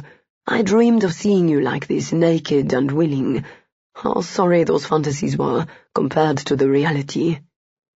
She pressed her forehead to his chest and said, You are being kind. Montoya brought her hand to his cock and wrapped her fingers around it. This is not how a man feels when he finds his lover inadequate. Amelia moved, squeezing and caressing, exploring. His breath hissed out between his teeth. You will make me spend, he gritted out. If it would please you to do so, go ahead, she replied, wanting to give him pleasure, wanting to satisfy him in a way that would brand him as hers. Minx. She stilled as a big, warm hand cupped her breast. Immediately her nipple, already tight and hard from the chill of the open air, pebbled further. See how you fit so perfectly within my palm, he murmured, his hips beginning to thrust into her movements. You are built for me, Amelia. She whimpered as his thumb and forefinger surrounded her nipple and tugged on it, sending pangs of intense pleasure straight to her womb. Everything tightened and coiled, making her move restlessly. And how quickly you respond to me. He leaned back, and a moment later she cried out as hot, wet suction surrounded the tender peak of her breast.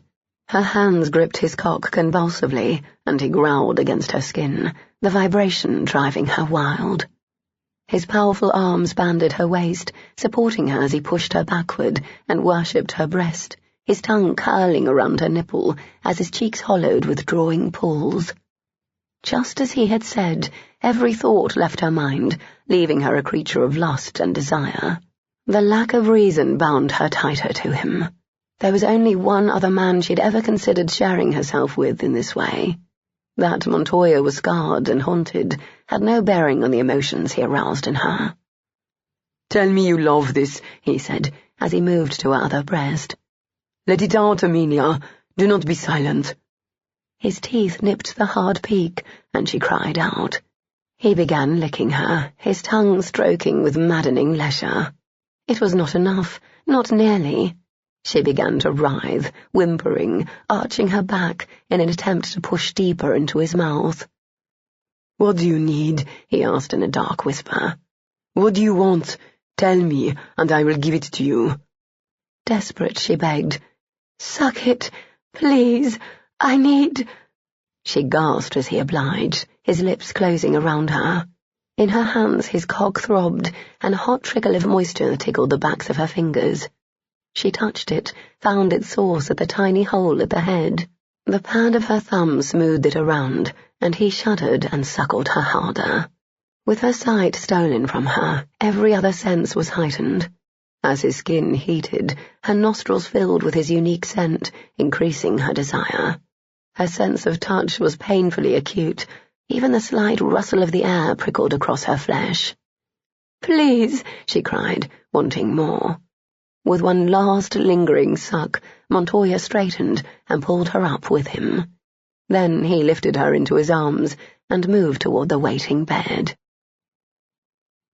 Simon was in a foul mood by the time Maria's coach pulled off the main road and into the courtyard of an inn just shy of Reading. 2 St. John's outriders travelled on ahead, freed of the burden of the slow-moving carriages. If they were fortunate, they would return with a more solid direction, or perhaps even a sighting. The entire day had been a study in frustration. The hackney carrying Amelia had discharged her and her guard shortly after collecting them, unwilling to travel beyond the city. They had then secured another carriage and continued on. That progression of events was to be expected. What most concerned Simon were the reports of an inordinate number of French-speaking riders moving in the same direction ahead of them. It could be nothing, or it could be Cartland. Simon had longed to disclose the whole of the matter to Maria over dinner, but he felt a similar level of loyalty to Colin, who'd risked his life for Simon on more than a few occasions. So he said nothing, holding his tongue when they parted ways to retire for the night. In the meantime, neither he nor Lisette had any of the items required for comfortable travel. They had no change of clothes and no servants. They did not even have the proper equipage, which led to him having an aching arse and a sore back. At least Colin had mentioned travelling to Bristol, which gave Simon an advantage. He subtly urged Maria in that general direction, while quietly sending a lone footman back to his lodgings to inform his valet of their change of plans. The servant would manage the settling of the accounts, the packing of their things, and the rounding up of Lisette's maid and belongings. Thinking of the Frenchwoman, his gaze moved to where she sat before the fire. By necessity, they shared a bedchamber, the size of their party enough to take up the last remaining rooms. Maria had complained mightily about the poor quality of the inn, arguing that St. John had various lackeys scattered around the area who would take them in and provide them comfortable lodging. Simon's insistence that they remain near the road was unreasonable to her, and he appreciated the validity of the argument. However, he had no desire for Maria to realize that he had lied about the planned holiday, a ruse that would be revealed if he donned the same garments. A soft sigh drew his attention back to Lisette. She was curled up in a wing chair, stripped to her chemise, with her legs tucked up close and a blanket across her lap. Pale blonde curls were loosened from a previously stylish arrangement and left to lie carelessly against pale, creamy skin. She was reading, as she often did, devouring historical volumes of text with a veracity he found intriguing. Why such interest in the past? They had merely intended to make discreet inquiries, and she brought a book along with her anyway. Frowning, Simon moved to the bed and stripped down to his smalls. Then he crawled between the sheets. With lowered lids he studied her, admiring her delicate golden beauty, while considering why it was that he found her so unappealing. It was, to his knowledge, the only time in his life that he had found external attractiveness incapable of distracting him from the internal flaws. Considering that Lisette rivaled Maria in loveliness, it was a startling realization to come to. The women were similar in many ways, and that only emphasized their differences.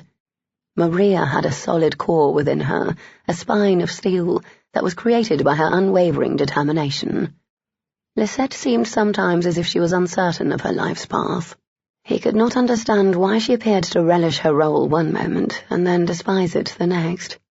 His instincts were clamoring, and he had come to rely on them implicitly. Something told him that all was not right in Lisette's world. She was a hired killer, and her icy disposition supported her chosen profession.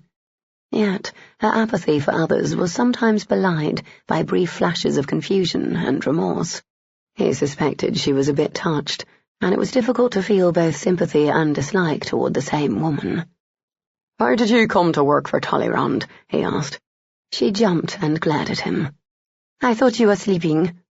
"Obviously not." "I do not work for Talleyrand." "Oh, then." "That is none of your business," she said smartly. "Oh, I think it is," he drawled. Her gaze narrowed as she looked at him. "Whom do you work for?" she countered. "I work for no one. I am a mercenary." "Are you?" he prodded, when she said no more than that. Lisette shook her head, once again looking a bit lost. Her clothes were finely crafted and expensive, her manners and deportment faultless. She'd begun life in far better circumstances than these. He knew why Maria had turned to a life of crime, but why had Lisette? "Why don't you find a rich husband and enjoy yourself draining his coffers?" he asked. Her nose wrinkled. "How boring." "Well, that would depend on the husband, would it not?" "Regardless, that does not sound appealing to me." "Perhaps life as a mistress would suit you better." "I do not like men very much," she pronounced, startling him. "Why are you asking me such questions?" Simon shrugged. Why not? There's nothing else for me to do. Go to sleep. Do you prefer the company of women? She stared at him a moment, then her eyes widened. No, mon Dieu, I prefer the company of books, but in lieu of that, men are my second choice, most especially in the manner to which you are referring.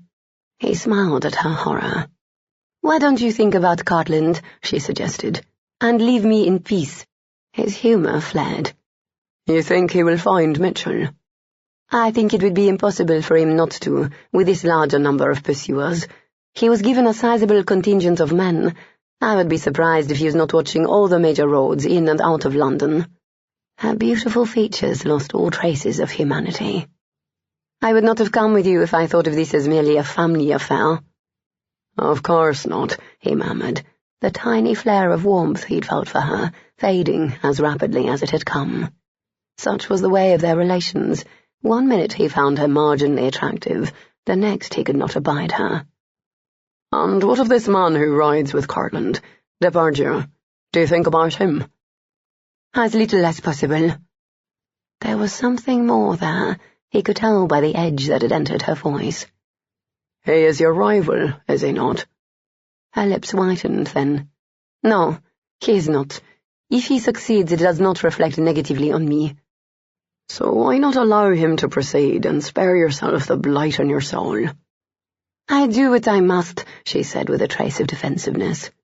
You do not like that I can set aside my emotions to accomplish the task set before me, but the ability keeps me alive. Heaving out his breath, Simon slid down to lie on his back. Surviving in the manner that you and I do does not mean we have to be heartless.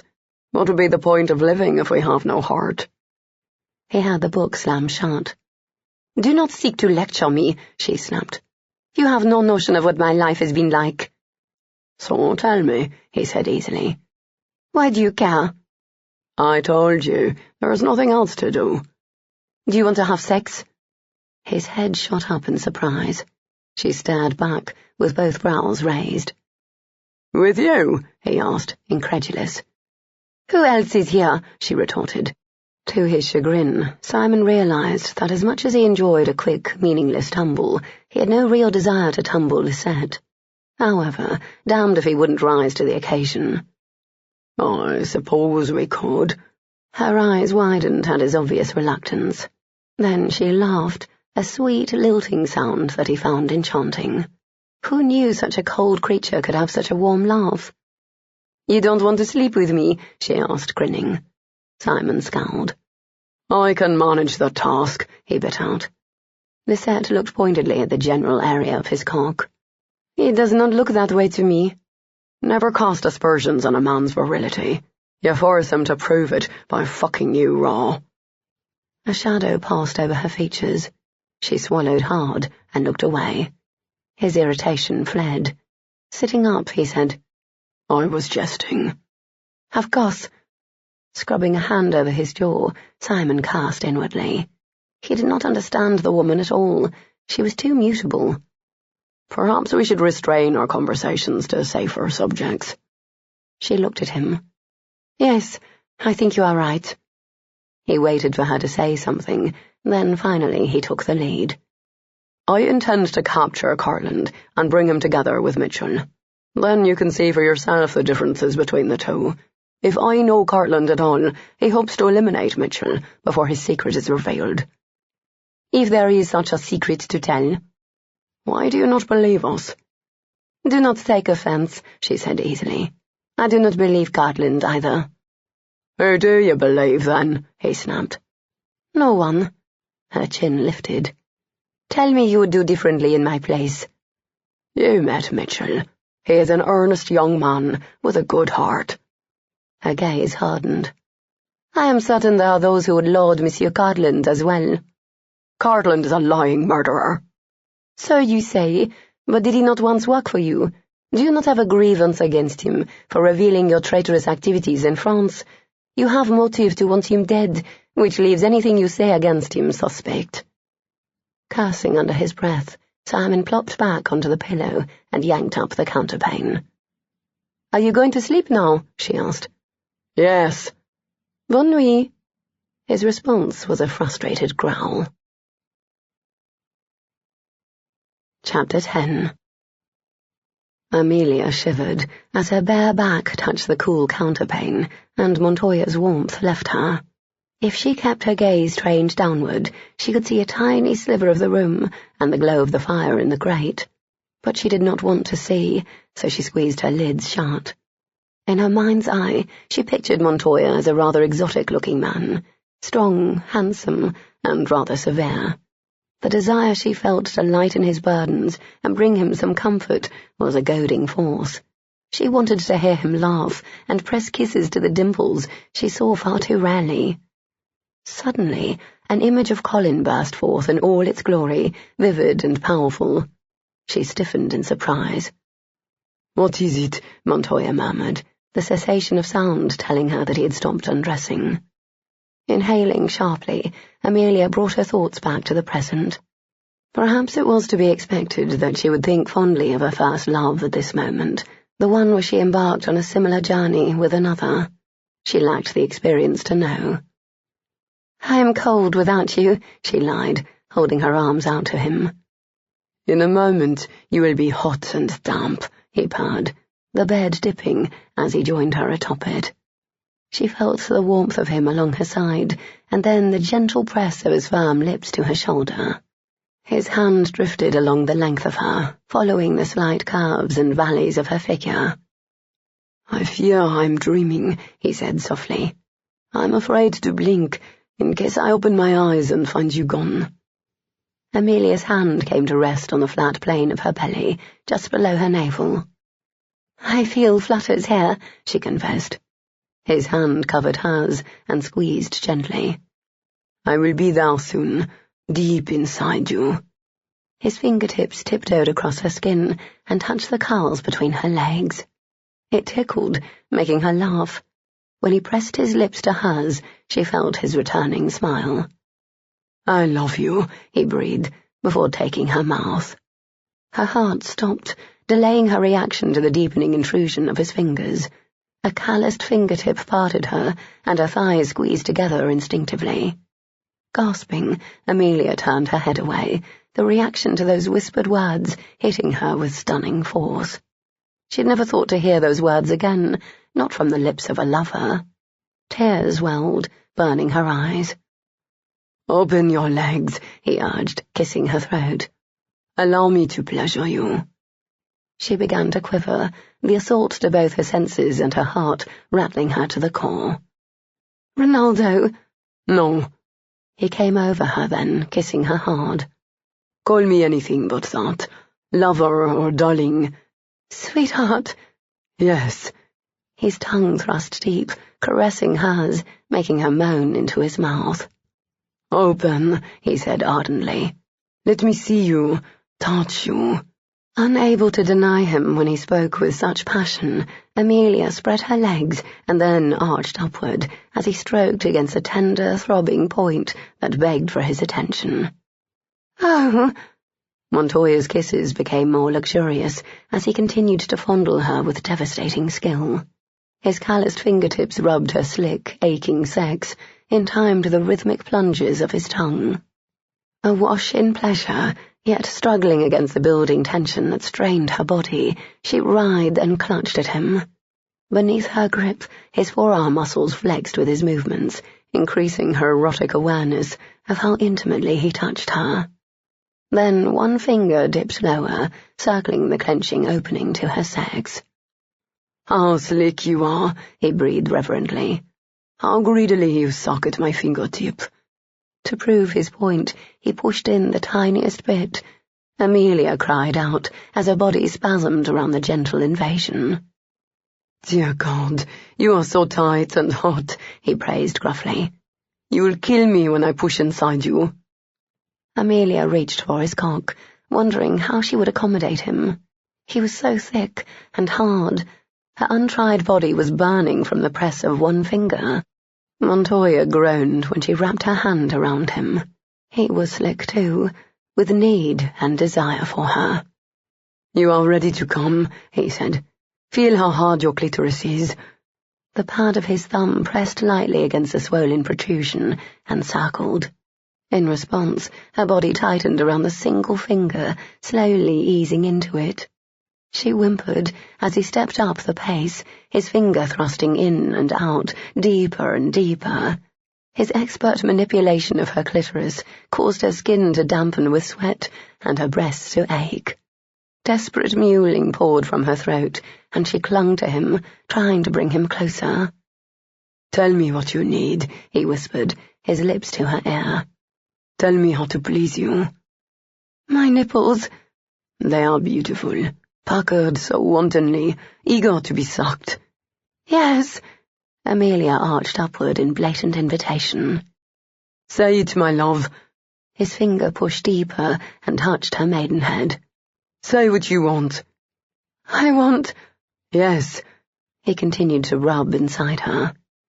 "I want your mouth on my breasts." With pleasure," he purred. She gasped when he obliged, the burning heat searing her tender flesh. Tension gripped her limbs, tightening with every tug of his lips, every thrust of his finger, every circle of his thumb. The climax stole her breath when it hit. Her body went rigid, her heart slammed against her ribs, her blood rushed through her ears. And deep inside her, at the extremity of her orgasm, Montoya broke through the barrier between them.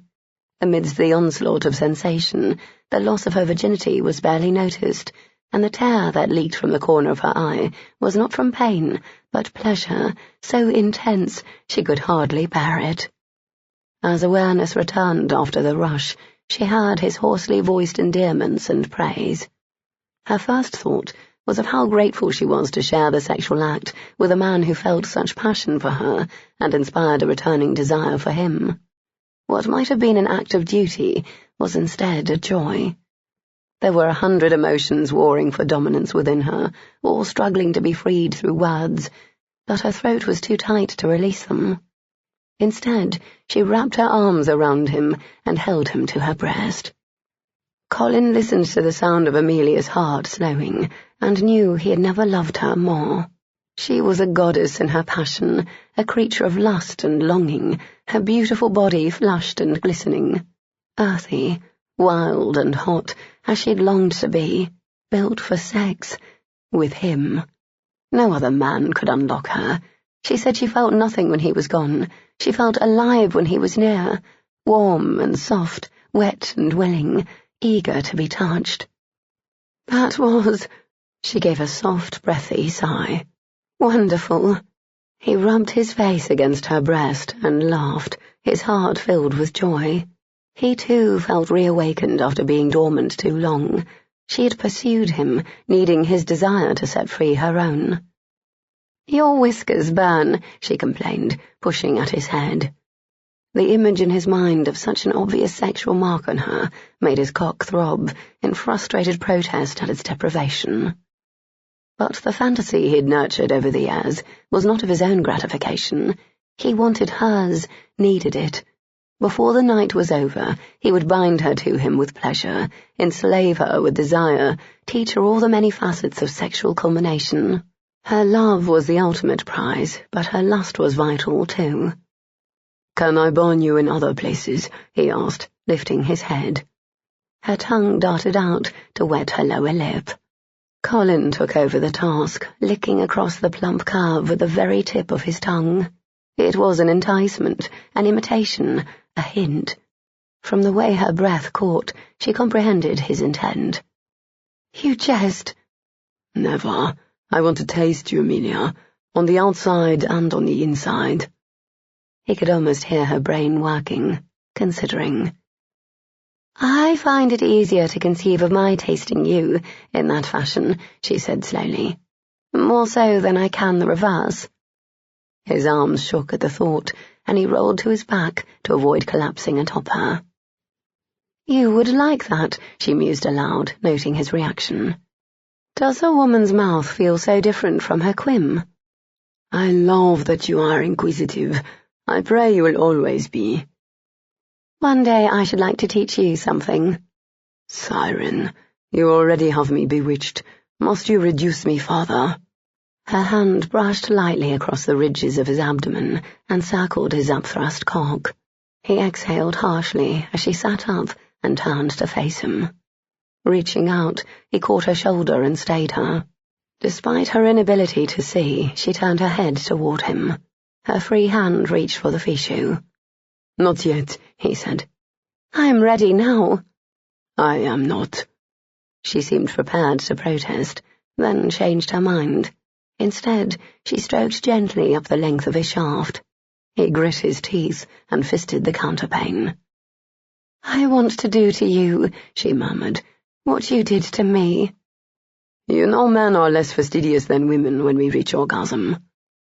"But the sensation is the same, is it not?" He smiled. "I would imagine so." Amelia sat up and tucked her legs beneath her. With 2 hands she fondled him, squeezing and caressing. The sensation originated at his cock, burned up his spine, and seared his heart. There was reverence in her touch, awe. The edge of a nail traced the line of a vein, and he groaned, a low, pained sound. "Tell me what you like," she breathed. "Tell me how to please you best." "You already please me best." Colin caressed the elegant curve of her spine. "Then tell me how to please you better." "If you did that, I would spend in your hands." "Or my mouth?" Her head tilted to one side in question. "Not tonight," he choked out. His bollocks drew up, and he pulled them down with a quick tug. She felt blindly until she comprehended what he had done. "Why did you do that?" Her cool fingers touched his balls, rolling them gently, then tugging them. Unlike when he had performed the task himself, Amelia's ministrations had the opposite result. Colin felt as if his testicles were attempting to crawl up inside his body. He pushed her hand away. "Bloody hell, do not do that." "That was amazing," she said, with that awed tone that drove him to madness. Pushed to the edge of reason, Colin rolled over her and settled between her thighs. The makeshift blindfold twisted with his movements, but he caught it quickly and pulled it into place. "You feel so good." Amelia's small hands moved across his shoulders. "You're so big and hard, everywhere." He heard anxiety in her voice and sought to alleviate it. "I will please you," he promised, supporting his weight on one forearm and reaching low to massage the tender flesh of her cunt with the heel of his other palm. She moaned and rolled her hips into the pressure. "What you felt before is nothing to how it will feel when I am inside you." Her slender arms wrapped around his neck and pulled him near. I want that with you." "Yes." He licked along the shell of her ear, making her shiver. "You are a sensual woman. It's there in the way you move, the way you look at me, the way you are built." "I am too slender," she said in a quiet voice. "You are perfect. Some women are fashioned to suit all men. You were crafted for me alone. My blood runs hot, my passions high, therefore you are made for endurance. Your limbs graceful but lithe, your calves lush but not limiting." He pushed a finger inside her, testing her soreness. Her answering moan of welcome was all the encouragement he needed. Fisting his straining cock, he positioned the thick head at the tiny slitted entrance to her body. Cum was dribbling from the tip, the shaft too eager and determined to lubricate his way. It wasn't necessary. Amelia was so wet and hot. With the veriest roll of his hips, the fat crown slipped inside her. "Oh, God," she breathed, her mouth opening on gasping breaths. Colin's entire body strained with the pleasure of her grip. The scalding heat inside her swept upward from his cock and over his skin. Sweat misted, then pooled in the small of his back, as his back bowed with the effort he maintained to keep his entry slow. She would need time to adjust to his size and the novel intrusion of a man's body into hers. Amelia's hands caught his hips, and her hips began a tiny rolling motion that nearly unmanned him. "Bloody hell," he gasped, jolting as his seed spurted out in a desperate bid to relieve the torturous pressure in his bollocks. "I need you deeper," she begged, and he was so grateful for her that he took her mouth in a lush, frantic kiss. Her lips closed around his tongue, sucking it with such fervour his cock swelled in jealousy. Using his weight, Colin pinned her to the bed, sinking another inch inside her, his hands cupping her face and gentling her ardour. "Amelia," He groaned and nuzzled his sweat-slick cheek against hers.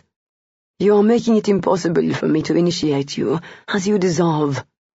"I ache inside," she cried, holding him so tightly. "And you're not there yet." "You are tiny and untried, and I am thick and hard. If I go too quickly, it will bring you pain now and soreness later." "You are too big." "No, damn it all." He did not want to be surly, but her hungry cunt was tugging on the head of his cock, goading his primitive instincts to take over and leave the gentlemanly ones behind. "Then let me watch. Perhaps if I can see, I'll be less anxious. This moment is too intense without my sight. Every noise, every touch is magnified." Colin went rigid. Now was not the time, and yet he could not bear for any part of this night to distress her. He was in heaven. He wanted nothing more than for her to be also. "I'm afraid of what will happen if you see me now. If you turned me away, I do not think I would survive it." Her lower lip quivered. Then she asked, "Do you have one of your masks with you?" "You ask me to withdraw?" He stared down at her with wide eyes. "Are you insane? I am inside you." "Not all the way," she argued. "Not as I need you to be." Her voice took on the pleading, cajoling note that he had never been able to resist. She would kill him, he realized, with an odd mixture of pride and dryness. She would never be passive in the bedroom, just as she'd never been passive out of it. He half feared the day when she'd be fully awakened sexually. How would he survive the full assault of her feminine wiles? He wasn't yet buried to the hilt, and he felt like he was dying. "It excites me," she whispered, releasing the stunning statement with panting breaths. "The sight of you, in the mask." Her fingers came up and traced the shape of his lips. "You have such a wicked mouth. I've dreamt of it, longed for it to move across my skin and whisper hot words of wanting." Shuddering with desire, Colin pushed restlessly into her streaming cunt. She was melting around his cock. Her nipples were hard against his chest, her stomach was quivering against his. "It would please me to watch you. Do not deny me." Her hands cupped his buttocks and tugged, pulling him fractionally deeper. She became tighter the deeper he went, her virgin tissues resisting the remoulding of her body to fit his. "Please," she breathed, with such heart-rending yearning. "Do not leave me in the darkness at this moment in my life." Cursing, Colin wrenched himself free, his body shaking with its need. He rolled from the bed and stalked on nerveless legs to the armoire where his valise waited. Reaching inside it, he withdrew the mask, which he had kept as a tangible reminder of the stolen moments he had shared with Amelia. He stared down at the gleaming white item in his hands with a building resentment for its purpose, that of keeping Colin Mitchell away from the woman he loved. How he wished he would have seen where this deception would lead when he first purchased the mask.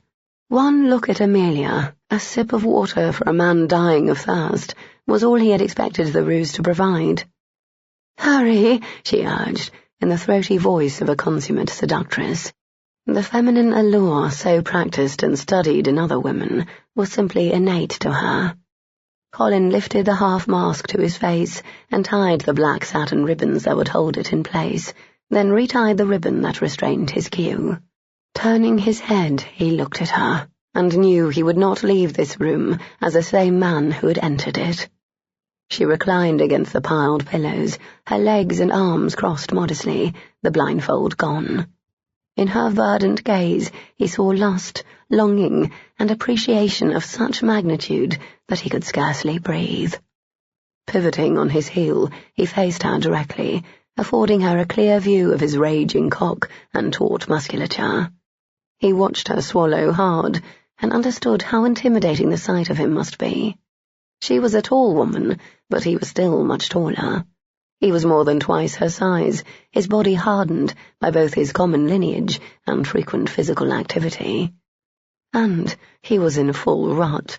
Thick veins pulsed with his raging blood, and he fisted the shaft to ease the pain of it.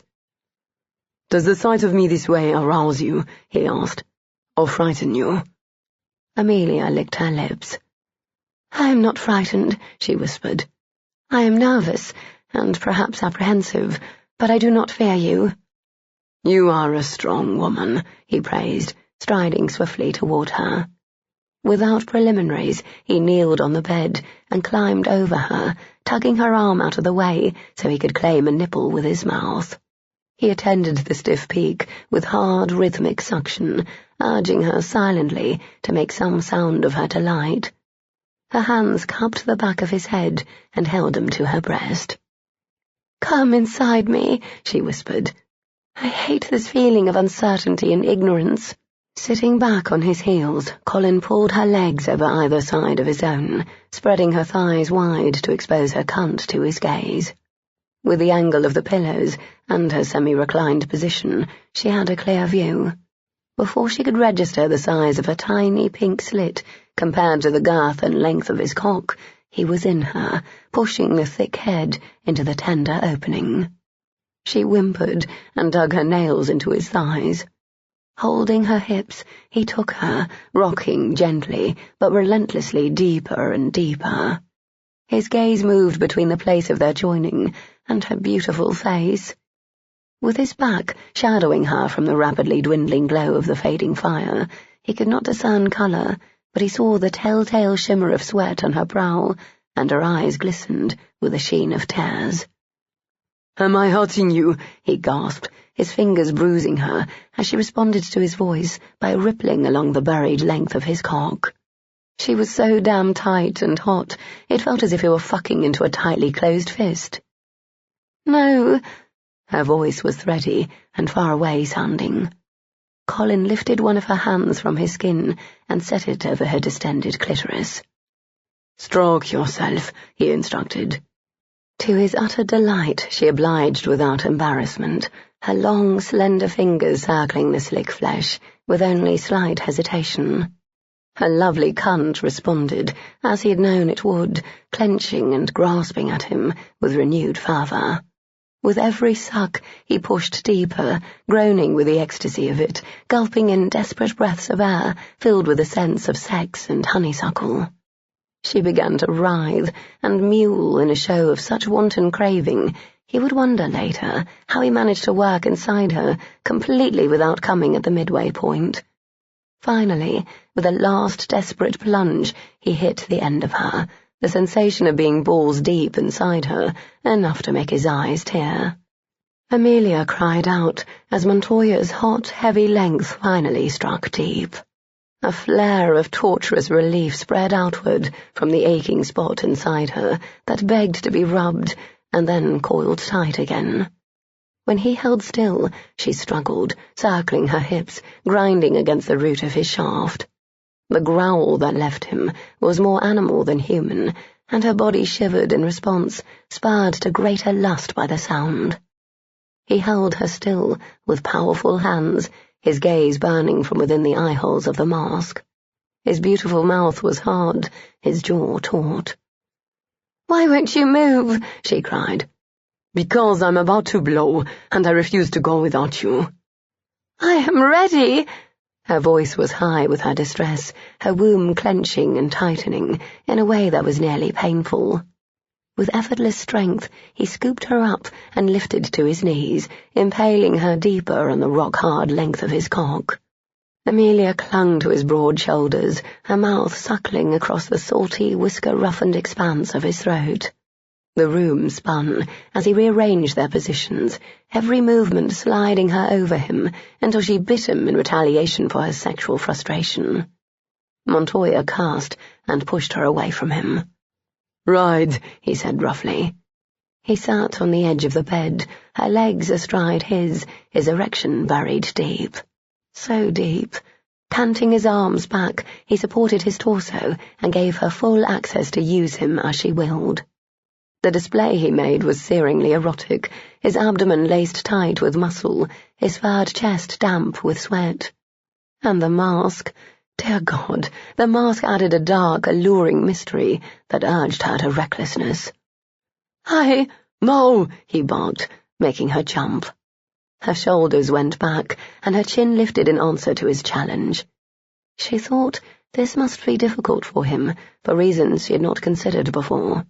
He made love with the expertise of a man who had his choice of women, which suggested the marring of his face might have been a recent event. Perhaps she was the first woman to welcome him to her bed since the injury was inflicted. The thought added poignancy to an already remarkable event. Amelia decided in that moment that she would love him well, with all that she had, better than any other woman ever could. She would reach for the turmoil she sensed inside him and soothe it with her passion, showing him with her body that it was his heart that lured her to him. Setting her hands on his shoulders for balance, she pushed onto her knees and lifted, sliding her sex upward along the length of him. When she lowered, the feel of the broad head of his cock stroking over that quivering spot inside her made her gasp and shake violently. "That's it," he praised in a dark whisper, watching her through thick black lashes. "See how well I fit you. I was made for your pleasure." Biting her lower lip, she repeated the movement, venturing slowly as she found the way of it. Her thumb brushed across a scar that marred his shoulder, the wound so old it had long since turned silver. She caressed it as she undulated, feeling the circular shape surrounded by ragged edges. In the back of her mind the injury bothered her, prodded at her. Then he spoke, and everything else scattered from her mind. "Sweet Amelia, you are mine." Amelia rose and wrapped her arms around his torso, tilting her head to fit her mouth over his, lifting and falling, moaning at the feel of her swollen nipples brushing across the light dusting of coarse hair on his chest. Claiming him as he claimed her. Montoya thrust one hand into her tresses, holding her close as he murmured encouragement into her mouth, his hips circling beneath her in breathtaking thrusts, stealing her wits, stealing her heart. As she gained confidence, she moved faster, breathing hard from her exertions, drops of sweat trickling down between her bouncing breasts. "I want you this way daily." His words were heavy, slurred with pleasure. "I want you to feel empty when I'm not inside you, hungry, starved for me." Amelia knew it would be that way. She was mindless with lust, grinding, writhing, pumping onto his thick, straining erection, as if she had done this before, as if she knew what she was doing. His teeth nipped her throat, and she cried out, everything clenching inside her, until he cursed from the feel of it. He was driving her to this madness, with his big body reclined, his eyes heavy-lidded behind the mask, his lips glistening from her mouth. He looked like a pagan sex god, exotically beautiful, endlessly controlled, content to lie back and be pleasured by a wanton whose sole focus was the pursuit of orgasm. With her lips against his cheek, she whispered, "Fuck me," surprising herself with how easily the crude word rolled off her tongue. A brutal shudder racked Montoya's frame in response. "Make me come," she coaxed breathlessly, riding him still. "I want it. I want you. Wild, deep. I need you with me." Before she could blink, he had twisted, pinning her to the bed.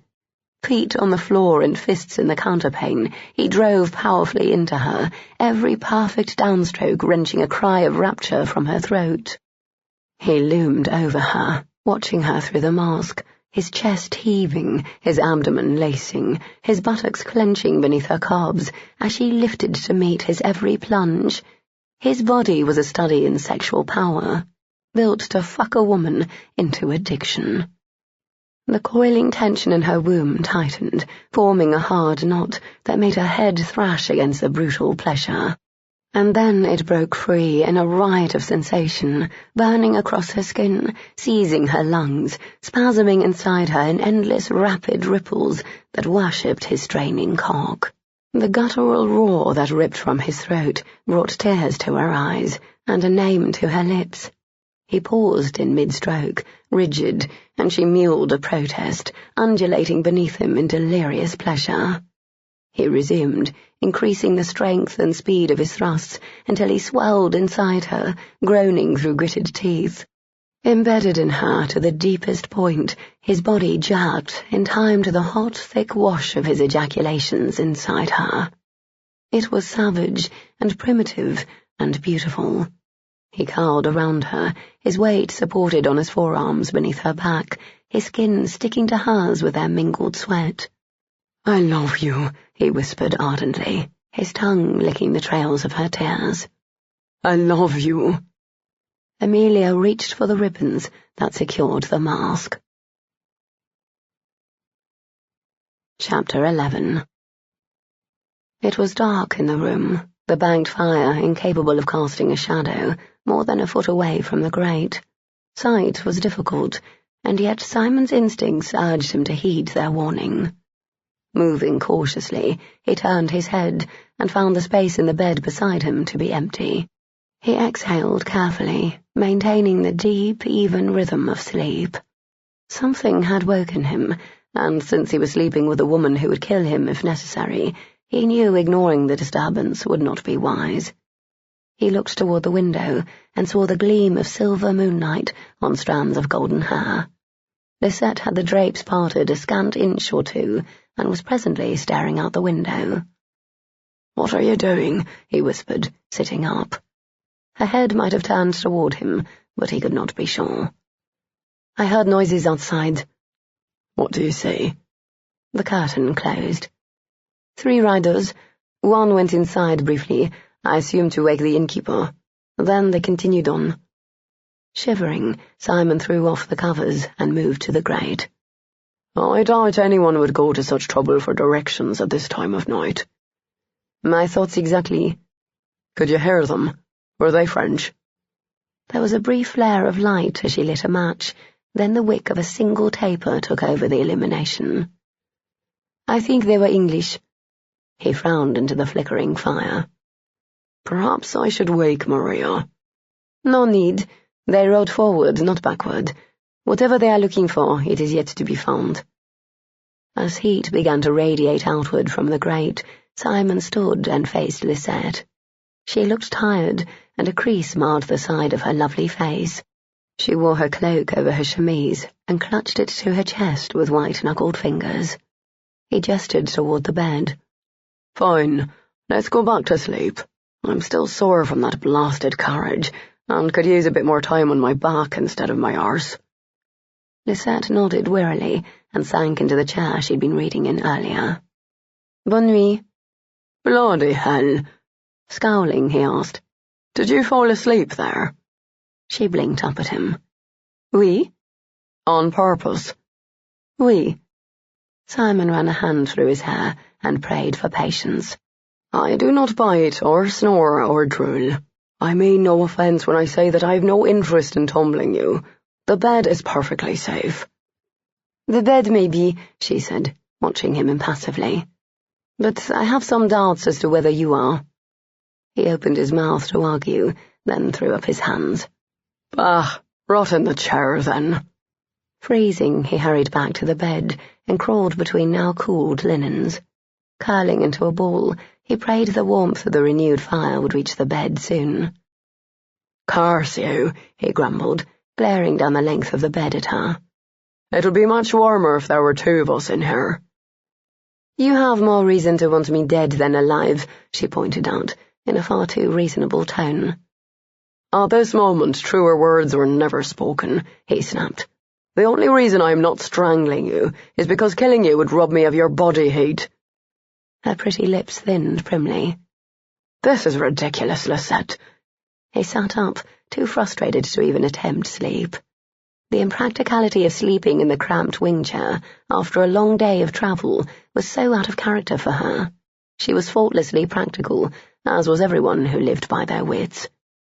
"Why would I kill you now, when I have not before?" She shrugged, but the way her gaze darted nervously belied the careless gesture. Heaving out a long, suffering sigh, Simon once again tossed back the covers and stalked toward her. When she wielded a knife from between the edges of her cloak, he was not surprised. "Put that away." "Stay back." "I am not attracted to you," he reiterated slowly. And even if I was, I have no need to force myself on an unwilling woman. Lisette frowned suspiciously. I am fine in the chair. Liar. You look exhausted, and I cannot afford to drag you along while I attempt to clear Mitchell's name. You must carry your own weight. She bristled at that. I will not be a burden. Damned if you won't after a night spent sleepless and frozen. You will become ill and useless. Pushing to her feet, she said, I can take care of myself. Go back to bed and leave me in peace. Simon opened his mouth to argue further, then shook his head instead. He once again climbed between the sheets and turned his back toward the other side of the bed. A few moments later, the taper was extinguished. Shortly afterward, he heard delicate snoring. Faced with a deepening puzzle, Simon lay awake for some time. Amelia studied the masked man in repose beside her and wondered how deeply he slept. We will wait until the sunrise to remove it, Montoya had said earlier. Why not now? She countered, desperate to see beneath the now intrusive barrier. Her heart was smitten, and her body no longer innocent. But what they shared could be no more than infatuation. It could not be love, if she did not see all sides of him. I want nothing to mar this evening, he had explained, withdrawing from her body and moving to the washstand behind the screen in the corner. He'd returned with a damp cloth and washed between her thighs, then cleansed himself before joining her in the bed. In the morning, I will bear myself to you, strengthened by the memories of a blissful, perfect night in your arms. In the end, she had reluctantly agreed, unwilling to be at odds with him over the matter of a few hours. With his back to the headboard and her body carved to his side, he'd asked her to share a beloved memory from her past. She'd chosen a tale about Colin, relating how she'd conquered her fear of heights by climbing a tree during a game of hide-and-seek. He passed below me several times, she said, her cheek resting over Montoya's heart. I half hoped he would find me quickly, because it was frightening clinging to that limb, but the desire to surprise him was too great to give myself away. His hand caressed up and down the length of her back. You wanted to win, he corrected, laughing that low, deep laugh she had adored from the moment she heard it. That too, she smiled. When he finally forfeited, I was so pleased with myself. Colin spent his allowance on a new ribbon to mark the conquering of that fear. Montoya sighed. He must have loved you a great deal. I think he did, although he never told me. I would have given anything to hear those words from him. Her fingers sifted through the hair on his chest. Actions speak louder than words. I tell myself that. I still have that ribbon. It is one of my greatest treasures. What do you imagine your life would have been like now, if you two had never been parted? Lifting her head, she'd met his questioning gaze. I have imagined it in hundreds of scenarios. The most likely one, I think, would be that St. John would have taken Colin under his wing. Would you be married? I've always hoped so, but that would depend upon him. He would have asked you, Montoya said with conviction. Amelia smiled. What leads you to be so certain? He loved you deeply, I have no doubt. You were simply too young for him at the time, and he was not in a position to offer for you. He brushed the backs of his fingers along her cheekbone. Do you love him still? She hesitated, wondering at the wisdom of confessing a lingering affection for one man while warming the bed of another. Always tell me the truth, he urged softly, and you will never be wrong. Part of me will love him forever. He helped to mold me into the person I am today. He is weaved into the very fabric of my life. Montoya had kissed her then, sweetly and with deep reverence. Breathless and enamoured, she asked him to share a part of his past with her, expecting that he might speak of his lost love. He did not. He chose to speak of his livelihood and the dangerous work he had done for the Crown of England. He shared how he travelled the length and breadth of the continent, never having a true home or family, until the day he sought to resign, and was instead embroiled in a life-threatening intrigue. "That is why I attempted to maintain my distance from you," he said. "I did not want to taint your life with my mistakes." "Is that how your face was scarred?" she asked, her fingertips lightly following the edge of the mask where it touched his skin. He went rigid. "Beg your pardon?" Instantly contrite for having distressed him, Amelia rushed to say, "I can understand your fear, but your disfigurement will not alter my affection for you." "Amelia—" He seemed at a loss for words. The conversation had died then, and they'd simply clung to each other as Montoya fell asleep. She remained awake, her mind shifting through a multitude of thoughts. She planned what to say to Ware and Maria, and mentally rehearsed how she would ask St. John for his assistance. She catalogued the various aches and pains that heralded her new awareness as a woman, and speculated on how her relationship with Montoya would proceed once they were freed from all the unknowns that plagued them. She also wondered at her outrageous behaviour of the last week, and what it meant. Only Maria truly understood what a monster Lord Welton was. That his blood ran through Amelia's veins made her ill at times. Externally, she was clearly his issue. Was she also like her father in ways she could not see? It was terrifying to realize that everything she'd done these last few days had been selfishly motivated. She disregarded the feelings and concerns of those who cared for her, Ware, Maria, and St. John, in favor of her desire to be with Montoya. Was she truly her father's daughter? Amelia gazed into the licking flames and thought of the mask, ruminating about the man beneath it. The urge to peek beneath the guise was pressing. She tried to excuse the action, with the reasoning that it was the mystery of his identity that had goaded her to act so rashly, not a defect in her character. But what if Montoya was a light sleeper? What if he caught her and became angry? She dreaded the thought of exchanging furious words. Perhaps she could test the depth of his slumber in some way. Her hand lifted from the hard expanse of his abdomen, and her fingertips ran lightly along his thigh. The muscle twitched, but he made no other movement. Amelia tried again, caressing him with deeper pressure. This time he moved not at all. She became hopeful. He had loved her long and well, and extended journeys were known to make many a traveller weary. Raising her head, her gaze roamed admiringly over the sculpted beauty of his chest. The scar on his shoulder was more visible now, the room lightened considerably by the fire Montoya had stoked into a hearty blaze to banish the pervasive chill. She studied the bullet hole with sympathy, guessing by the size and many radiating lines that it had been a nasty wound. She kissed the evidence of injury, her lips brushing feather-light over the damaged flesh. The tempo of his breathing changed, and his nipples tightened while she watched in awe. How fascinating the human body was. Tonight she'd learned so much about her own. Amelia felt the sudden urge to know everything about him. With the memories of his lovemaking still fresh and burning in her mind, she extended her tongue and licked across the tiny bead of darkened flesh. His skin was salty, the texture firmer than hers. She loved it, as she was beginning to love all of him. Mimicking his earlier ministrations to her breasts, Amelia wrapped her lips around his nipple and sucked gently. He stirred, but not in the way she had anticipated.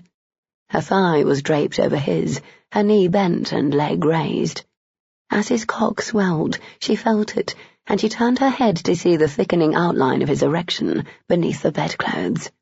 Her blood heated and began to move sluggishly. More surprising yet, her mouth watered. She glanced at his face beneath lowered lashes. In the shadows of the eye-holes he appeared to be sleeping, with no telltale shimmer from liquid eyes to betray his cognizance. Did she dare to explore further? Her curiosity raging, she did not debate the question long. She slid downward, pulling the counterpane with her, eventually exposing his glorious cock to her avid gaze. "You play with fire, love." Montoya's voice startled her. She looked up at him and found him watching her with slumberous, burning eyes. "How long have you been awake?" she asked. "I've yet to fall asleep." His wicked mouth curved, revealing his dimple. "Why did you keep your silence?" I wanted to see how far you would go. His hand lifted, his fingertips catching and caressing a stray curl of her hair. Curious kitten, he murmured. Do you mind? Never. Your touch is vital to me. Considering that permission to proceed, she returned her attention to his erection. Amelia ran one fingertip from tip to root and smiled when it jerked at her touch. I find it astonishing that you fit in me, she confessed. Remembering the rapturous feel of her cunt around his cock, Colin could not find the voice to reply. He was ferociously aroused and leashing himself by sheer will alone. When she'd begun to touch him, he'd thought it by chance. Then she'd lifted her head and branded him forever with the feel of her lips upon the wound that had nearly killed him. It was the gunshot that had separated them so many years ago. The shot he'd taken while trying to save her. Amelia slid lower still, stopping at eye level with his groin and leaving a trail of moisture along his leg. The evidence that the mere sight of his body was enough to arouse her to slickness made his bollocks tighten, forcing a perfect bead of semen to grace the tip of his cock. His lungs seized as she eyed it hungrily. Would she be so bold? A heartbeat later, the question was answered as her tongue darted out and licked the droplet away. Colin exhaled harshly at the whiplash of pleasure. She studied him with narrowed eyes, a look he had come to know well over the years. It was a calculated glance, one she gave when considering how to tackle a challenge he presented. He smiled, understanding that she never sought to best him, only to equal him and be his match. You never answered me before, she said, circling the base of his cock with her thumb and forefinger. Does a woman's mouth feel so different from her quim? Yes. In what way? In many ways. A cunt hugs every inch of a cock. It expands and contracts in ripples, and it is as soft as the finest silk. In contrast, a woman's mouth hugs through suction, not design. The part of the tongue is textured and the muscle is agile. It can stroke like a finger, which stimulates the sensitive spot. He pointed to the place on the underside of his cockhead. Here. Which do you prefer? Her grip slid upward, then down again, making his teeth clench. Both have unique pleasures. That is not an answer, she murmured, caressing him again.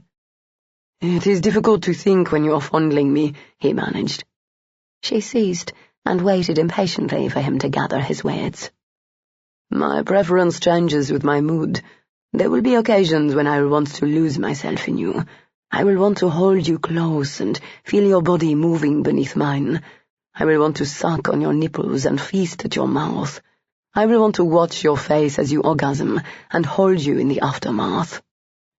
As he spoke, he felt her grow wetter, hotter against the flesh of his leg. His voice deepened in response. At other times, I will want to be serviced. I will want to lose myself to the pleasure, in a way I cannot when I must see to your needs as well. The sight of your supplication will satisfy the primitive male in me, while my surrender to your care will be complete. I will be helpless and open, completely at your mercy. The smile she gave him was impish. I should like that.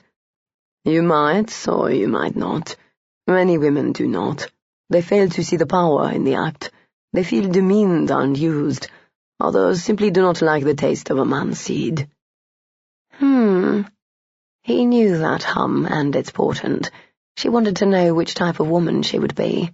Sadly, they had run out of time. We must dress you and return you safely to your room before you are seen. When the hour is appropriate to protect your reputation, we will meet and I will bare myself to you, my face and my secrets. I am not finished with you, she complained with a seductive pout that hardened him to full, raging arousal. It will be with exquisite pleasure that I offer myself to your sexual experimentation, love, he said hoarsely. But such play requires time free of interruptions. We do not have the luxury tonight. You speak of our future liaisons with such surety, Amelia said, staring at his cock and resuming her ministrations. Colin set his hand over hers and stilled her movements. I cannot think otherwise, and advise you not to either. But you've not made your intentions known. Fueled by heady lust and burning possessiveness, he promised. My intention is to tear down everything that stands between us. Then I want to woo you properly, with great fanfare. I want to dazzle you with extravagance and lay the world at your feet. His thumb caressed the back of her hand. Then, when every recessed corner of your heart is filled with love for me, I will wed you. He loved her. He could not imagine never having her, not after this night. Yet he could make her no promises, with a price on his head. Despite this, at the pinnacle of the orgasm of his life, he'd pressed against her womb and emptied his seed inside her. He no longer had any time. The clock was ticking. Colin watched her lovely face and could not guess her thoughts. Amelia. She laid her cheek upon his thigh. Do not wait until life meets some inner criteria to seize the day, she whispered. I have learned that sometimes tomorrow never comes. Her melancholy cut him, and he held his arms out to her, groaning his pleasure when she draped her nude body over his. Sexual desire simmered into the more complicated need to cling to something precious, yet unsecured. Dawn approached, but neither was capable of releasing the other. Chapter 12. It was a knock that woke her. At first groggy with the remnants of sleep, Maria took a moment to recognize her surroundings. Then the memories of the day before and the long, sleepless night rushed back in a deluge. She sat up abruptly, tossed back the covers, and rushed to the door. "Christopher!" With joy she flung herself into her husband's arms, and he crushed her to him, lifting her feet from the floor and stepping into the room. "How did you find me so quickly?" she asked, as he kicked the portal closed behind him. It would have been quicker, damn you, if you'd stayed in one of my inns and not this hovel. Why the devil are you here? Simon insisted. She had tried to suggest they use one of the many homes Christopher owned, across the entire length and breadth of the country. They were not grand. They were small cottages, inhabited by those who lived off pensions provided by St. John. The homes were safe, comfortable, and usually located in quiet corners where few questions were asked and fewer visitors came by. Nicknamed inns for both the accurate description of the service provided and also for the anonymity afforded by so generic a name, they were responsible for saving many lives. "Damn him too," Christopher said. Then he took her mouth, his head tilting to fix his lips to hers. When she was limp and breathless, he muttered, "Vexing wench, why must you torment me by being so troublesome?" "This is not my doing," she protested, tossing his hat aside. "Damned if it isn't." He carried her to the bed and tossed her upon it, his gaze heating at the sight of her clad in only a chemise. Shrugging out of his fawn-coloured coat, he said, "If you had not indulged Amelia in her fancy, we would not be taxed with chasing her, and I would not have spent the frigid night in a carriage." "She would have gone alone, I know it." Maria crawled beneath the covers. Christopher rebuilt the fire. Then he discarded his waistcoat, removed his boots, and climbed into bed with her, wearing his breeches and shirt-sleeves. "Tell me how you found me with such haste," she said, curling into his side. "When Sam returned with the news of where you had gone, he mentioned Quinn. I sent men to find his lodgings, and when they discovered where he was staying, they found his valet packing. I followed him, and he led me here." Frowning, Maria lifted her head. "How is that possible? We had no notion that we'd be staying at this establishment until we chanced upon it." "Quinn must have known. His valet and the abigail of his French companion came directly to this place. You did say he insisted." "He insisted we stay near the road." But now that she thought of it, she remembered that it was Simon who'd begged that they take shelter at the first inn they came to just before Reading. She had protested the sorry appearance of the lodging, but he'd complained of a sore arse and growling stomach. "I do not understand." She sat up and faced her reclining spouse. Our meeting in the shop was unplanned. I'm certain of it. Even if I were wrong about that, there was no way for Simon to know Amelia would run off as she did. But if he knew who Amelia was chasing and where the man might be headed— Christopher's words faded, leaving her to draw her own conclusions. He told me they were already intent on a holiday, yet you say his valet and belongings were not yet ready. Why the ruse? Why pretend to help me when he had his own motives for following? We will have to ask him those questions in a few hours, when we rise. A few hours? He yawned and tugged her back into his arms. His room is guarded, and the hour is still relatively early. I sent riders ahead to follow the trail. There is nothing pressing that cannot wait the duration of a much-needed nap. I require some sleep this morn, or I will be useless the rest of the day. Besides, and you must forgive me for pointing this out, you do not look rested either. Maria settled into her husband's embrace with lingering reluctance. She was a woman who acted swiftly. Doing so had kept her alive. I cannot sleep well without you near, she confessed. He hugged her tighter and pressed a kiss to her forehead. It pleases me to hear that. I must have become accustomed to your snoring. His head lifted. I do not snore. How would you know? You are asleep when you do it. Someone would have mentioned it to me before now, he argued. Perhaps you exhausted them so that they slept right through it. Growling, he rolled and pinned her beneath him. She blinked up at him with mock innocence. No one dared to tease the fearsome pirate, except for her.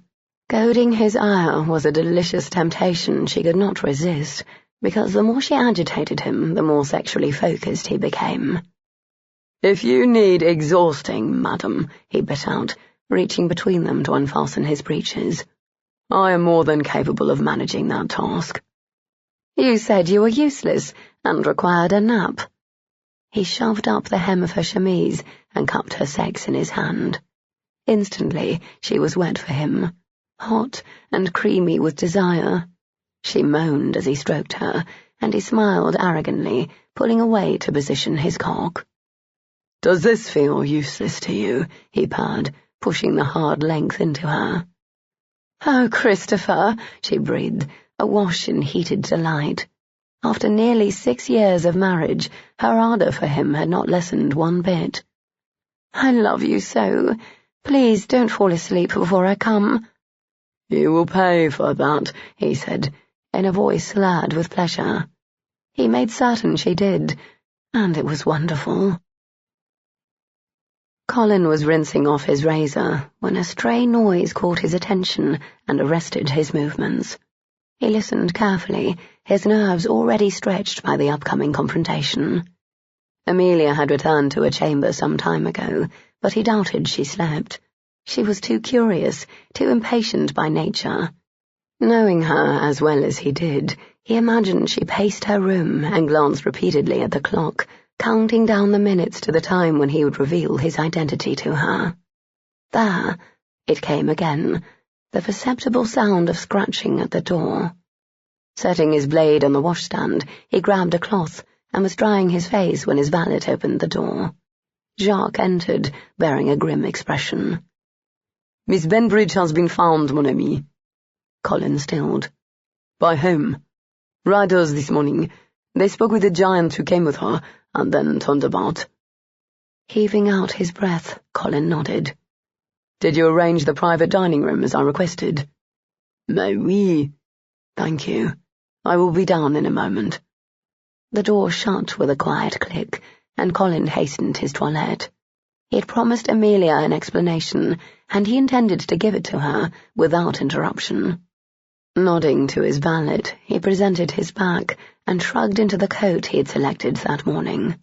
It was a striking garment, reminiscent of a male peacock's beautiful plumage.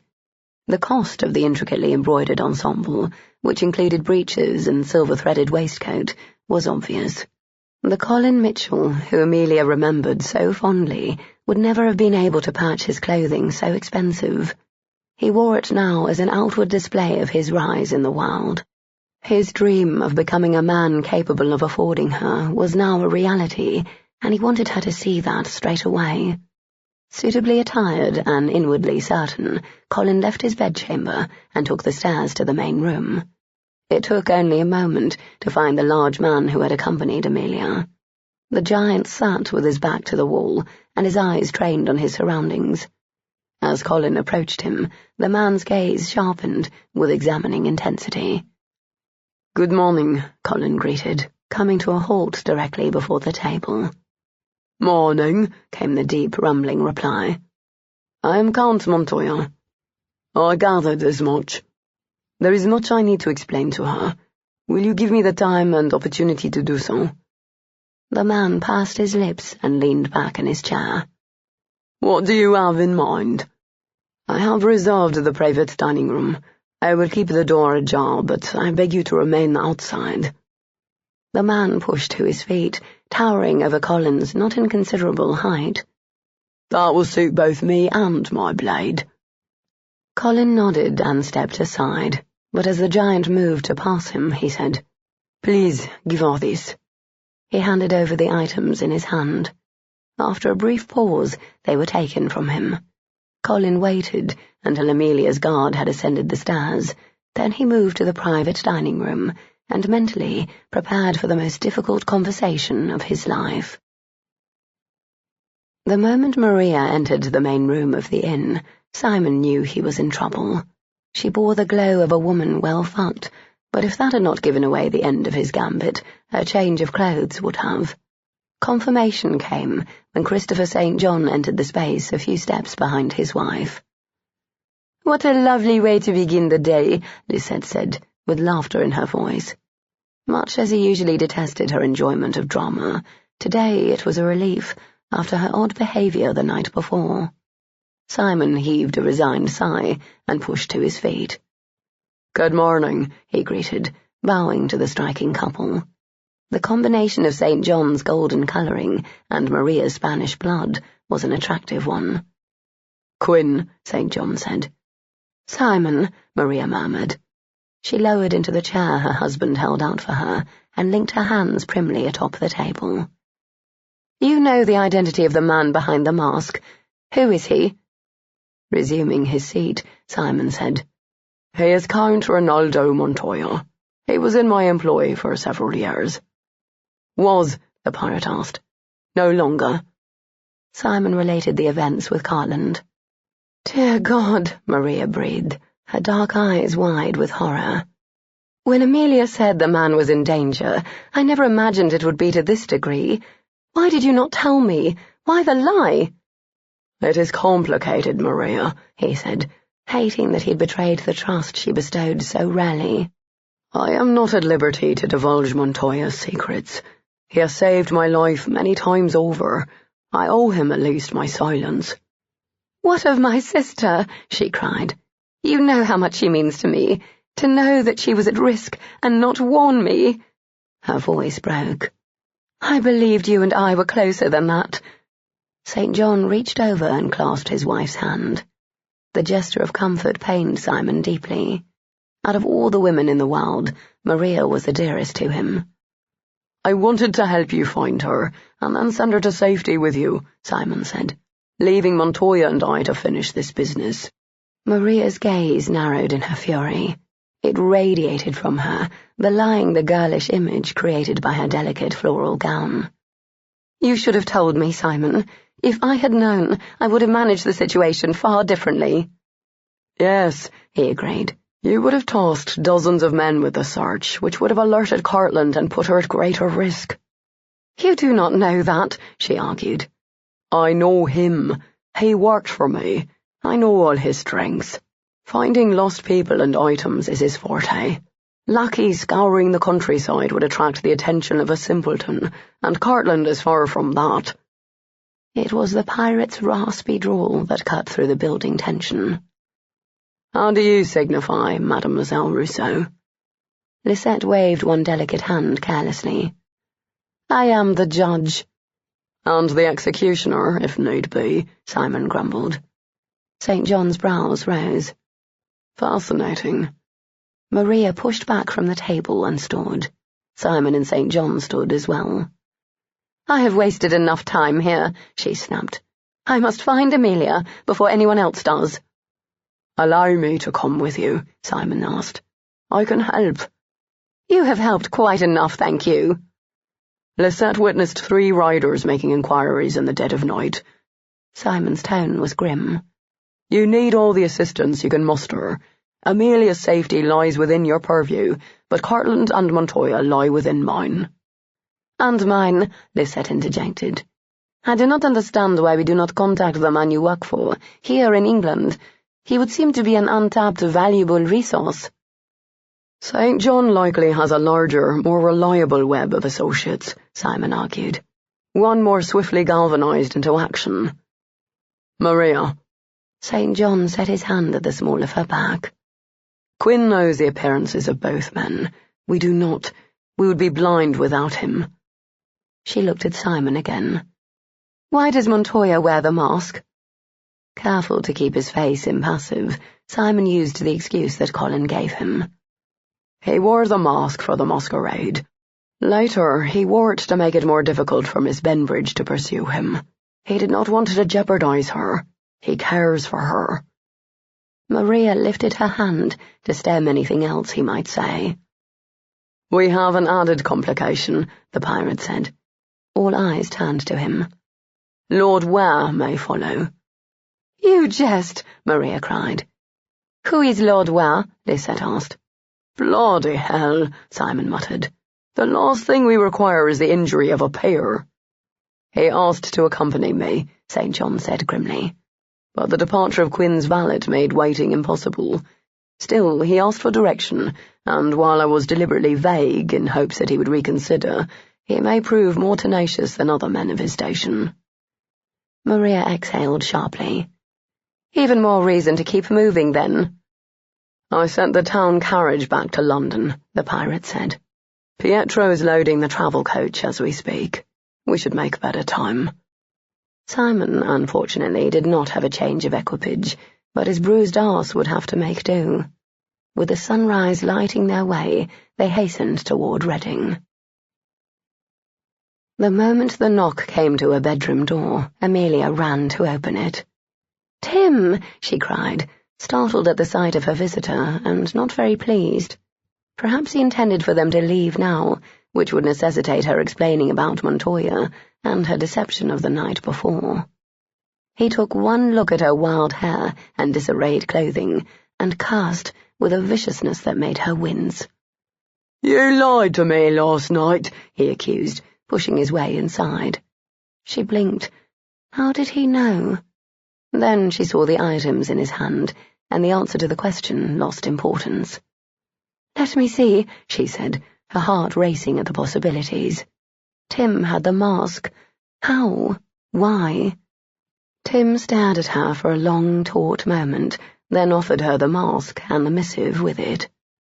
"My love, you have the mask. When next you see me, I will not be wearing it. Your servant, M." The sudden realization that Montoya could have fled after she departed made her feel ill. "Dear God," she gasped, clutching the mask to her chest. "Is he gone?" He shook his head. "He waits for you downstairs." "I must go to him." Amelia hurried to the untouched bed, where her corset and underskirts awaited donning. Montoya hadn't the time to dress her completely. His fear for her discovery in his room had driven him to haste. She'd hoped to ask a chambermaid for help, but Tim would have to manage the task. "I think you should wait until St. John comes," he said. "He's on his way now." "No," she breathed, pausing in mid-movement. Her time with Montoya was too precious. The addition of her sister and brother-in-law would only add to the confusion she felt. "I must speak with him alone." "You've already been alone with him," he barked, shooting a pointed glance at the untouched bed. "St. John will have my head for that. I don't need to give him any more to be angry over." "You do not understand. I've yet to see Montoya's face. You cannot expect me to face such a revelation with witnesses who are in a foul temper." She held a shaking hand out to him. He stared at it for a long moment, with his jaw clenched tight and his fists clenched tighter. A moment ago, I admired him for seeking me out. Now I want to rip him to pieces. He should not have touched you. I wanted him, she said with tears in her eyes. I pushed him. I was selfish and cared only about my own desires. Just as her father would have done, curse him, and curse his blood which tainted her. Everything around her was in disarray, because she could think only of herself.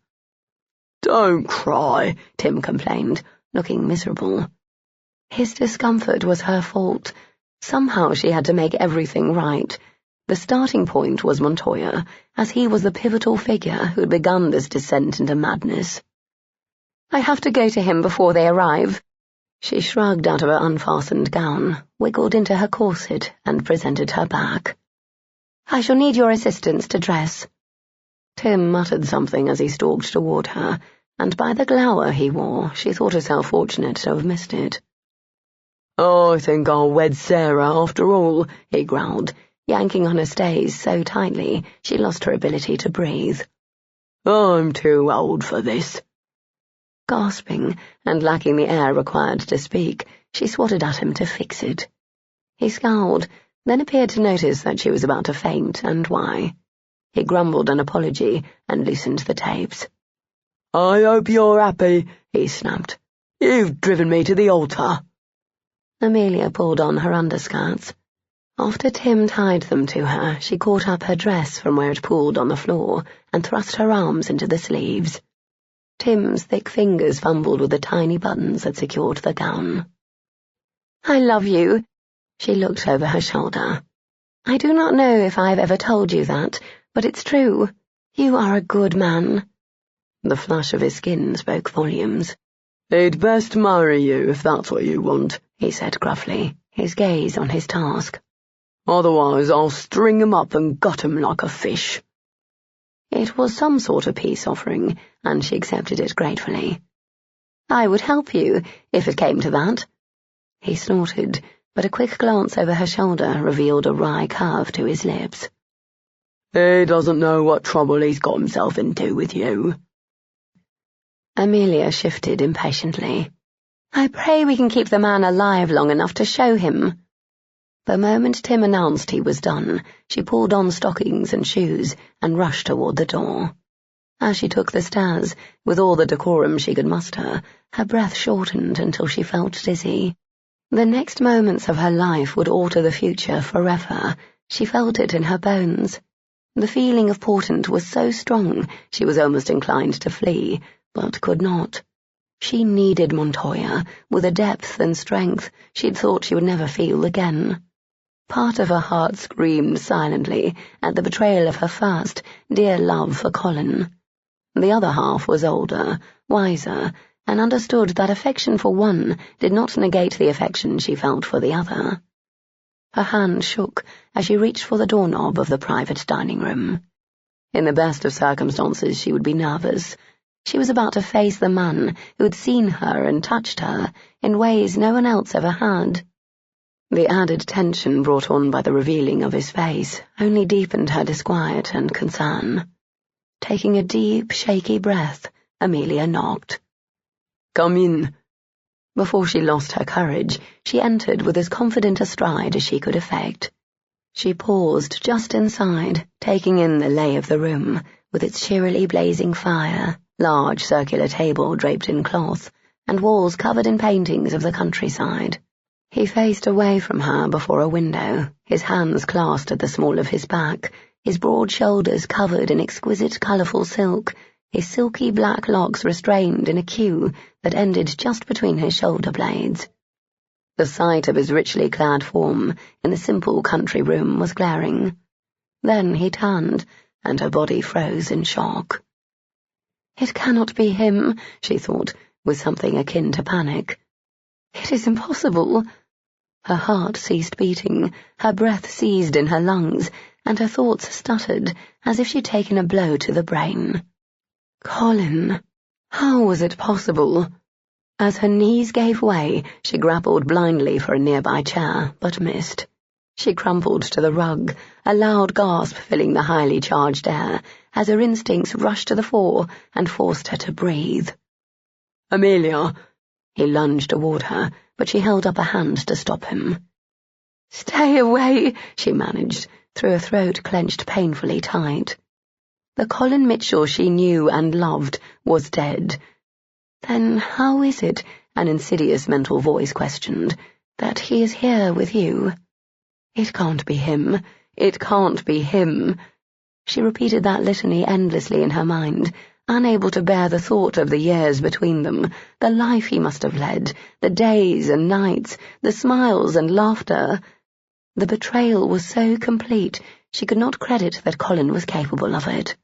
Yet, as she stared at the dangerously handsome man who stood across from her, her heart whispered the agonizing truth. I would know him anywhere, it said. My love. How could she have missed the signs? Because he was dead, because I grieved long and deeply. Freed from the confines of the mask, Colin's exotic gypsy features left no doubt that it was he. He was older, the lines of his face more angular, but the traces of the boy she had loved were there. The eyes, however, were Montoya's, loving, hungry, knowing eyes. The lover who'd shared her bed was Colin. A racking sob escaped her, and she covered her mouth with her hand. Amelia! The aching tone in which her name was spoken made her cry harder. The foreign accent was gone, leaving behind the voice she heard in her dreams. It was deeper, more mature, but it was Colin's. She looked away, unable to stand the sight of him. Have you nothing to say? He asked quietly. No questions to ask, no insults to hurl. 100 words struggled to leave her mouth, and 3 very precious ones, but she leashed them tightly, unwilling to bear the depth of her pain. She stared at a small square painting of a lake that adorned the wall. Her lower lip quivered, and she bit it to hide the telltale movement. My body has been inside yours, he said hoarsely. My heart beats in your breast. Can you not at least look at me if you'll not speak to me? Her silent reply was the tears that flowed in a steady, endless stream. He cursed and came toward her. No, she cried, stilling him. Do not come near me. Colin's jaw clenched visibly, and she watched the muscle tick with an odd disconnection. How strange to see Montoya's maturity and polish within her childhood love. He looked the same, and yet different. He was bigger, stronger, more vital. He was stunningly attractive, blessed with a novel masculine appeal few could rival. She used to dream of the day they would be wed, and she could call him her own. But that dream had died when he had. I still dream of that, he murmured, answering the words she had not realized she'd spoken aloud. I still want that. You allowed me to believe you were dead, she whispered, unable to reconcile the Colin she remembered with the magnificently dressed man standing before her. I had no choice. You could have come to me at any time. Instead, you've been absent for years. I returned as soon as I was able. As another man? She shook her head violently, her mind filling with memories of the last weeks. It was a cruel game you played with my affections, making me care for a man who does not exist. I exist. He stood tall and proud, his shoulders back, his chin lifted. I played no role with you. Every word that left Montoya's mouth, every touch, was from my heart. The same heart beats in both men. We are one and the same. Both madly in love with you. She dismissed his claim with a wave of her hand. You affected an accent and allowed me to believe you were disfigured. The accent was a facade, yes. A way to keep you from guessing the truth before I could tell you properly. The rest was a creation of your mind, not mine. Do not blame this farce on me. Amelia struggled to her feet. You allowed me to grieve for you. Have you any notion of what I have suffered these last years? How I have suffered these last weeks, feeling as if I was betraying Colin by falling in love with Montoya? Torment shadowed his features, and she hated the vicious satisfaction she felt at the sight of it. "Your heart was never fooled," he said roughly. "It always knew." "No, you—" "Yes." His dark eyes burned with an inner fire. "Do you recall whose name you cried at the height of orgasm? When I was deep inside you, clasped in the very heart of your body, do you remember which lover's name came to your lips?" Amelia swallowed hard, her mind shifting through the myriad of sensations that had assailed her untried body. She remembered the look of the bullet scar on his shoulder, the way the feel of it had plagued her in some fashion she could not pinpoint. "You were driving me mad," she accused. "I wanted to tell you, Amelia. I tried." "Later you could have. I nearly begged you." "And have this discussion directly after we made love," he scoffed. "Never. Last night was the culmination of my deepest, most cherished fantasies. Nothing could have induced me to ruin that." "It is ruined," she yelled, shaking. "I feel as if I have lost two loves, for the Colin I knew is dead, and Montoya was a lie." "He is not a lie." Colin came toward her, and she hastily caught the back of a chair and pulled it between them. The sturdy wooden seat was no deterrent, however, and he shoved it aside. She turned to flee, but he caught her, and the feel of his arms around her trembling body was too much. Amelia hung in his embrace, devastated. "I love you," he murmured, his lips to her temple. "I love you." For so long she'd prayed to hear those words from his lips, but they were too little now, and far too late. Chapter 13. As her coach pulled into the courtyard of the inn specified by the outriders, Maria collected her hat and gloves in preparation for alighting. "It is a rare sight to see you so anxious," Christopher murmured, his heavy-lidded gaze making him appear deceptively slumberous. She knew him too well to believe that. "I am relieved we have found her, and that she was of sound mind enough to drag Tim along with her, but there are still the matters of Montoya and Ware to address." Maria sighed.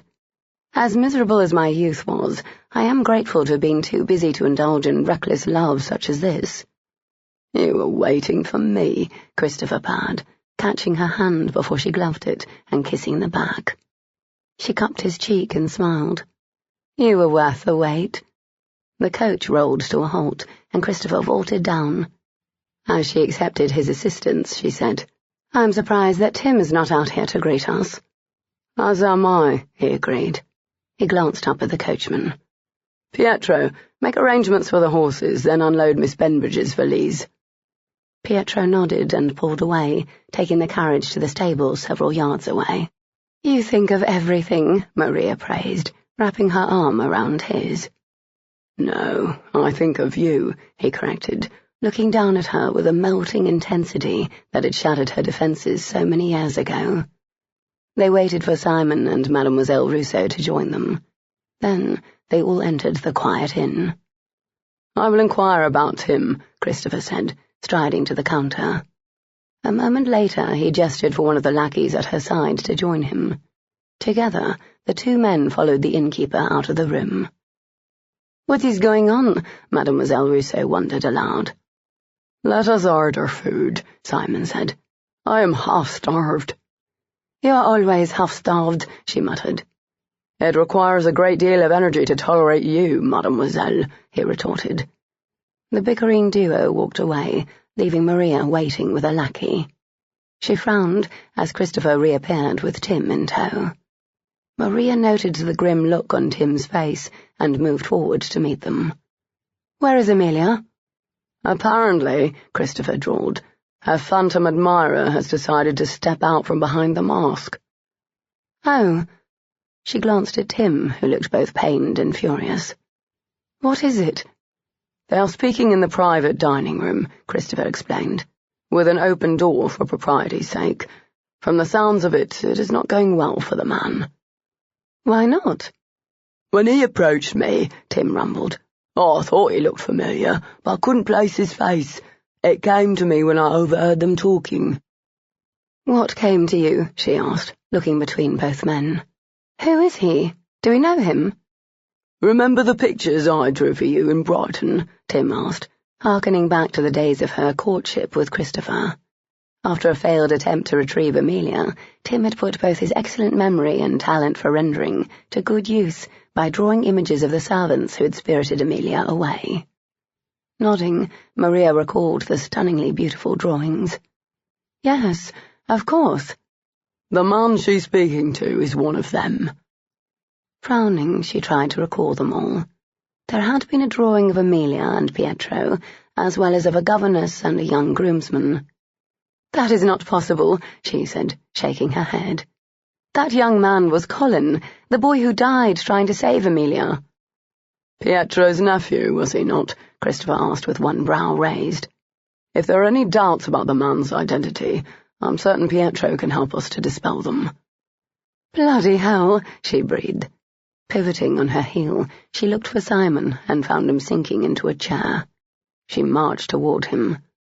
He glanced up and saw her coming, his blue eyes first sparkling with welcome, then narrowing warily. The smile that curved his sensual lips faded as resignation passed over his features. She knew then that it was true, and her heart ached for the torment her sister must be feeling. Out with it, she snapped, as he stood before her. Simon nodded and pulled out the empty seat that waited between him and Mademoiselle Rousseau. You might want to take a seat, he said wearily. This might take some time. Release me, Colin. Amelia held back a sob by dint of will alone. The feel of his big, powerful body, pressed so passionately against her back, was both a balm and a barb. Her nerves were raw, her emotions fluctuated between wild, heady joy and a feeling of abandonment, too close to what she'd felt in her father's negligent care. I cannot, he said hoarsely, his hot cheek pressed ardently to hers. I'm afraid if I let you go, you will leave me. I want to leave you, she whispered, as you left me. It was the only choice that afforded me the opportunity to have you. Can you not see? The tone of his voice was a rough plea. If I had not left and made my fortune elsewhere, you would never be mine, and I could not bear it, Amelia. I would do anything to have you, even give you up for a time. She tugged at his arms. Every breath she took was filled with a scent of him, a scent that awakened her body to memories of the passionate night behind them. It was an unbearable torment. Release me. Promise to stay and hear me out. Amelia nodded, knowing she had no choice, knowing they had to find some closure to this so they could both move on with their lives. Facing him with an uplifted chin, she tried to keep her face impassive, despite the tears she could not stop. For his part, Colin made no effort to hide his torment. His handsome features were racked with painful emotions. I might have felt differently, she said flatly, if you'd told me of your desire to build a different life for yourself, if you'd made me a partner in your plans, instead of cutting me out. Be honest, Amelia. He clasped his hands behind him, as if to prevent reaching out for her. You'd never have allowed me to go, and if you had begged me to stay, I would not have had the strength to deny you. Why could you not stay? How was I to afford you with a servant's meagre pay? How was I to give you the world when I had nothing? I could have borne any livelihood, if only you were there to share it. And what of the nights? He challenged. Would you feel the same, while shivering because we must ration our meagre stipend of coal? And what of the days, where we must rise before the sun to work ourselves to exhaustion? You could have kept me warm, as you did last night, she retorted. A lifetime of such nights. I would damn the coal to hell if my bed was warmed by you. And the days. The passing of each hour would bring me closer to you. I could have tolerated anything if it led me back to you. You deserve better. Amelia stomped her foot. It was not for you to decide that I was incapable of living such a life. It was not for you to decide that I was not strong enough. I never doubted that you would make such an effort for me, he argued, his frame vibrating with an edgy intensity, so reminiscent of the Colin of old. What I doubted was my strength, my capability to live in that manner. You did not even try. I couldn't. Colin's voice grew more impassioned. How could I bear looking at your cracked and reddened hands? How could I bear the tears that would come in the unguarded minutes when you longed for a moment's comfort? Love requires sacrifice. Not when the entirety of the sacrifice is made by you. I could not live with myself, knowing that my selfishness brought you to an unhappy end. You don't understand. Her hand lifted to cover her heart. I would have been happy as long as I had you. And I would have hated myself. I see that now. Grieving anew, Amelia wondered how she could have been so wrong about their love for each other. If we had never met, you would have been happy with the life you had, wouldn't you? Amelia. Your discontent stems from me and the expectations you imagined I had for you. No, that is not true. It is. The pain in her chest intensified until she could hardly breathe. I'm so sorry, she whispered. I wish we had never met. We might have been happy. His eyes widened. Dear God, do not say such a thing. Never. You are the only thing that has ever brought me happiness. Suddenly she felt so old and so tired. Leaving your country and your family, traversing the continent, risking your life to gather information for the Crown, that is what you call happiness? You are deluded. Damn it, Colin growled, snatching her by the shoulders. You are worth it, all of it. I would do it again 100 times over to become worthy of you. I never thought you were unworthy, and you did not harbour these feelings of inferiority until you met me. That is not love, Colin. I do not know what that is, but I know what it is not. Made anxious by Amelia's sudden composure, Colin considered ways to keep her connected to him. Last night they had been as close as two lovers could ever hope to be, and now they were as distant as strangers. Whatever doubts my revelation may inspire, do not belittle my feelings for you. I love you. From the moment I first saw you, I loved you, and I've never stopped. Not for a moment. Oh. Amelia wiped at her tears, with hands so steady he felt a prickling disquiet. What of the times when you gained the expertise at love-making you displayed so beautifully last night? Were you in love with me then? Yes, damn you. He pulled her closer, pressing the full length of his heated body to hers. Even then, sex is sex to a man, nothing more. We require the spending of our seed to be healthy. It has nothing to do with elevated feelings. Simply slaking your needs, as you did behind the store when we were younger? She shook her head. Last night, with every touch, every caress, I wondered how many women you must have entertained in order to acquire such skill. Jealous, he lashed, bleeding inside, and frightened by her rapid retreat. She spoke with no inflection, no feeling, as if she cared not at all. Do you wish it had been you who served my baser needs, with no emotion or caring, no affection or concern? I am jealous, yes, but also sad. Her beautiful eyes were empty. You lived a full life without me, Colin.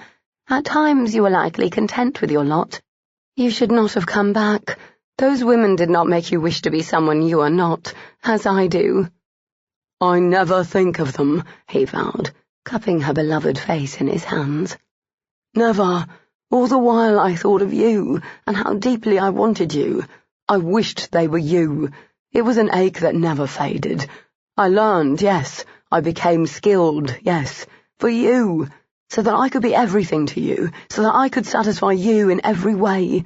I wanted to be all you needed, all you wanted. How miserable, she said. It breaks my heart to know that I prevented you from being happy.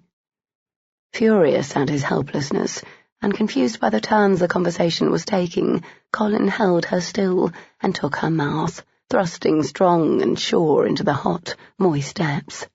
He tasted her pain and sorrow, her bitterness and anger. He drank it all, stroking across her tongue with his, before sucking fiercely. Clutching his forearms with both hands, she moaned and trembled in his arms. Her body could not resist his, even now. It was a weakness he hated to exploit, but he would if necessary. "My mouth is yours," he said hoarsely, brushing his wet lips back and forth across hers. "I have shared kisses with no one but you. Never. He caught her hand and held it over his heart. See how strongly it beats, how desperately.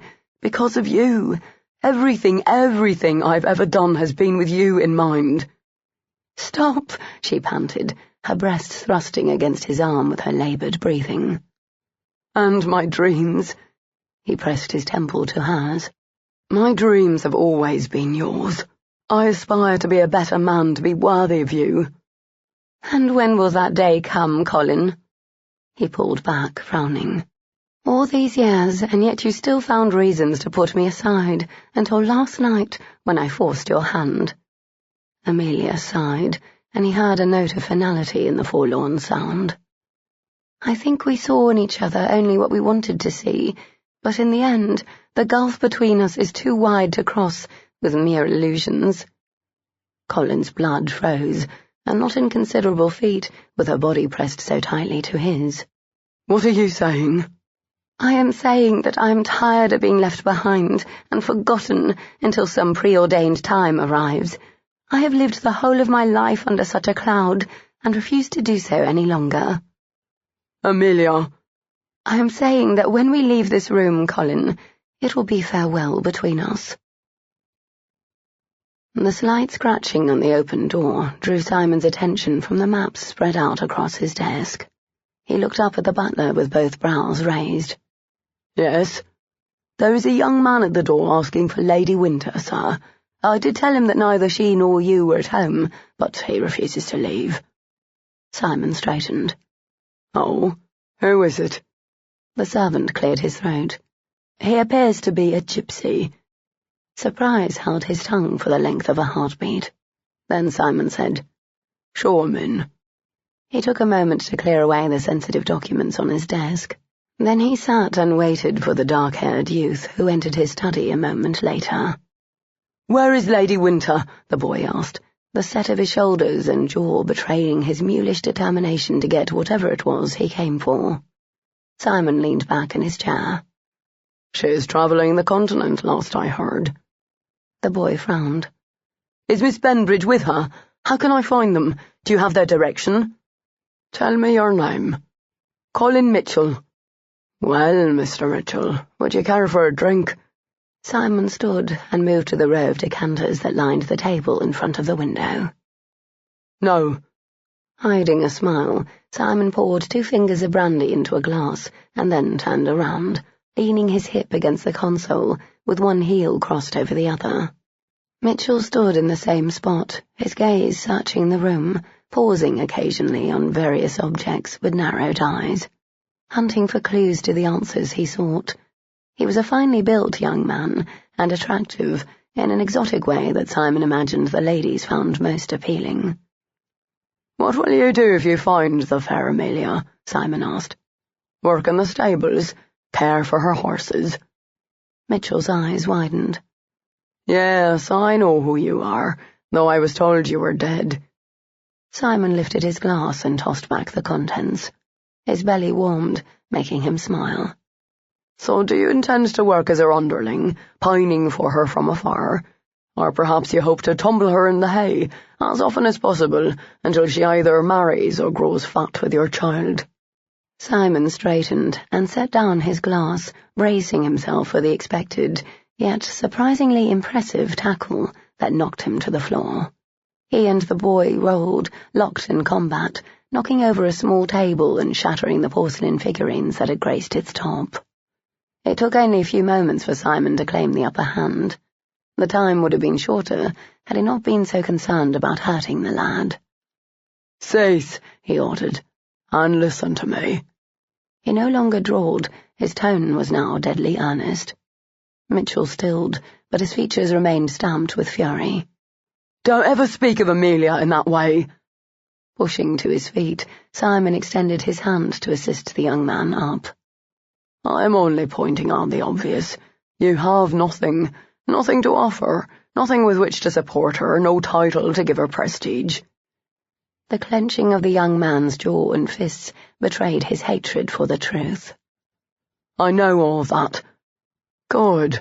Now. Simon righted his clothing and resumed his seat behind the desk. What if I offered to help you acquire what you need to make you worthy? Coin, a fitting home, perhaps even a title from some distant land that would suit the physical features provided by your heritage. Mitchell stilled, his gaze narrowing with avid interest. How? I'm engaged in certain activities that could be facilitated by a youth with your potential. I heard of your dashing near rescue of Miss Benbridge. With the right moulding, you could be quite an asset to me. Simon smiled. I would not make this offer to anyone else, so consider yourself fortunate. Why me? Mitchell asked suspiciously, and not without a little scorn. He was slightly cynical, which Simon thought was excellent. A purely green boy would be of no use at all. You don't know me, or what I'm capable of. Simon held his gaze steadily. I understand well the lengths a man will go to for a woman he cares for. I love her. Yes, to the point where you would seek her out at great cost to yourself. I need dedication such as that. In return, I will ensure that you become a man of some means. That would take years. Mitchell ran a hand through his hair. I don't know that I can bear it. Give yourselves time to mature. Allow her to see what she has missed all of these years. Then, if she will have you anyway, you will know that she is making the decision with a woman's heart, and not a child's. For a long moment the young man remained motionless, the weight of his indecision a tangible thing. Try it, Simon urged. What harm can come from the effort? Finally, Mitchell heaved out his breath and sank into the seat opposite the desk. I'm listening. Excellent. Simon leaned back in his chair. Now here are my thoughts. Why did you say nothing to me? Maria asked when the tale was finished, staring at Simon as if he were a stranger. She felt as if he were. If I had told you, Vernine, Simon said softly, would you have withheld the information from your sibling? Of course not, and the secret was not mine to share. What of Amelia's pain and suffering? Unfortunate, but not something I could alleviate.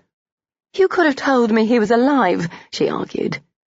Mitchell had every right to make himself worthy of Amelia's esteem. Do not fault him for pursuing the woman he loves in the only manner available to him. Of all men, I understand his motivations very well. He paused a moment, then spoke in a calmer voice.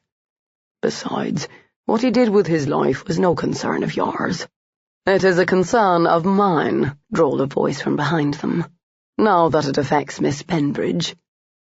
Maria turned in her chair and faced the man who approached. Lord Ware, she greeted, her heart sinking. The Earl was dressed as casually as she'd ever seen him, but there was a tension to his tall frame and a tautness to his jaw that told her leisure was far from his mind. His dark hair was unadorned, but for a ribbon at his nape, and he wore boots instead of heels. "This is the fiancé?" Mademoiselle Musso asked. "My lord," Christopher greeted. "I'm impressed by your dedication." "Until she tells me otherwise," the Earl said grimly. "I consider Miss Benbridge's welfare one of my responsibilities." "I have not had this much fun in ages," the Frenchwoman said, smiling wide. Maria closed her eyes and rubbed the space between her brows. Christopher, who stood at her back, set his hand on her shoulder and gave a commiserating squeeze. "Would someone care to fill me in?" Ware asked. She looked at Simon. He raised both brows. "How delicately should I phrase this?" "No delicacy required," Ware said. "I am neither ignorant nor cast with a weak constitution." "He does intend to marry into our family," Christopher pointed out. "True," Simon said, though his gaze narrowed. He relayed the events leading up to the present moment, carefully leaving out names like Eddington's, which could not be shared. "So this man in the mask is Colin Mitchell?" Ware asked, scowling. "The boy Miss Benbridge fancied in her youth, and she does not know it is him?" "She knows it now," Tim muttered. "Mitchell is telling her as we speak," Christopher explained. There was a thud behind them, and they all turned to find Pietro, who stood gaping with a dropped valise at his feet. That isn't possible, the coachman said heatedly. Colin is gone. Maria glanced at Simon, who winced. This grows more fascinating by the moment, Mademoiselle Rousseau said. You are a vile creature, Simon snapped. Looking up at Christopher, Maria signalled her intent to stand, and he stepped back. I should go see how things are progressing. No need, he murmured, his gaze trained beyond her. All heads turned toward the hallway that led to the private dining room. Amelia appeared with reddened eyes and nose and dishevelled hair, the picture of tormented, heartbroken loveliness.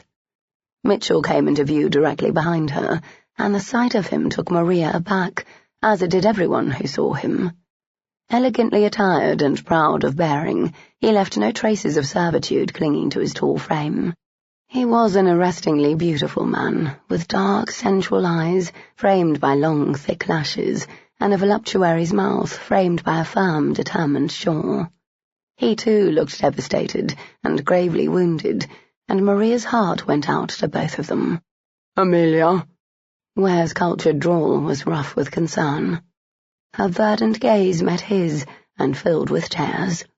A low growl rumbled from the Earl's chest. Colin! Pietro's agonized tone deepened the trauma of the day's revelations. Distracted by the many unfolding events, Maria did not foresee Ware's intent until he stalked up to Mitchell and asked, Do you consider yourself a gentleman? Mitchell's jaw tightened. I do. Ware threw a glove down at Mitchell's feet. Then I demand satisfaction. I will give it to you. Dear God, Maria breathed, her hand at her throat. Christopher left her side. He drew to a halt beside the Earl and said, I would be honoured to serve as your second, my lord. Thank you, Ware replied. I will serve as Mitchell's, Simon said, joining them. No, Amelia cried, her horrified gaze darting between the grim, masculine faces. This is absurd. Maria pulled her away. You cannot intercede. Why? Amelia asked. This is not necessary. It is. I have a home in Bristol, Ware said. I suggest we retire there. Our audience will then be made up of those we trust. Mitchell nodded. That was my destination, so the location is convenient for me as well. I caused this. Amelia looked pleadingly at Maria. My selfishness has led to this end. How do I stop this?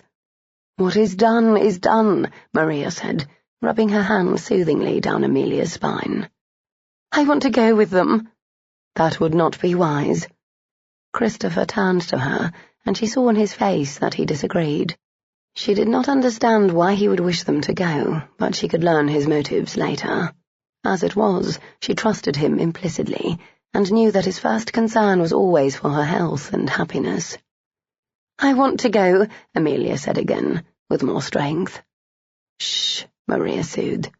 We can discuss this over a hot bath and a change of clothes. A sibling nodded, and they moved away to order heated water and a tub. With everyone distracted with their own thoughts, no one noted the man who occupied a shadowed seat in the far corner.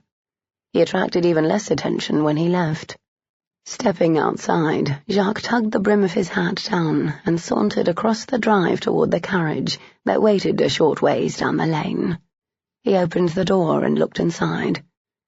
Mitchell was just challenged to a duel. Cartland smiled. Come in and tell me everything. Chapter 14. It never ceased to amaze Amelia how a man as vibrant and impossible to ignore as Christopher St. John could fade into oblivion when he chose to. As it was, she hardly noticed that he shared the same squab with Maria as they travelled to Bristol.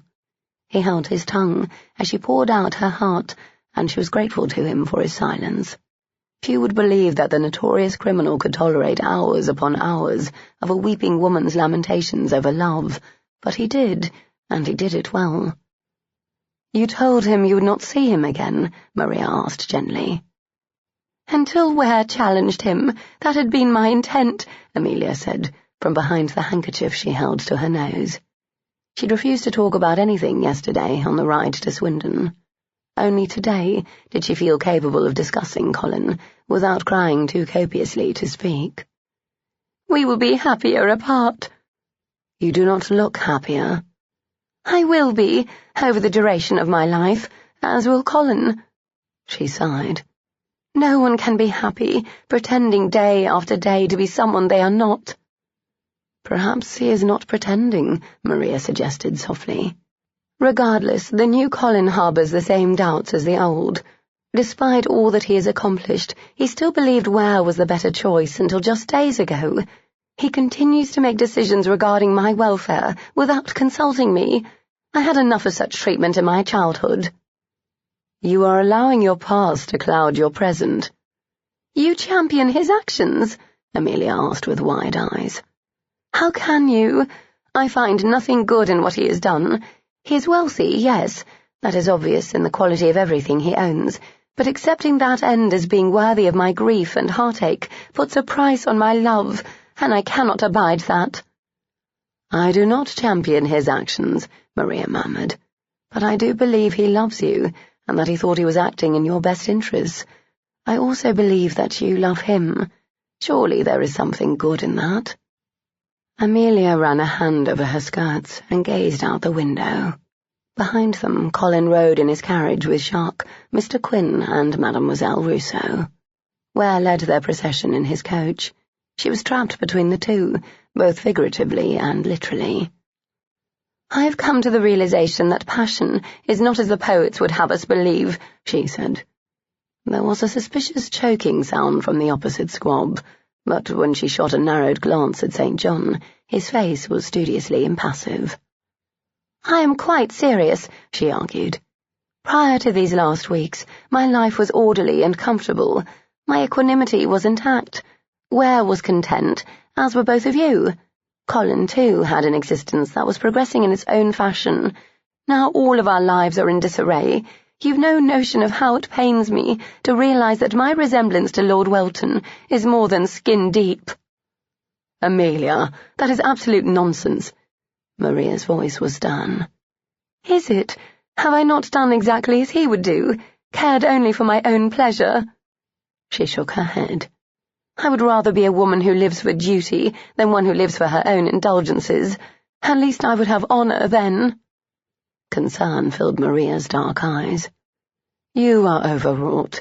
It has been a long journey, and the inn in Swindon had little to recommend it, but we are almost to Bristol, and then you must rest for a day or two." "Before or after the duel?" Amelia replied testily. "Pop it." There was a distant shout heard outside, and then the carriage turned. Leaning forward, she looked out the window and watched a long, manicured lane empty into a circular drive, graced by a sizable centre fountain. The lavish manse beyond that was breathtaking, with its graceful columns and massive portico, flanked by abundant, cheery flower beds.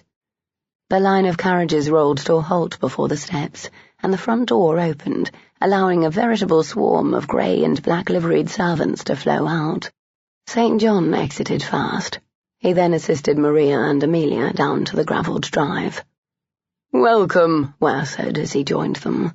His mouth curved in a rakish half-smile as he lifted Amelia's gloved hand to his lips.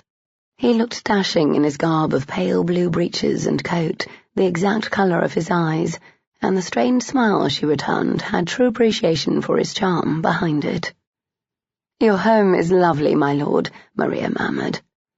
"Thank you. I hope you will find it even lovelier once you are inside." In unison they turned to look toward Colin's coach.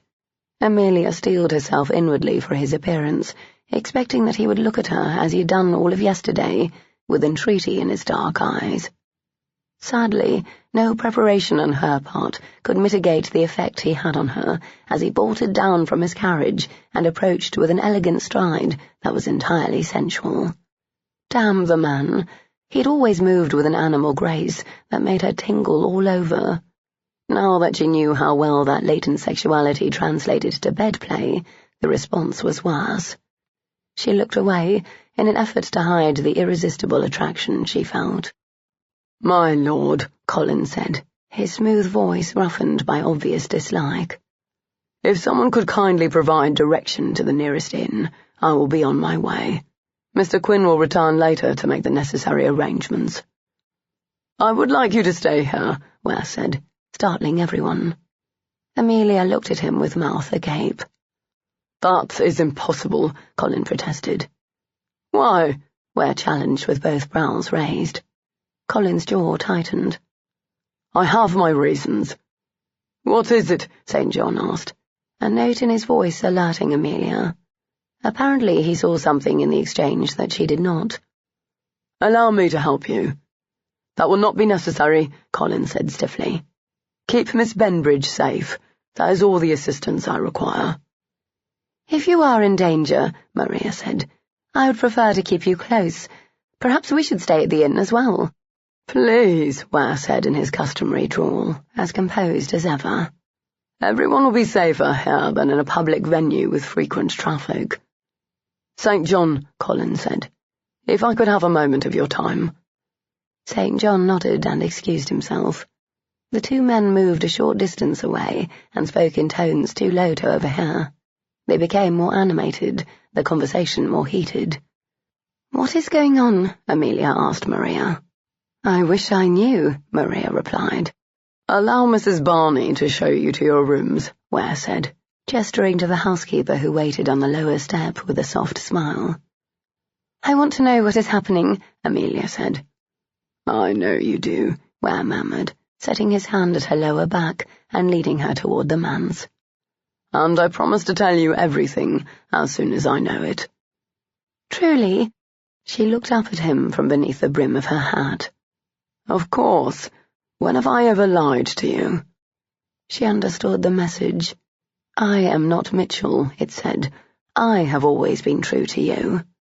Grateful for him, Amelia offered a thankful, shaky smile. Maria joined her, and together they followed Mrs. Barney into the house. Colin watched Lord Ware lead Amelia toward the manse and fought the urge to wrench her away. It was unbearable to see her with another man. It ate at him as acid would, burning and stinging and leaving a gaping hole behind.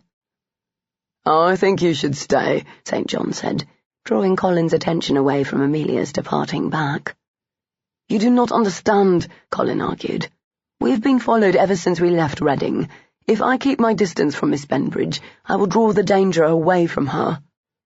St. John looked grim. Unless she has a mind to follow you again, he pointed out. Then she'll be far more vulnerable than if she were to remain here. Bloody hell, I did not think of that. Lifting a hand to the back of his neck, Colin rubbed at the tense muscle that pained him. In her present mood, I do not think she will go to the trouble. But you cannot be certain, and neither can I. Therefore, I think it best to err on the side of caution. Can you not deter her in some way? Colin asked. Cartland cannot be allowed anywhere near her. If he suspects how much she means to me, he will exploit her. Have you been able to deter her? Do not expect miracles from me. St. John smiled. My wife is considered the deadliest woman in England, and she taught her sibling everything she knows. Amelia can cross swords with the best of men, and she can throw a knife better than anyone, even me. If she decides to follow you, she will find a way. Colin blinked, then gave a resigned exhalation. Oddly enough, I'm not as surprised by that revelation as I should be. I would have liked to have met their mother. She must have been extraordinary. I do not have the time to socialize, Colin growled.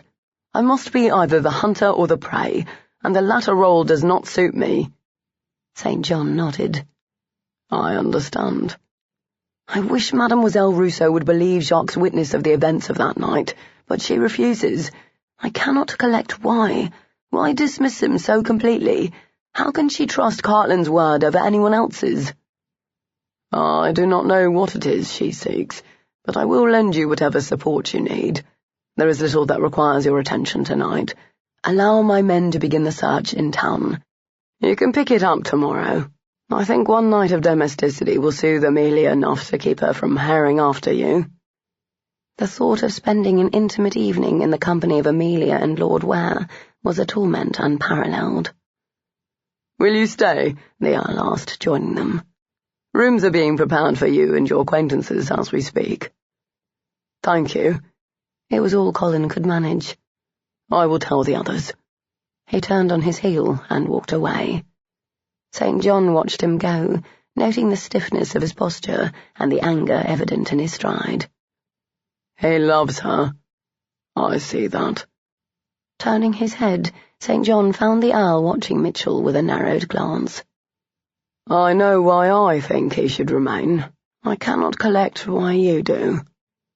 Our differences will be more obvious in direct contrast. Ware met his gaze. I am the best choice for her. If I doubted that for a moment, I would step aside. I want her happiness above all else. I do not think he is capable of giving it to her. He is a formidable opponent in the challenge ahead. Mitchell has lived by his wits and his sword for several years. I am not without skill of my own, the Earl said easily, regardless of the civilized manner in which I acquired it. St. John nodded and followed Ware's urging to move into the house. Tim was overseeing the removal of both trunks and servants from the trailing coach. Mitchell was scowling at Quinn, who was assisting a grinning Mademoiselle Rousseau down from their carriage. For his part, St. John wondered if other men went through such difficulties when attempting to marry off a younger sibling. Shaking his head, he climbed the stairs and moved directly to the suite assigned to him, where he knew he would find his wife. Together they would strategize the events of the coming few days. The thought made him smile. Bathed, dressed, yet inwardly shaky, Amelia slipped out of her bedchamber and hurried down the long gallery.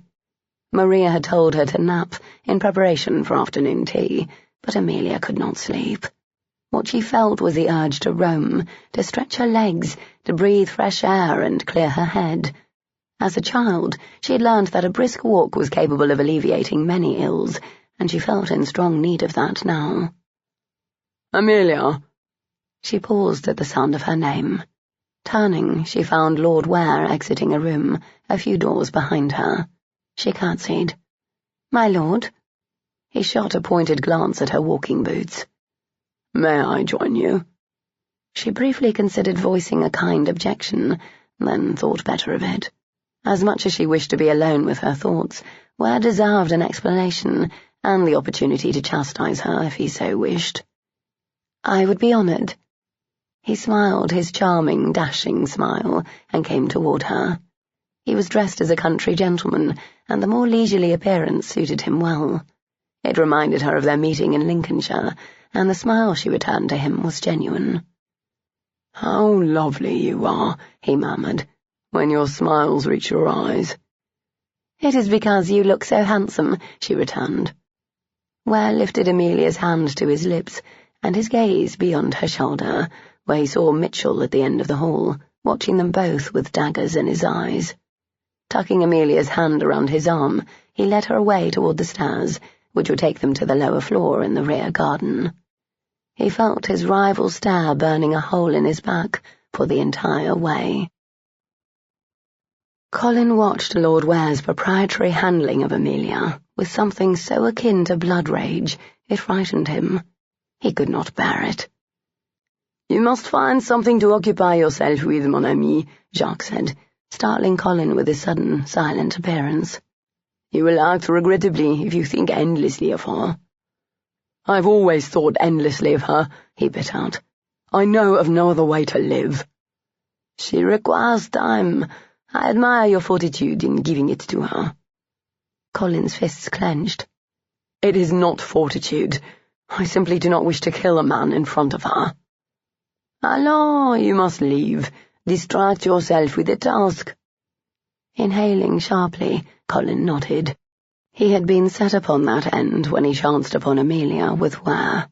He forced himself to look away from where the couple had stood mere moments ago. "That was my intent. I was seeking you out." "What do you want me to do?" the Frenchman asked, looking grim as always. "I cannot go into town. There is some concern that Miss Benbridge will follow, and while I find that highly unlikely, the request is valid, so I must stay for now." "I understand." St. John is sending a man to rally those who work for him in Bristol. Go and direct the search. Tell them what to look for, what to expect. If you find anything of import, send for me." Jacques nodded and set off immediately. The Frenchman took the main staircase, Colin took the servants'. It emptied by the kitchen, and he ignored the startled glances sent his way as he exited out the delivery door and headed toward the stables.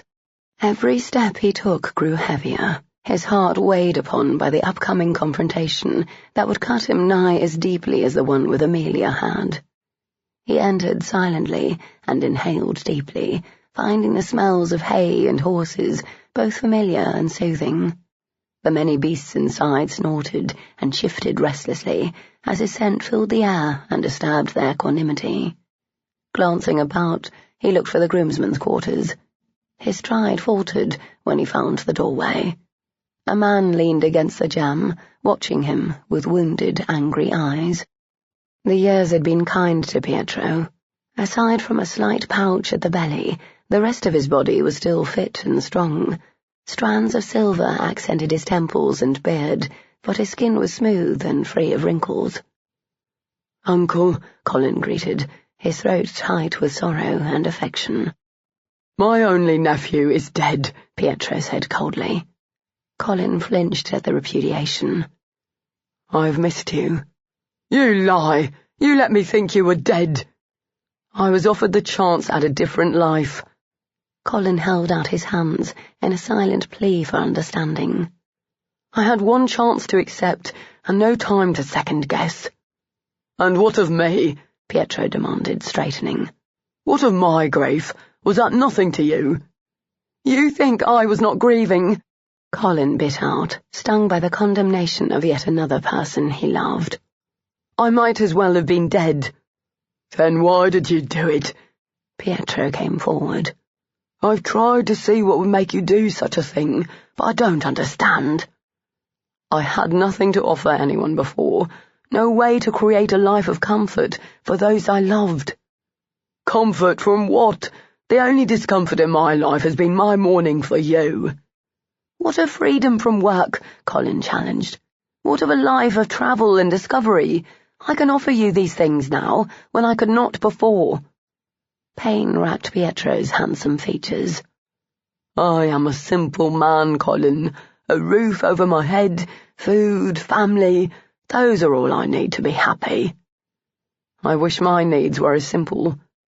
Colin moved to the nearest stool and set his crossed arms along the top of it. "I need Amelia to be happy, and this was the only way I could conceive of to have her." "Colin," he heard his uncle sigh, "you love her still." "I have no notion of how not to love her. It is ingrained in me, as much a part of me as my hair and skin colour." Pietro joined him at the stall door. "I should have raised you in the camp. Then you wouldn't want things that are beyond your reach." Colin smiled and looked aside at him. "Amelia and I would have met at some point, at some time." "That is your Romany blood talking." "Yes, it is." There was a long silence, as each attempted to find the right thing to say. "How long have you been in England?" Pietro asked finally. "A few weeks." "A few weeks, and you didn't come to me?" Pietro shook his head. "I don't feel that I know you at all. The boy I raised had more care for the feelings of others." Aching from the pain he had inflicted, Colin reached out and set his hand atop Pietro's shoulder. "If my love is in error, it is not due to lack of it for you, but to surfeit for her. I would have done anything, gone anywhere, to become worthy of Amelia." "You seem to have accomplished what you set out to do," Pietro said quietly. "Your clothes and carriage are fine indeed." "It seems a waste now. She is as angry as you are. I do not know if she will forgive me, and if she does not, all is lost." "Not all. You'll always have me." Tears came to Colin's eyes, and he brushed them away with jerking movements. His uncle looked at him a moment, then heaved out his breath and embraced him. "There is still some of the Colin of old in you," he said gruffly. "I'm sorry for the pain I caused," Colin whispered, his throat too tight to speak any louder. I saw only the end, not the interim. I wanted everything, and now I have nothing. Pietro shook his head and stepped back. Don't give up yet. You've worked too hard. Can you forgive me? If he could manage to win back the love of one, perhaps there was a possibility that he could win back the other. Maybe. A grin split the depths of his uncle's beard. I have 6 horses to groom. Colin's mouth curved wryly. I'm at your service. Come on. Pietro put his arm around Colin's shoulders and urged him toward the groomsmen's quarters. You'll need to change your clothes. I can buy more if these are ruined.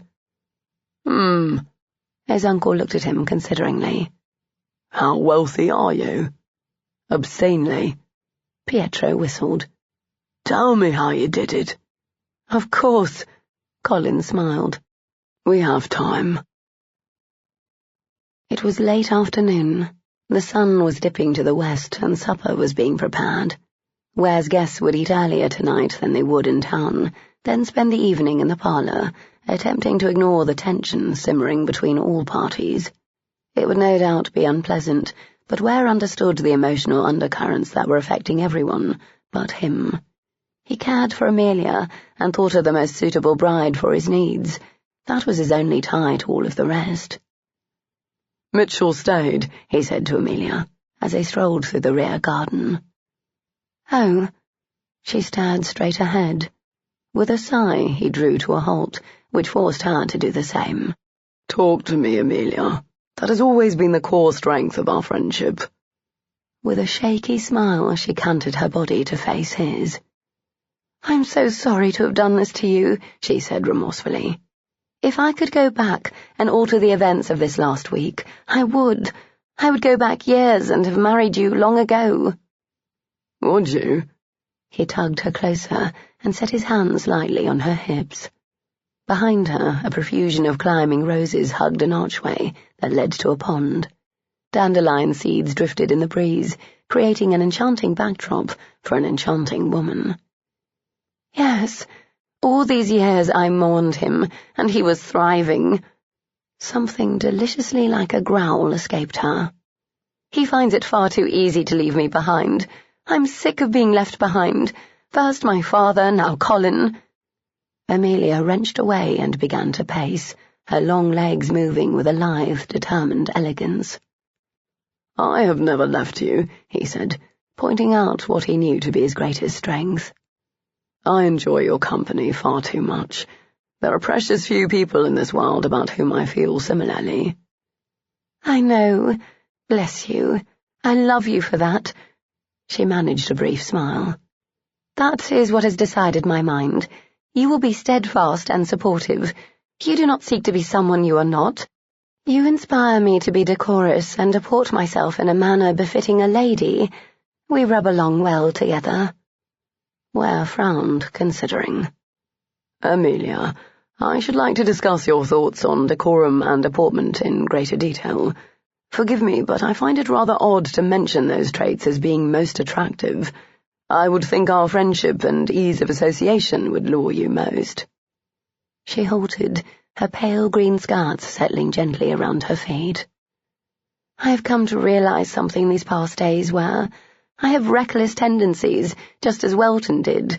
I require a certain environment in order to restrain those selfish impulses. And I provide this environment. Amelia beamed at him. Yes, you do. He rubbed his jaw. And Mitchell inspires your reckless nature. Goads would be a more apt word choice, but yes, he does. I see. Ware smiled wryly. His role sounds more fun than mine. Where? She looked affronted, which made him laugh. Sorry, love. I must be honest. In one breath you point out that I do not seek to be someone I am not, in opposition, I presume, to Mr. Mitchell. Then, in the next breath, you say that I inhibit a part of your nature that you are not proud of. Is that not seeking to be someone you are not, in a fashion? Her lower lip quivered, in that way it had when she was upset. She set her hands on her hips and demanded. "Do you want me to be with him?" she cried. "Is that what you are saying?" No. All traces of amusement left him, and he bared the emotions he kept hidden below the surface. I do not think he is the man for you. I do not think he deserves you. I do not believe he can provide a life that would content you. But that does not mean I want to live with only half of you." Amelia blinked. "You are angry?" "Not at you," he said gruffly, reaching for her again. He gripped her by the elbows and pulled her close. "But I may eventually become so, and I do not want that. I resent that I can only have the one side of you. If you choose me, Amelia, I can make you happy. The question left is whether you can make me happy, and I wonder if that is possible, if I am forever waiting for the return of that precocious girl who asked me to kiss her." "Where?" She cupped his cheek with her hand, and he nuzzled into it, inhaling the sweet scent of honeysuckle that clung to her. "I do not deserve you," she whispered. "Is that not what Mitchell said to you?" he asked, altering his hold to embrace her fully. Resting his cheek against her temple, he said, "I will leave you now. I have arrangements to make, and you require time to think." "I do not want you to fight him." "It is too late to change that end, Amelia, but I demand first blood, nothing more." He felt relief relax the tautness of her spine. "Thank you," she said. Ware brushed away the lone tear that stained her cheek and stepped back. "I'm available to you at all times. Do not hesitate to seek me out if you have a need." Amelia nodded and watched Ware turn about and head toward the manse. When he disappeared from her view, she glanced around her, feeling lost and alone. No one knew how she felt, how deeply wounded she was by Colin's reappearance after all these years. She stilled, her heartbeat stumbling for a moment over a sudden realization. There was one person who loved Colin as she had, one person who would be equally devastated by his betrayal. Knowing Pietro would need comfort as she did, Amelia lifted her skirts and hurried toward the stables. Chapter 15. François Depardieu assumed a vaguely bored expression as he entered the inn in Bristol. He took the stairs to the guest rooms above and knocked on the appropriate door. A shout of permission for entry was heard from the interior, and he answered it by stepping inside. "Well?" Cartland asked impatiently, glancing up from the maps he had spread across the small, round table. It was with great effort that François bit back an angry retort. With every day that passed, he disliked the brash, arrogant Englishman more and more. He'd argued with and then begged his superiors to have Cartland held in custody until he could ascertain who was truly guilty of Leroux's murder, but to no avail. "If he is lying," they said, "he will be close at hand for you to eliminate." They had insisted that Cartland join the search, and the Englishman had immediately assumed that he was in charge.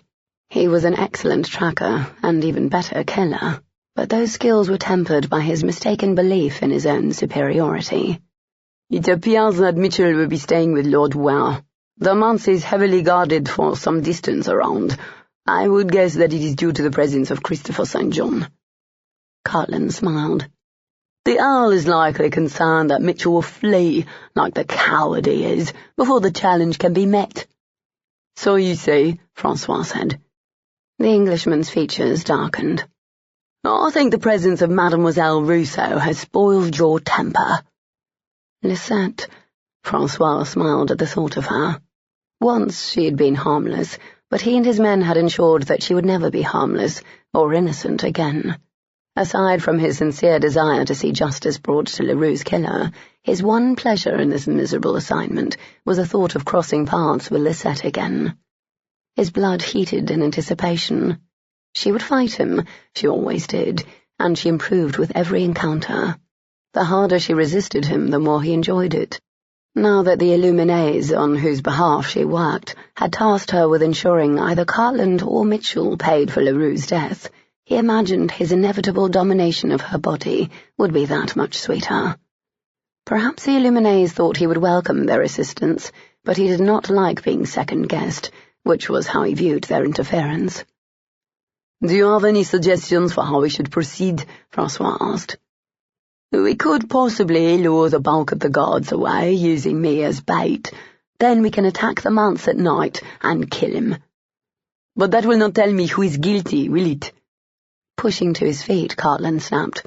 "I am obviously innocent, or they would not have sent me to find Mitchell." "Why then is Mademoiselle Rousseau here?" Francois smiled. "You think she is merely present to observe and support my efforts? Surely you're not so stupid. It was well planned to send you with me and Quinn with her. Nothing has been left to chance. You think you're a spy?" He gestured to the stocky man in the corner with a jerk of his chin.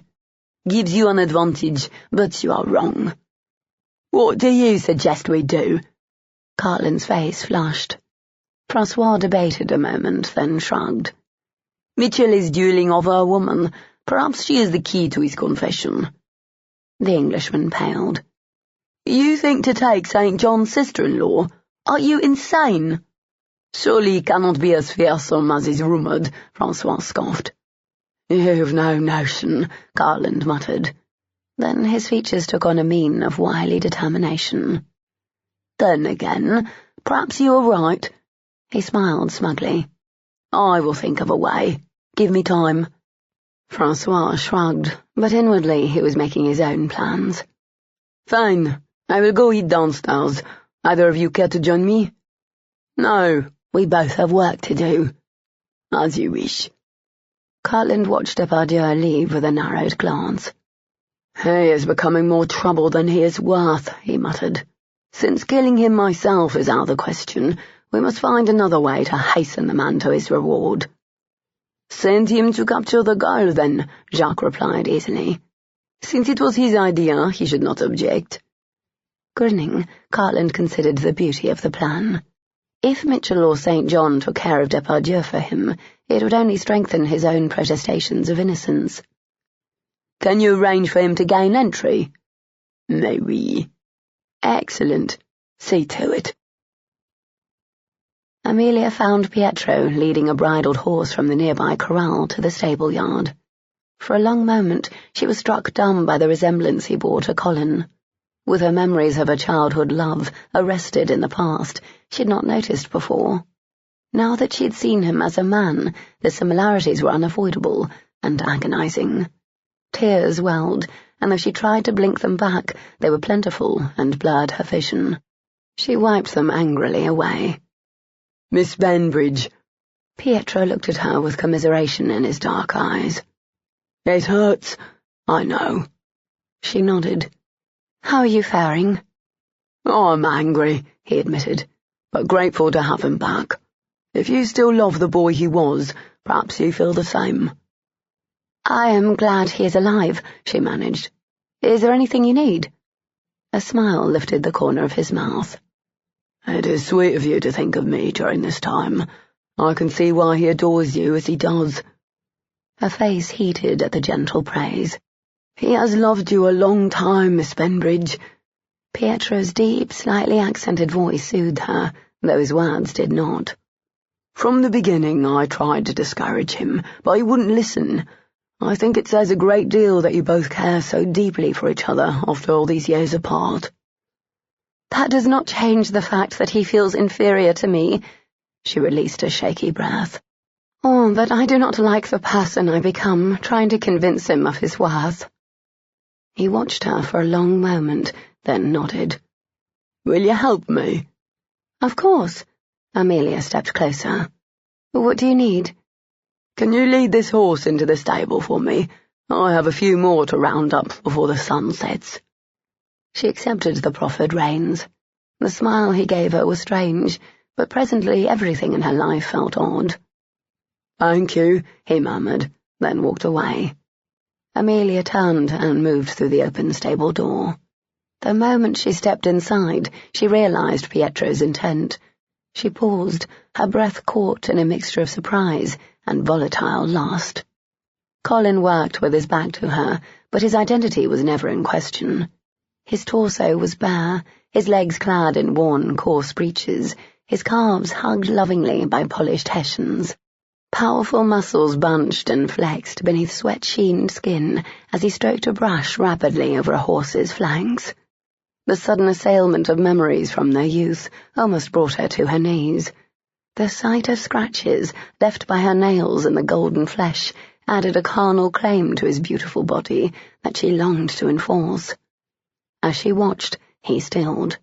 Her exhale was a pant, and his head swiveled to face her in a lightning-quick movement. Amelia. He straightened and pivoted, baring the chest she'd worshipped with both mouth and hands.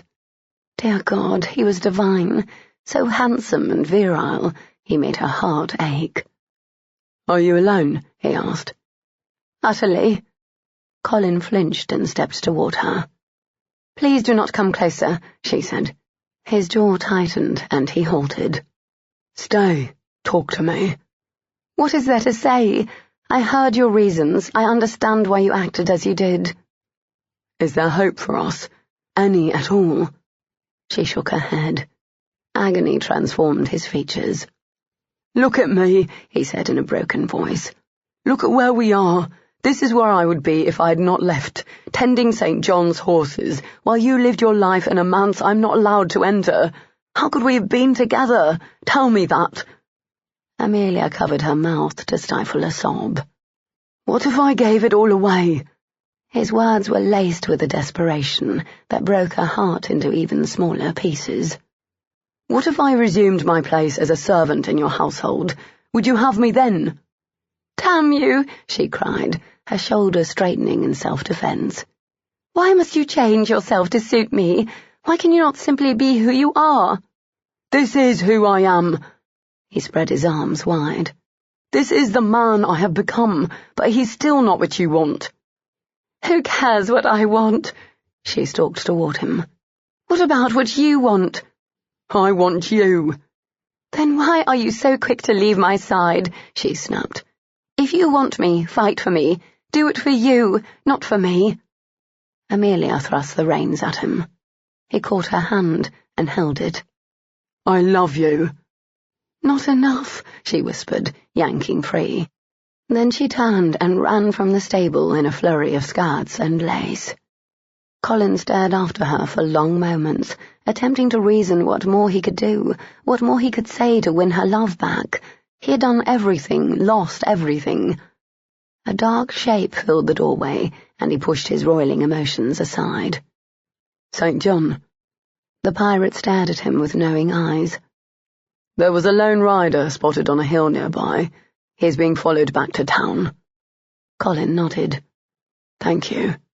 Supper will be served shortly. I do not think I can bear it. The thought of the facade he would have to wear while Ware publicly laid claim to Amelia was too much. I will make your excuses, then. I owe you a great deal. St. John hesitated a moment, then stepped farther inside. Did you ever have the misfortune to meet Lord Welton? Once, briefly. What do you recall about him? Any impressions that lingered? Frowning, Colin thought back to the long-ago day. I remember thinking he had no warmth in his eyes. Nothing like Miss Benbridge. Bloody hell, nothing like her at all. Yet she seems to think they are similar creatures, St. John murmured. Or at least that she's capable of becoming more similar. Any action she takes that is prompted by her desires rather than her reason is a suspected weakness. Colin digested the information carefully. With him, Amelia was a creature of passion.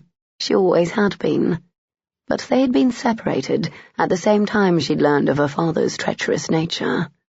Certainly the revelation of Welton's true evil would have changed her, altered her in some way. In his heart, he was attempting to woo the girl of old, but she was not the same girl any longer. He had to take that into consideration.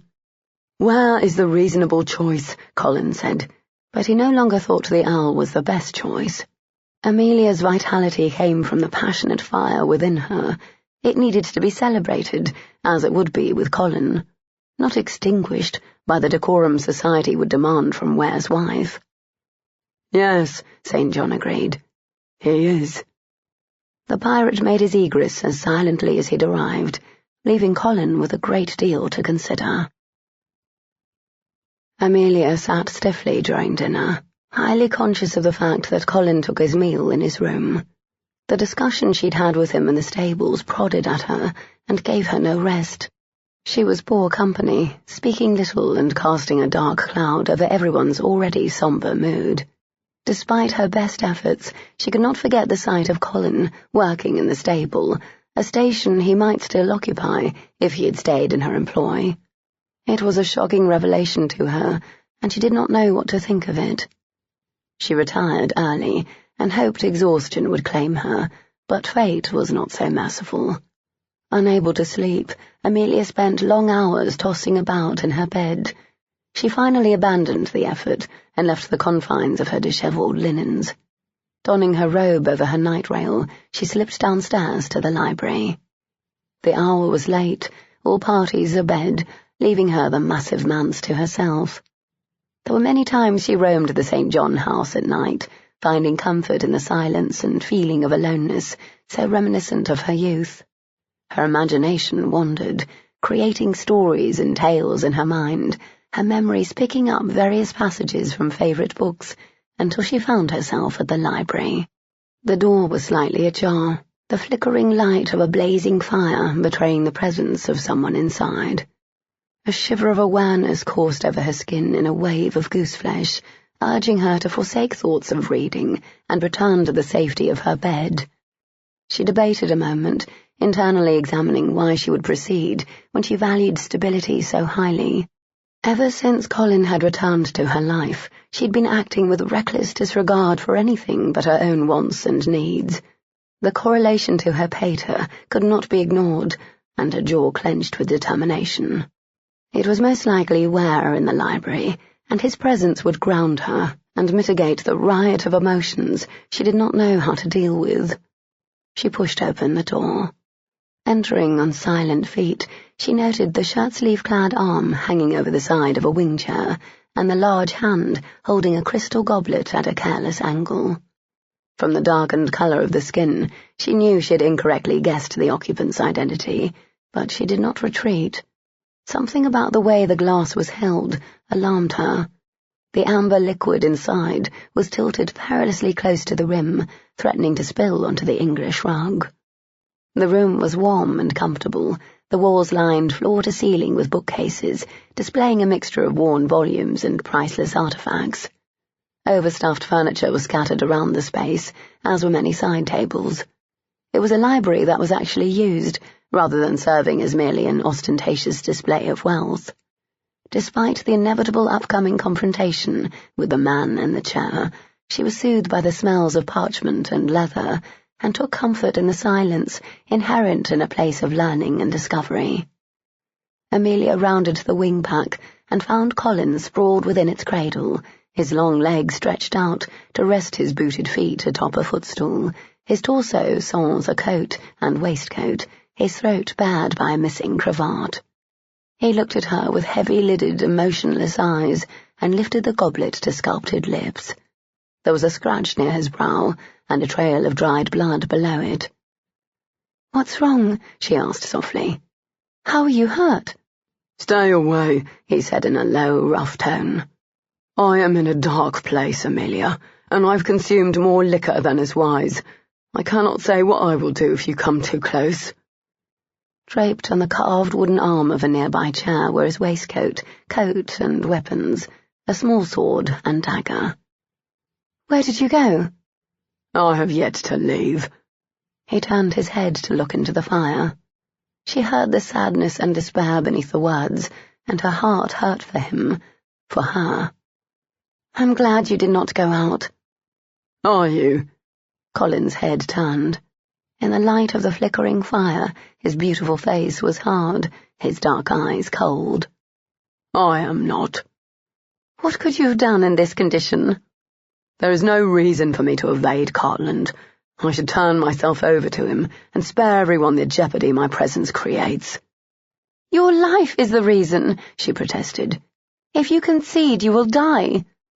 A wry smile tugged at the corner of his lips. Without any hope of having you, perhaps such a fate would be merciful. Colin, how can you say such a thing? She covered her mouth and fought the tears that welled. He cursed softly. Go away. I'm not fit company, as I warned you. I'm afraid to leave you. She feared that he would do as he threatened and surrender. No, you are not. You already left me, remember? Amelia almost said more, but his dangerous mood stilled her tongue.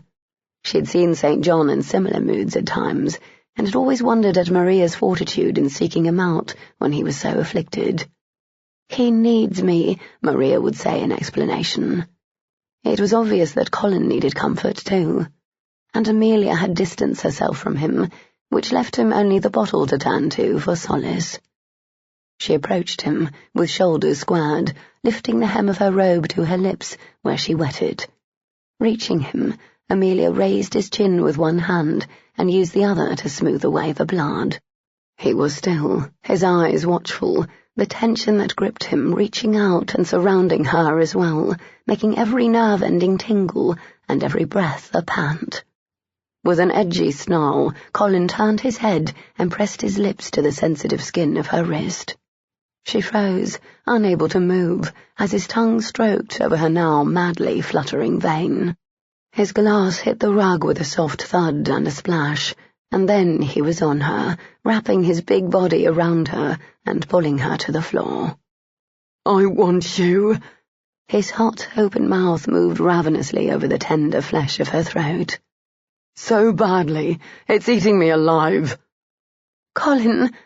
The feel of him, over 6 feet of potently aroused male, ignited her simmering passion to a raging fire. We shouldn't.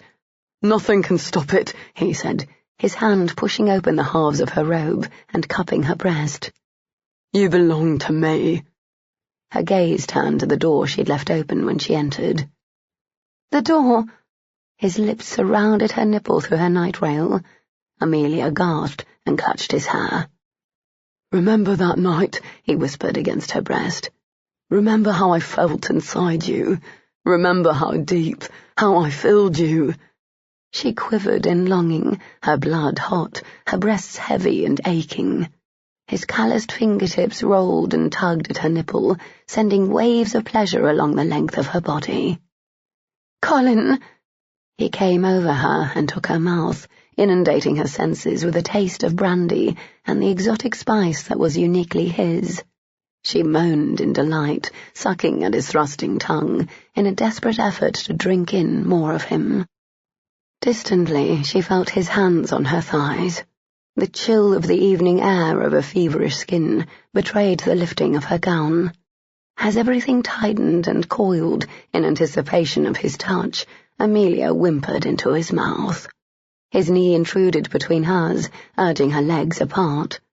Shameless, she complied, spreading her thighs to give him access to the throbbing flesh at the apex. Colin lifted his head and watched her as he cupped her sex in his hand. You melt for me, he breathed, his chest lifting and falling rapidly. He pushed 2 fingers inside her, and she arched in helpless pleasure. You were made for me. The feel of him there, where she ached, was too much. Wrapping her arms around his shoulders, she breathed, Come in me, fill me. His gaze darkened, the irises swallowed by dilated pupils. There is so much I can do to your body, Amelia, so many ways to impart pleasure. Shall I show you what you will miss when we part? You left me first. I came back. His seductive tone was in sharp contrast to the pain she saw in his features. Will you come back? If I love you well enough, if I addict your body to mine, will you come back to me? Her lower lip quivered, and he licked across it, his breath hot and scented of liqueur. His fingers advanced and retreated, plunging shallowly into a clenching sex, building her ardour with tender skill. It was searingly intimate, but in a different way than before. The emotions they bared were not hope and pleasure, but despair and pain. "It would be worth everything," he said in a serrated whisper, "if there was any chance that you might love me again." "I never stopped," she cried softly, tears trailing down her temples to wet her hair. "Lack of love for you is not the problem." Colin pressed his cheek to hers. "My greatest regret is that I could not be enough for you, despite my best efforts." Amelia turned her head and pressed her lips to his, unwilling to argue again about their differences when he was already hurting. He took her kiss with tangible desperation, his heart beating so violently she could hear it over her own racing pulse. All the while, his shoulders flexed beneath her touch, the muscles working to propel his fingers into her drenched, aching sex. She cried out softly, a thready sound of female surrender and lust. The sound changed him. She felt it. The wounded boy from her past gave way to the determined man of her present. Desperation altered to dominance, despair altered to desire. When his head lifted and he met her gaze again, he had the devil in his eyes. "If only you could see what I see," he murmured, gentling his fingers, pulling free of her to slide across her clitoris with a slick, expert touch. She gasped, her hips lifting involuntarily in an effort to increase the pressure of his teasing rubbing. "Always hungry," he whispered, "always passionate. You burn for me, Amelia, as if you had gypsy blood in your veins." Colin nipped at her chin, then slid lower, licking along her throat until he reached the obtrusive ruffled neckline of her nightrail. He moved, taking a kneeling position, hovering over her in a way that made her feel ravished. She was splayed beneath him, her clothes in disarray, his fingers touching her as only a husband should. The wantonness of her pose only increased her ardor, made her hotter and more desperate. He pushed up her gown, higher and higher, until her stiffened nipples were kissed by the air and then by his mouth. His tongue was an instrument of pleasure and agony. The gentle licking over the tight peak made her clutch at his hair and pull him closer. As he suckled her, his cheeks hollowed, goading the sensations bombarding her until there was no way to register them all. Colin, her beautiful, exotic Colin, was making love to her as she never dreamed he would, and she could not resist him.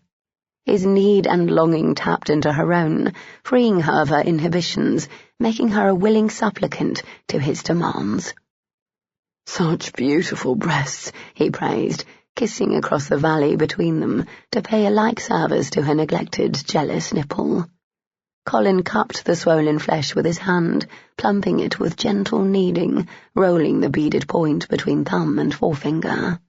"You are so sweet and soft. I could lose myself in you for days, weeks."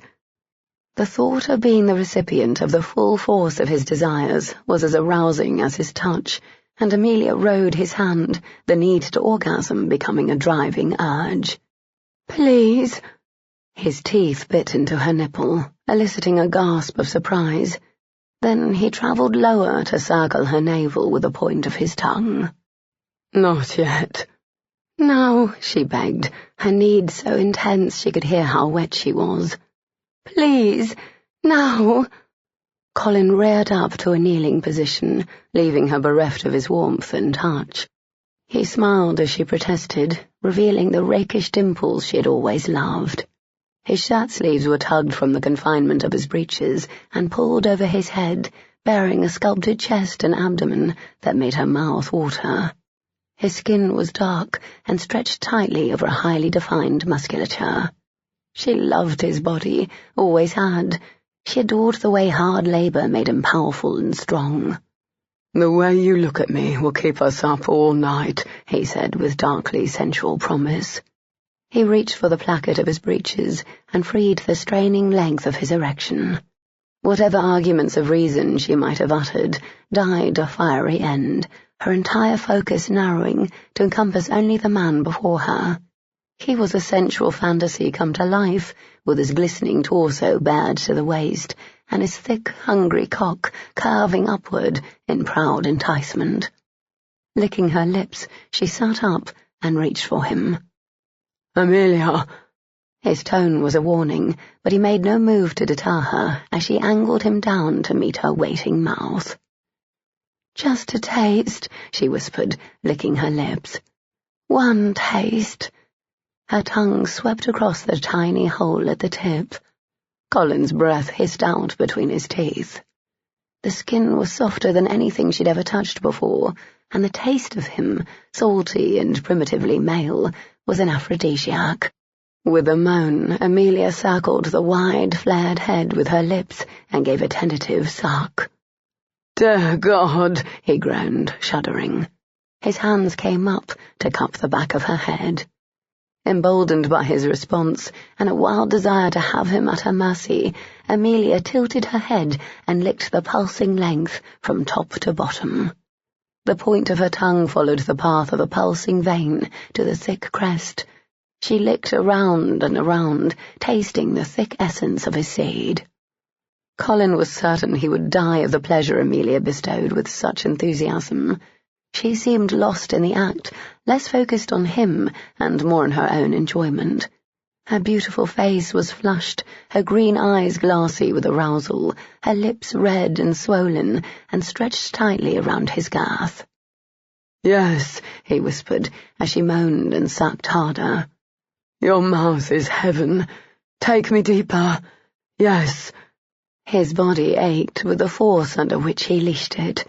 He was trembling, burning, gasping for air. The sight of his cock sliding in and out of the ring of her lips was killing him. An hour ago, he had thought he would never touch her again, never hold her or feel her hot and wet around his cock as she climaxed beneath him. The pain of that loss was nearly too much to survive. To lose all hope and be left with nothing, only to see this, his breeches barely parted, his cock engorged and throbbing with need, and Amelia, the love of his life, servicing his lust with such passionate fervour, it made the ecstasy of her luscious mouth agonizingly intense. "My love, I won't last." His voice was so guttural he barely understood himself, but she knew. She collected his meaning. He felt it in the way she touched him, saw it in the way she looked at him. "Do it," she breathed, her words warm against his wet skin. Her hand fisted around him and pumped, drawing up his buttocks and making his thighs quake with the intensity of his rising climax.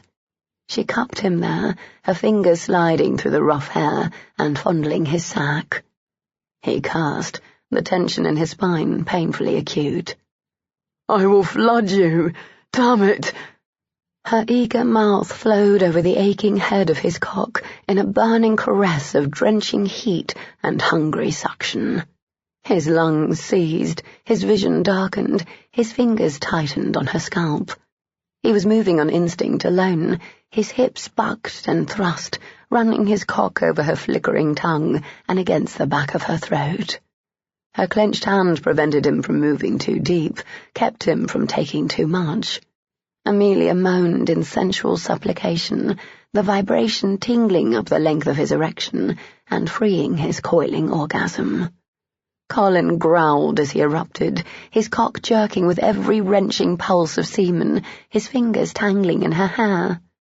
Over the mad beating of his heart and harsh, panting breaths, he heard her seductive mewls and desperate swallows as he came, such as he'd never come before, pumping hard and fast into the milking depths of her mouth until he was completely and utterly spent. She released him with a last lingering suck, her lips shiny with a seed and curved in a purely woman's smile. Colin stared down at her in a daze, his thoughts lost in an alcohol-soaked, orgasm-induced fog. His heart, however, was as alive as it had ever been. Had he truly thought sex would temper his love for her and make it more manageable? He loved her more now than ever, with a reckless, saturating abandon. Lose her? Never. Pushing her back, he slid down. He parted her thighs with his palms and buried his face in the slick, humid paradise of her glistening sex. Colin licked her, parting the pouty lips to stroke across her clitoris. "Colin!" she cried out, her voice filled with startled, embarrassed pleasure.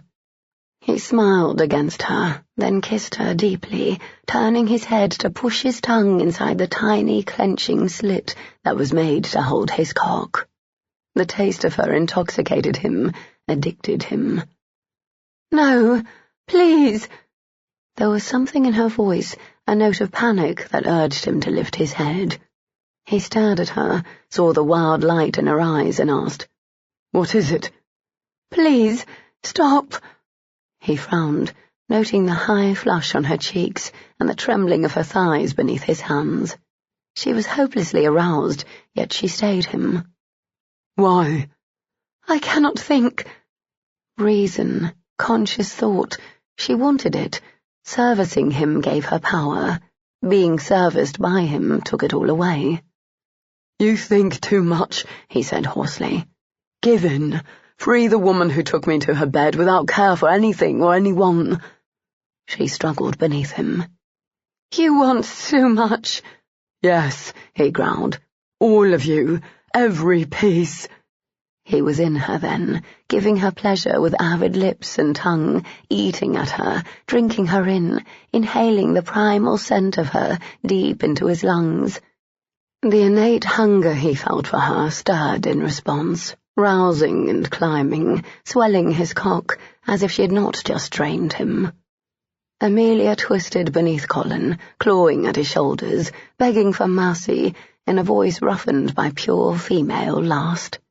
She was on the edge of a steep cliff that terrified her, and he was pushing her, giving her no quarter, allowing her no space to retreat. His tongue was an instrument of torturous pleasure, lashing and flickering, driving her higher and harder. His lips circled her clitoris, sucking and pulling. And the noises he made, the wet smacking, the rumbling purrs, the groans of need that made her slicker and hotter. Thick skeins of dark hair tickled her inner thighs, moving as he did, narrowing her focus, until all she knew was the tightening of her womb and the helpless rolling of her hips. He demanded her response, forced it from her, turned her into a mindless creature of desire and need and desperate wanting.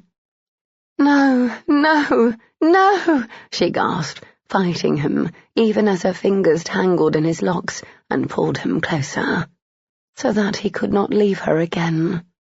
Colin cupped her buttocks and lifted her, altering the angle, urging her thighs to widen so that he could take everything. He thrust his tongue hard and fast into the spasming opening, and she climaxed violently, her arms falling heavily to the floor, her nails clawing at the rug. "Colin!" She was devastated, destroyed, but he was not done with her. Before she could catch her breath, he was over her, inside her, pushing deep into the heart of her with the thick, hot length of his cock. "Yes," he groaned, sliding his arms beneath her shoulders, holding her in place as he lunged with sensual grace and seated himself to the hilt. "Jesus, you feel so good." He ground his hips against her, rubbing deep inside her, making her feel every throbbing inch of him. Gasping, writhing, Amelia accepted his possession with ravenous greed, her swollen tissues parting for his relentless drives with a quivering welcome. He gripped her throat with one hand, her hip with the other, pinning her down, dominating her, possessing her, branding her as his. "Mine," he growled, sliding in and out of her, the movement of his hips leisurely, though nothing else about him was. There was a look on his flushed and sweat-dampened face, part agony, part pleasure, so austere and focused, so intent, his eyes blazing with heat, his handsome features stretched tautly with strain. It was searingly erotic, intimate. Colin was making love to her. He was alive and in her arms, in her body. whispering words of love and desire, making dreams come true that she'd thought were forever dead to her. Again the tension built and coiled, causing her to tighten around his straining cock and ripple along its length, making him curse and growl. She felt the chafing rubbing of his waistband between her thighs, heard the sound of his boots digging into the weave of the rug, realized he was still partly dressed, just as she was. The image in her mind of how they must look, she with parted robe and lifted night rail, he with boots and breeches lowered just enough to free his beautiful cock, both locked on the floor in carnal congress, took her to orgasm. "There," he purred, watching her with a feral smile of possession, thrusting strong and sure, extending her pleasure until she thought it might kill her. The surge of sensation was unbearable, tingling across her skin until it was too tight and sensitive. When she was limp and whimpering, he sought his own pleasure, his dark head thrown back, his neck corded tightly, his cock so thick and hard. Amelia watched him as he had watched her, her legs wrapped around his working hips, her hands at his waist, pulling him into her. His pace picked up, his grip tightened.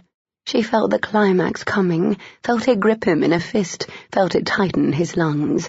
It burst from him in shocking spurts of molten liquid, inside her, again and again, the breaking dam heralded by his ragged, extended groan and jerking, wrenching shoulders. "Dear God," he gasped, quaking, rubbing his pelvic bone against her swollen, oversensitive clitoris and making her come again, suffusing her body with delight that seeped into her bones and heart and soul, making them one. "My love," he breathed, rubbing his big body against hers, drenching her in the scent of his skin. "I won't release you. You're mine." She stemmed further words with a desperate kiss. Chapter 16. Amelia woke to a hand held over her mouth. Scared beyond measure, she struggled against her assailant, her nails clawing at his wrist. "Stop it!" She stilled at the command, her eyes opening wide, her heart racing madly, as her sleep-fuzzy brain came to an awareness of Colin looming over her in the darkness. "Listen to me," he hissed, his gaze darting to the windows. "There are men outside, a dozen at least. I don't know who they are, but they are not your father's men." She yanked her head to the side to free her mouth. "What?" "The horses woke me as the men walked by the stable." Colin stepped back and yanked off her counterpane. "I snuck out the back and came round to fetch you." Embarrassed to be seen in only her night rail, Amelia yanked the covers back over her. He yanked them off again. "Come on," he said urgently. "What are you talking about?" she asked in a furious whisper. "Do you trust me?" Colin's dark eyes glittered in the darkness. "Of course." "Then do as I say, and ask questions later." She had no notion of what was happening, but she knew he wasn't jesting. Sucking in a deep breath, she nodded and slipped from the bed. The room was lit only by the moonlight that entered through the window glass. The heavy length of her hair hung down her back in a thick swinging braid, and Colin caught it, rubbing it between his fingers. "Put something on," he said. "Quickly." Amelia hurried behind the screen in the corner and disrobed, then slipped the chemise and gown she'd worn earlier over her head. "Hurry!" "I cannot close the back. I need my Abigail." Colin's hand thrust behind the screen and caught her elbow, tugging her from behind it so that he could drag her to the door. "My feet are bare." "No time," he muttered. Opening her bedroom door, he peered out to the hallway. It was so dark Amelia could barely see anything, but she heard male voices. "What is going—" Moving with lightning speed, Colin spun and covered her mouth again, his head shaking violently. Startled, it took her a moment to understand. Then she nodded her agreement to say nothing. He stepped out to the hallway with silent steps, her hand in his. Somehow, despite her shoeless state, the floorboard beneath her squeaked when it hadn't under Colin's boots. He froze, as did she. Below them, the voices she had heard were also silent. It felt as if the house were holding its breath, waiting. Colin placed his finger to his lips. Then he picked her up and hefted her over his shoulder. What followed was a blur. Suspended upside down, she was disoriented and unable to discern how he managed to carry her from her second-floor bedroom to the lower floor.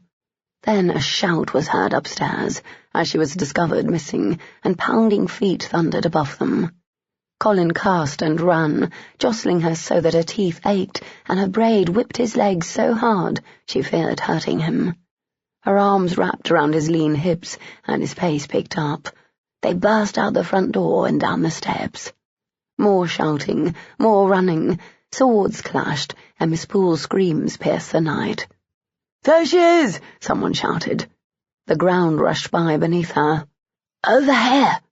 Benny's voice was music to her ears. Colin altered direction. Lifting her head, she caught a glimpse of pursuers, and then more men intercepted them. Some she recognized, others she didn't. The new additions to the fray bought them precious time, and soon she could not see anyone on their heels. A moment later she was set on her feet.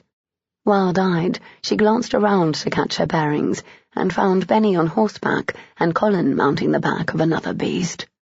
"Amelia!" He held out one hand to her, the other expertly holding the reins. She set her hand in his, and he dragged her up and over, belly down across his lap. His powerful thighs bunched beneath her as he spurred the horse, and then they were off, galloping through the night. She hung on for dear life, her stomach heaving with the jolting impacts. But it did not last long. Just as they reached the open road, a shot rang out, echoing through the darkness. Colin jerked and cried out. She screamed as her entire world shifted, sliding, falling. Amelia awoke to a hand held over her mouth and a whisper in her ear. "Shh! Someone is in the house." Colin's voice anchored her in the semi-darkness. For the space of several heartbeats, the horror and fear from the vivid dream lingered. Then the feel of Colin's body pressed to her back, and his strong arms around her provided much-needed comfort. Awareness seeped in slowly. She noted the elaborate mouldings on the ceiling and felt velvet beneath her calf. They were on the settee in the library. From the look of the fire in the grate, now reduced to mere embers, she'd been asleep for at least a couple of hours. Turning in Colin's embrace, she faced him and pressed her mouth to his ear. "Who is it?" she whispered. Colin shook his head, his dark eyes glittering. Amelia held still, absorbing the tension that gripped his frame. Then she heard it, the sound of a booted foot falling on the parquet floor. Boots, at this hour. Her heartbeat leaped from the steady rhythm of slumber to a racing tempo. Unlike her dream, this time it was Colin who was endangered. He pressed his lips to hers in a quick, hard kiss. Then he slid silently off the edge of the couch. On his knees, he fastened his breeches. He drew his discarded shirt sleeves over his head, then reached for his small sword. She too slid to the floor and belted her robe. "Secure the door when I leave," he whispered, pulling his blade free of its scabbard with torturous slowness to avoid making any sound. Denying him with a shake of her head, Amelia crawled over to where a faint glimmer betrayed the jewelled hilt of his dagger lying atop his waistcoat and coat. The moment her hand wrapped around it, he was behind her. "No." "Trust me." She turned her head to press her cheek to his. His jaw clenched. "My sanity hinges on your safety." "You think I feel differently about you?" She touched his cheek with a shaking hand, tracing the faint line that marked the spot where a dashing dimple appeared when he was happy. "Rest easy. My sister is the wintry widow." There was a long pause, his throat working as he considered what she was saying. "Let me help," she breathed. "How will we ever move forward together if you always leave me behind?" She knew how the thought of her in danger tormented him, because she felt likewise about him. Finally, Colin managed a jerky nod. With a swift kiss to his parted lips, she pulled the dagger free of its sheath. "I love you." The words were spoken soundlessly, his lips against hers. Amelia lifted his hand and kissed the back. Colin wrenched away from her and moved to the door. At some point while she was sleeping, he had closed it. Now he turned the knob and cracked it just wide enough to see. The well-oiled hinges made no sound. In the blink of an eye, he was gone. She counted to 10, then slipped out after him. Bolstered by the feel of the dagger hilt, Amelia crawled along the runner toward the stairs, her senses acute. The sound of the wind blowing and the nocturnal call of a praying owl grounded her to the moment. She breathed shallowly, her emotions suppressed by the instinct to survive and the need to protect Colin. There was a sudden silence, as if the house held its breath, and then she heard the barest hint of sound, a stealthy footfall straight ahead. She paused. Pushing to her knees, she huddled in the darkness. A clear shot, just one.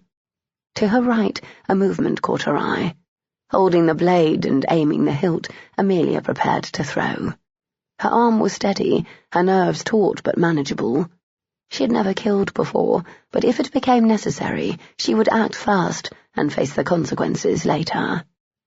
Her arm went back, her focus narrowed on a slim shaft of moonlight lying directly across the bottom step. Although there was no discernible sound of progress, Amelia sensed the intruder moving closer to that tiny beam of light. Closer, closer. Suddenly, Colin lunged. She knew it was him by the white of his shirt as he arced through the moonlight. He crashed into a body so well concealed by shadows that Amelia had been unable to see the outline of it at her present angle. A loud crash heralded the colliding of the two figures into a breakable object. She leaped to her feet. Crossing the hallway, she reached the opposite wall, improving the chances of a successful strike. It was too dark to identify one form or the other. With both figures tangled in a writhing mass of limbs, she could do nothing but pray. Mercifully, a door opened on the upper floor. She bit back a sob of relief. The light cast by an approaching lantern-bearer was sufficient illumination to catch an uplifted blade, too short to be Colin's small sword. Amelia pulled back her arm and threw, putting weight behind the volley with an oft-practiced lunge. It spun, hilt over blade, in a lightning-quick roll. A pained grunt rent the air. The knife that had been aimed at Colin clattered noisily, yet harmlessly, to the parquet. St. John rushed down the staircase with a pistol held in one hand and a lantern held aloft in the other. Maria was directly behind him, with a foil at the ready. Light spilled across the foyer, revealing Amelia's target. Clutching his chest, the intruder sank to his knees. The hilt of the dagger protruded from between his clutching hands. He swayed morbidly for a long moment, then fell forward. "Bloody hell," Colin breathed, rushing to her side. "Beautifully done." "That was excellent, Amelia," St. John said with much pride, his gaze on the body lying slumped at his feet. "What in hell is transpiring out here?" Ware demanded, descending the staircase. Mr. Quinn and Mademoiselle Rousseau joined the gathering in short order. "Depardieu," the Frenchwoman said. She lowered to a crouch and set her hand on his shoulder, pushing him gently to his back. "Comment te sens-tu?" The Frenchman groaned softly and opened his eyes. "Lisette."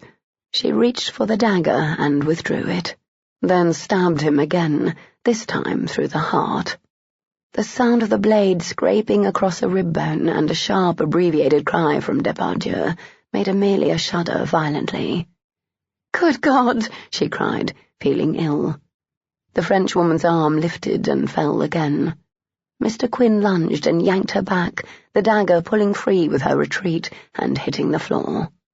"Enough! You killed him!" Mademoiselle Rousseau fought her confinement, hurling expletives in French with such venom, Amelia took an involuntary step backward. Then the woman spat on the corpse. The display left everyone in stunned silence for a long moment. Then St. John cleared his throat. "Well, That one is no longer a threat. However, there must be more of them. I doubt the man would come alone. I will search the downstairs. Colin looked at Amelia. Go to your room. Lock the door. She nodded. The sight of the dead man and the rapidly spreading pool of blood at her feet made her stomach churn. Now that help was at hand, the full effect of her actions began to seep into her consciousness. I found something. All eyes turned toward the direction of the foyer, where Tim appeared, carrying Jacques by the scruff of his neck. He was sneaking about outside, the giant rumbled. No one could fail to note the Frenchman's fully dressed state. I was not sneaking about, Jacques protested. Oh, I think he let that one. Tim jerked his chin towards Depardieu. In. Do we have a traitor in our midst? St. John asked ominously. A cold chill swept across Amelia's skin. Ça alors! Mademoiselle Rousseau threw up her hands, one of which was covered in blood. Should we be wasting time on him when there could be others outside? Tim looked at St. John. We caught 3 more, not including these 2. Colin's face hardened. We will question all of them then. Someone will tell us something of import. Mademoiselle Rousseau snorted. Absurd. What do you suggest we do? Simon asked with exaggerated politeness. Torture him slowly over many days. Would that better slake your bloodlust? She waved her hand carelessly. Why exert yourself? Kill him. Salope, Jacques yelled. You would eat your own young. St. John's brows rose. She works with me, the Frenchman cried, struggling in Tim's grip. I at least can bear witness to Mitchell's innocence in the matter of Leroux's murder. She has nothing of value. I beg your pardon, Colin said, his frame stiffening. Did you say you both work together? Amelia wrapped her arms around her waist, shivering. Ta gueule, Mademoiselle Rousseau hissed. Jacques' smile was maliciously triumphant. I think we should separate them, Colin suggested. St. John nodded. I will take Lissette, Simon said, with a hard edge to his voice. When the Frenchwoman shivered with apparent apprehension, Amelia looked away and fought a flare of sympathy for the woman. Come along, Poppet, Maria murmured, linking arms with her. Let us gather tea and spirits for the men. We have a long night ahead of us. Colin stared at the man he'd thought was a friend and attempted to comprehend the fullness of the plot being explained to him. You have been working with Mademoiselle Rousseau from the beginning, before you met at the inn a few days ago? Jacques nodded. He was bound to a damask and gilded chair in Ware's study, his calves tied to the legs, his hands restrained behind the back.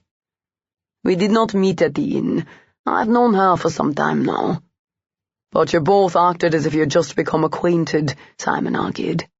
When Mademoiselle Rousseau had proven to be more stubborn in holding her silence, he had left her bound and guarded in a guest room, and joined the rest of the party in questioning her co-conspirator. Because we had to make you believe that this matter was about Codland and his murder of Leroux, Jacques explained. Is that not what this has all been about? St. John asked, frowning. No.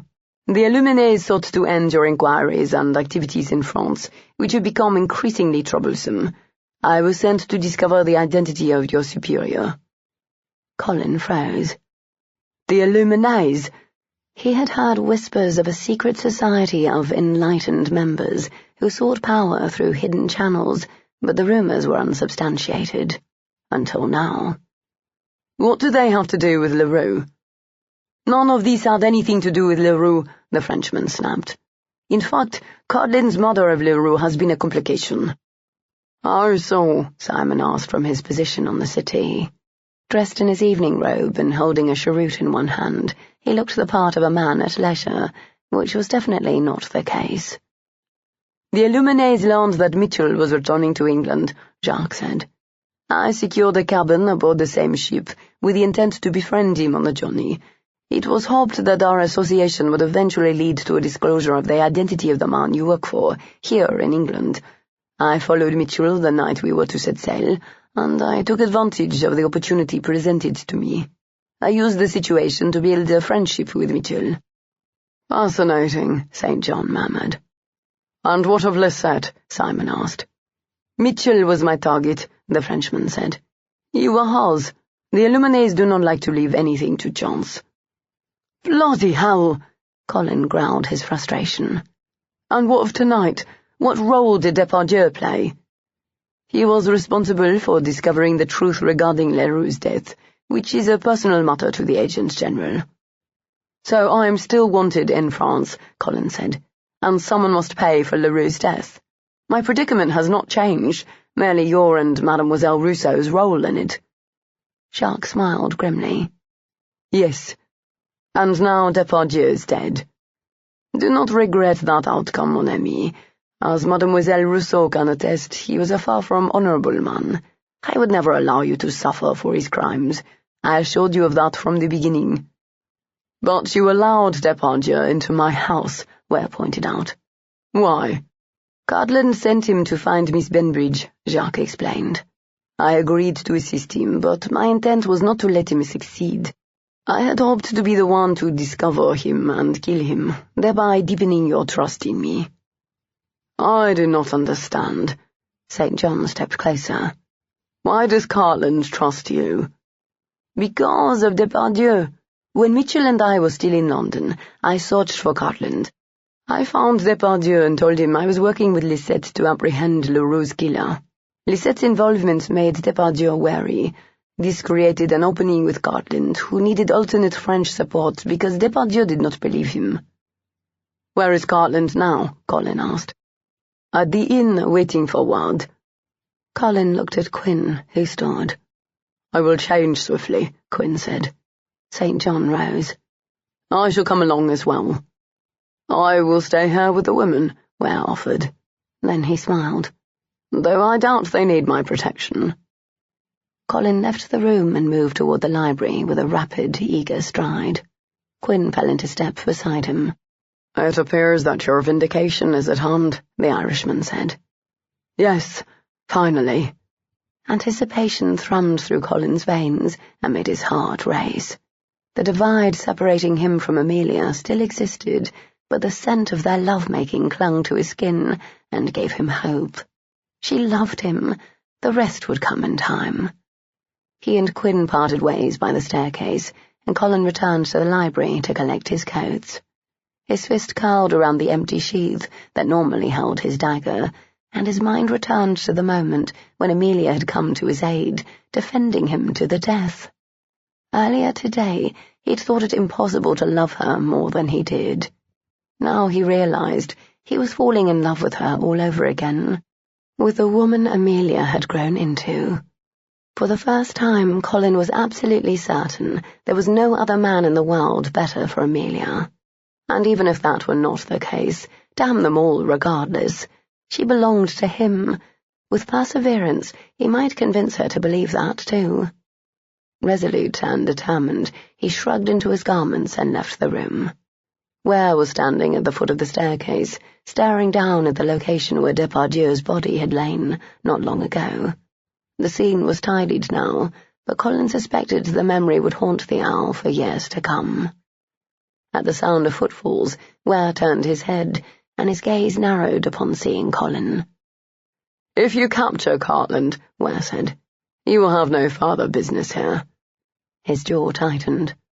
"Except for one." "Shall we meet at dawn?" Colin suggested. The duel was one more impediment to his future with Amelia. He wanted it dispatched immediately. "We will both have been awake through the night. No advantage for either of us." "Perhaps you will fight at length or return wounded," the Earl said grimly. "However, if neither of those conditions applies, dawn will suit me well." Colin bowed and hastened toward the stables, spurred by the thought that the sun could rise upon an entirely new life for him. He found St. John waiting with a dozen men. Quinn appeared shortly after. Within a half hour, a troop of over a dozen riders was on its way into town. Chapter 17. Cartland heard the sounds of many booted feet approaching his room and reached for the gun resting on the table before him. Sending Depardieu along with 4 others had been a gamble he would have preferred to avoid, but sometimes such risks reaped the greatest rewards. Holding a pistol lightly in one hand, he waited for the knock and then called out for entry. The door opened, and one of his men entered in a rush. "I cannot be certain," the man said. "Perhaps I am overcautious, but a group of 3 heavily armed gentlemen entered the tavern below." Cartland tucked his weapon into his waistband and reached for his coat. "Better to be cautious than foolhardy." He caught up his small sword and moved swiftly toward the door. "Are the others below?" "Yes, and 2 in the stables."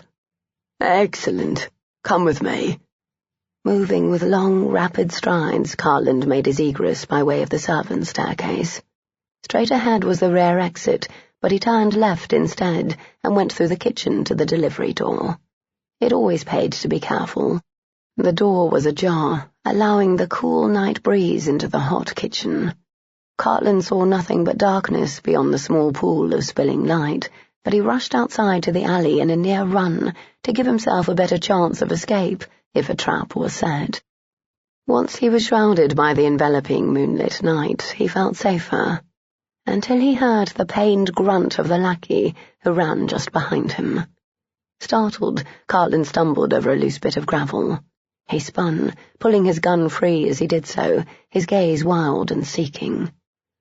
"So good to see you again," Mitchell called out. The light of the moon illuminated the narrow alley, and the prone body on the ground with a knife hilt protruding from its back. The lackey groaned and writhed, and was absolutely useless to Cartland. "You," he sputtered, unable to see the man who hunted him. "Me," Mitchell agreed from the shadows. The echo created by the surrounding buildings made it difficult to determine where Mitchell was. Meanwhile, Cartland was out in the open. Brandishing his firearm, Cartland said, "The French won't believe that I am at fault. They trust me." "Allow me to worry about that."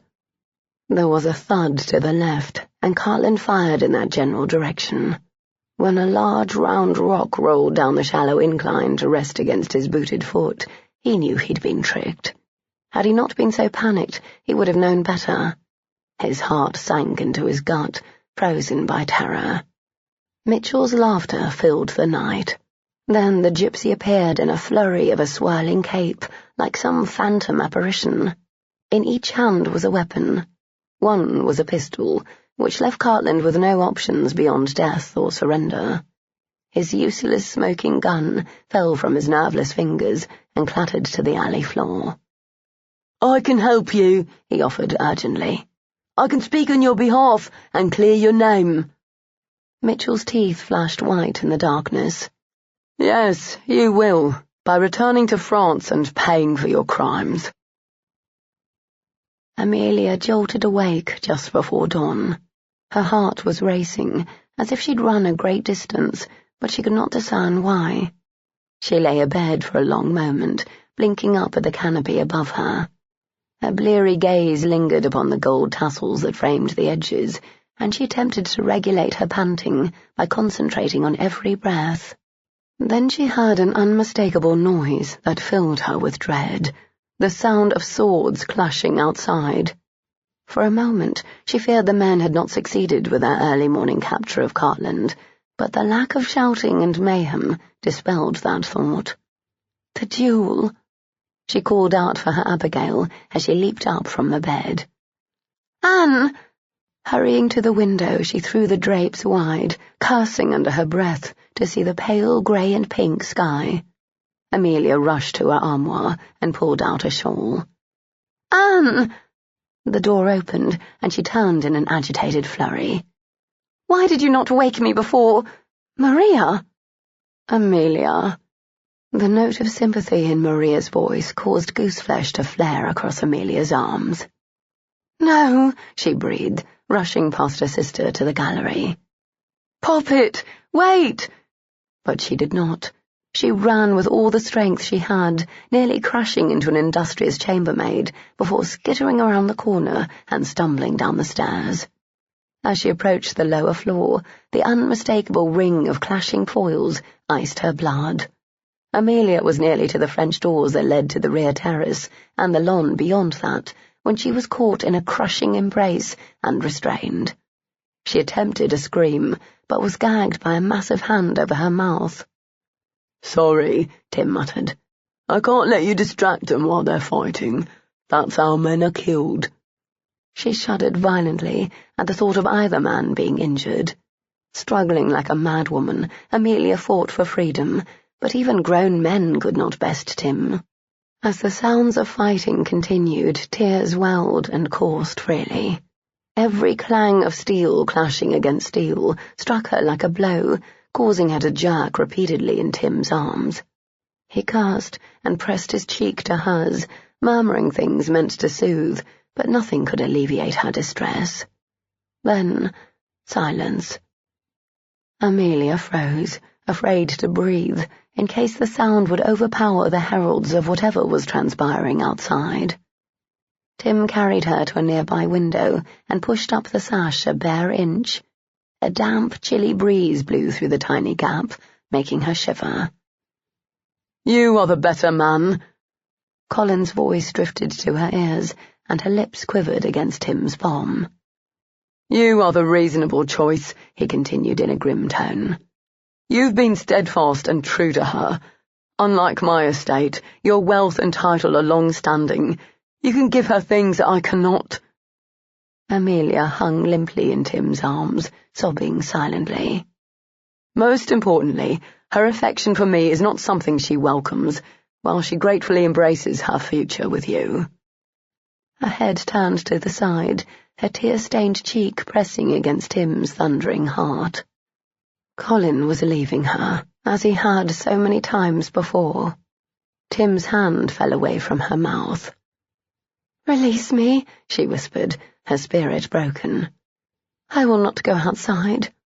He set her down, and she turned away. "Pop it!" Maria waited at the bottom of the stairs with her arms wide open. Amelia walked gratefully into them, her knees weakening, forcing them both to sit on the bottom step. "I had hope," Amelia whispered, her chest crushed by grief, such as she had not felt since she first believed Colin had died. "I hate myself for having hope. Why can I not learn from the past? Those I love do not stay in my life. They all leave, every one of them. Except for you. Only you stay." "Hush, you are overwrought." Strong arms curved beneath her as Tim lifted her up. She curled against his chest as he carried her back to a bedchamber with Maria in tow. Colin straightened from his low bow, his eyes meeting Ware's as the owl mimicked his movements. He felt the hot trickle of blood weeping from the shallow wound caused by Ware's blade, but he did not care. Ware had satisfaction, but that was all he would have. It would have to be enough for the owl, for Colin intended to take the spoils. "But regardless of everything that recommends you, my lord," Colin continued, "I concede only this duel, not Miss Benbridge. Her deeper affection is for me, as always, and I believe my feelings for her are quite obvious to one and all."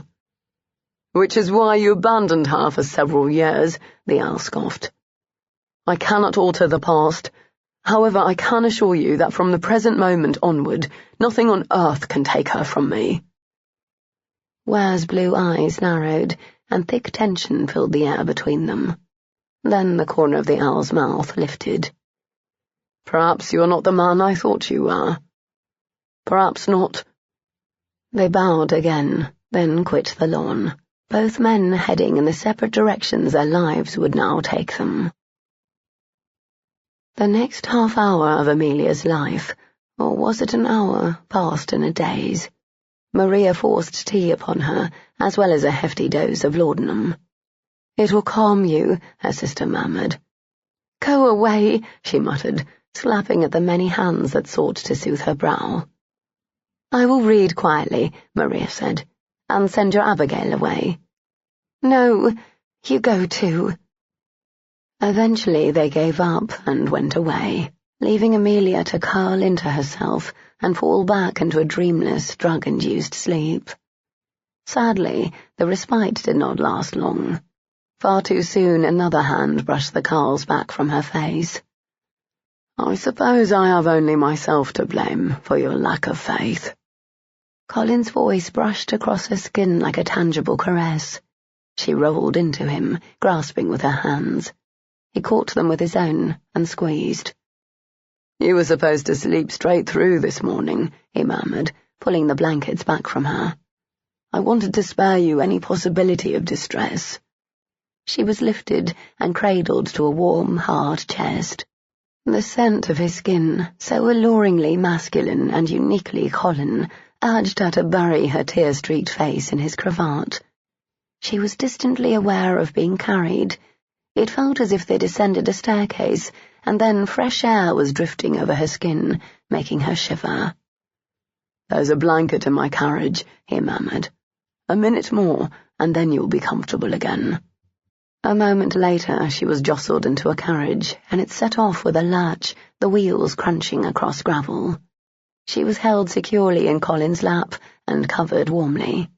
Tears leaked out between her closed eyelids, and she prayed that she would never wake from such a wonderful dream. His firm lips pressed tightly against her forehead. Sleep. Drugged by the laudanum, she did. It was the sudden cessation of motion that woke Amelia. Blinking, she fought off the remnants of sleep. The horses are fatigued, and I'm near starved. Colin's deep voice pulled her from half-awareness to full cognizance in an instant. The duel. Bolting upright, the top of her head made sharp contact with his chin, causing them both to cry out. Oh, damn it, he muttered, rearranging her atop his lap, as if she weighed nothing at all. Wild-eyed, Amelia took in the luxurious appointments of Colin's travel coach, and then leaned out the window. They were in the courtyard of what appeared to be an inn. She glanced at him and found him rubbing his chin. "Where are we?" "On our way." "To where?" "To be wed." Amelia blinked. "What?" His smile revealed his dimples and reminded her of the boy she'd fallen so deeply in love with. "You said that we had no hope of moving forward together if I was forever leaving you behind. Since I had no further reason to enjoy Lord Ware's hospitality, it was time for us to go." She stared at him for a long moment, trying to collect what it was that he was saying. "I do not understand. Did you not duel this morning?" "Yes, we did." "Did he not win? Did you not say he was the better man? Dear God, am I losing my mind?" Yes, and no." Colin tightened the arm banded around her waist and pulled her closer. "I allowed him first blood," he explained. "He had a right to it. When I took you, you were still his." Amelia opened her mouth to protest, and he covered her lips with his fingertips. "Allow me to finish." She stared at him for a long moment, absorbing the sudden gravity reflected on his countenance. Then she nodded and slipped free of his embrace, moving to the opposite squab so that she could think properly. It was then she noted that she was dressed in her night-rail. For his part, Colin was beautifully attired in a velvet ensemble of dark green. She still encountered difficulty correlating the Colin before her with the Colin of old, but she had no difficulty loving him regardless. The sight of him filled her with pleasure, just as it always had. "There is no point in denying that Ware can offer you things that I cannot," Colin said, his dark eyes watching her with a mixture of love and determination. "That is what you overheard this morning. However, I've come to realize that I don't care." "You don't?" Amelia's hand went to her fluttering stomach. "No, I don't." He crossed his arms, revealing the powerful muscles she found endlessly arousing. "I love you. I want you. I intend to have you. Every other consideration be damned." "Colin!" "I've stolen you, Amelia. Run away with you, just as I have always wanted to do." He smiled again. "Within a fortnight, you and I will be husband and wife." Do I have no say in the matter? You can say yes if you like. Otherwise, you have no say. Amelia laughed, even as tears fell. Colin leaned forward and set his elbows on his knees. Tell me those are happy tears. Colin, she gave a shaky sigh. How can I say yes? Discarding Ware so callously for my own pleasure is exactly the sort of behaviour my father excelled at. I could not live with myself if I acted so selfishly. Perhaps I would even grow to resent you for tempting me into such reckless deportment. Amelia. He straightened. If I tell you that Ware would want nothing more than your happiness, it might alleviate your concern and goad your agreement, but that is not what I want. She frowned. Yes, we are acting impetuously, he continued. Yes, we are seizing the day and our love without a care for the world. That is who we are. That is our affinity. You and I are not ones to restrain our joys. People cannot live in that manner. Yes, they can, as long as doing so brings no pain to others. His voice grew more impassioned, arresting her. Ware does not love you, not as I do, and you do not love him. I also suspect that you do not love yourself, not as you should. You accused me of moulding myself into someone I am not, yet you are guilty of the same offence. You seek to mould yourself into a woman of decorum and duty, but that is not who you are. Do not be ashamed of the facets of you that I love so much. Welton was an awful man, she cried. I cannot be like him. You never could be. Colin caught up her hands. You are filled with love for life and family. Your father was filled with love only for himself. Two very different things. Ware knows what I'm doing. He could stop us if he wishes, but he won't. Regardless, I am altering myself to have you. I am taking this day and you, and forsaking all of the rest. It is frightening, yes. We will both have to leave the cages we created for ourselves and venture into the unknown. But we will have each other. Cages. She had been caged for so long, one part of her hating the restrictions, the other part grateful that they restrained her from being too much like Welton.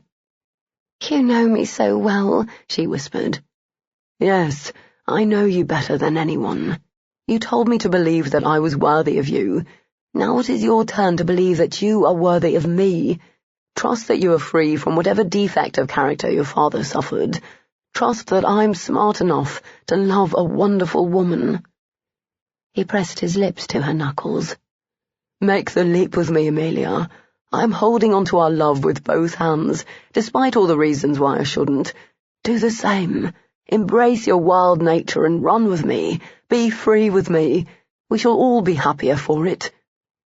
She gazed at him for a long moment, her vision blurring with tears. Then she threw herself into his arms. Yes, she whispered with her cheek pressed to his. Let's be free. Christopher, Simon, and Ware were engrossed in a discussion when Maria burst into the room with her skirts held in one hand and a missive in the other. All three men rose immediately. Christopher and Simon both stepped toward her with frowns marring their handsome features. Ware merely raised his brows. I found this atop Amelia's pillow. Mitchell has absconded with her. Simon blinked. Beg your pardon. Truly, Christopher smiled. He says he intends to marry her. She glanced down at the note to read it again. They are already headed north. We must hurry, or we will miss the nuptials, Ware said. You knew? Maria stared at him with wide eyes. I hoped, he corrected. I'm pleased to see the man has come to his senses. Maria opened her mouth, then shut it again. Well, let's not dally, Christopher said, catching her elbow and spinning her back around toward the door. We have packing to see to. Tim can guard Mademoiselle Rousseau and Jacques while we are absent. North, Simon muttered. May I ride in your carriage, my lord? Certainly. Still finding it difficult to believe, Maria glanced over her shoulder at Ware. This is a happy occasion, Mrs. St. John, he drawled, following directly behind them. You should be smiling as I am. Yes, my lord. She looked at Christopher, who nodded. With that, she shrugged and laughed aloud. Then she lifted her skirts and raced her husband up the stairs. Epilogue. We set sail in a few hours, Quinn said, fingering a coined tassel on a multicolored pillow. My trunks and valet are aboard, and Lisette is safely restrained in my cabin. They sat in the family parlour of Colin's new townhouse in London. It was a large room, beautifully decorated in shades of soft blue and gold. Around the room, Amelia had added colourful touches of his heritage, pillows encased in glorious scarves, small carved figurines, and bowls of Romany trinkets given to them by Pietro as wedding gifts. The style was unfashionable, and would be considered horrifyingly gauche by many, but they both loved the space, and spent a great deal of time curled up together there. "Embrace who you are," she'd said, with a new confidence that aroused him unbearably. She, too, was embracing the reckless side of herself that she'd fought to contain for so long. Fears of becoming too much like her father were banished, just as Colin's fear of being unworthy of her no longer had power to dictate his actions. Colin leaned back in his chair and asked Quinn, "Did the French agree to release your men in a trade for the return of Mademoiselle Rousseau in Cartland?" "And Jacques. They want him too. But I am only taking Lisette with me for now. They can have the other two back after I am certain they will honour their end of the agreement." "I do not envy you that trip," Colin said, wincing. "I cannot imagine Mademoiselle Rousseau makes a very good prisoner." "She is miserable, but I am enjoying the whole thing immensely." Colin laughed. "Because you're a coward. When will you return?" "Oh, I am not certain." Shrugging, Quinn said, "Perhaps after I ensure that the others are released. Or perhaps not even then. Maybe I will travel some." "You are good to your men, Quinn. It is a trait I've always admired in you." "They are not my men any longer. I have resigned." He nodded at Colin's raised brows. "Yes, it's true. My work for Eddington was diverting for a time, but now I must find new ways to amuse myself." "Such as?" "Some sort of trouble will come up." Quinn grinned. "Seeing you in your evening finery reminds me that a life of social indulgence is not for me. It would bore me to tears." "Not with the right woman." Quinn threw his dark head back and laughed, a rich, full sound that brought a smile to Colin's lips. "Even when I was maudlin with love for Maria," Quinn said, pushing to his feet, "I thankfully never spouted such nonsense." Colin rose with him, flushing sheepishly. "One day I hope to remind you of your protestations and watch you eat your words." "Ah, that day will be a long time coming, my friend. Likely neither of us will live long enough to see it." As Quinn turned to leave the room, Colin felt more than a small measure of sadness at their parting. Quinn was a wanderer by nature, therefore they would see each other far less often. After all they had endured and experienced together, he thought of Quinn as a brother, and would miss him accordingly. "Farewell, my friend." Quinn clapped him on the back when they reached the foyer. "I wish you much joy and many children in your marriage." "I wish you happy as well." Quinn touched his brow in a smart salute, and then he was gone, off to find his next adventure. Colin stared at the closed front door for a long moment. "Darling." Amelia's throaty purr sent a wave of heat across his skin. He turned to face her with a smile, and found her paused at the top of the stairs, dressed in only her robe. Her hair was beautifully, intricately arranged with twinkling diamonds weaved among the powdered strands.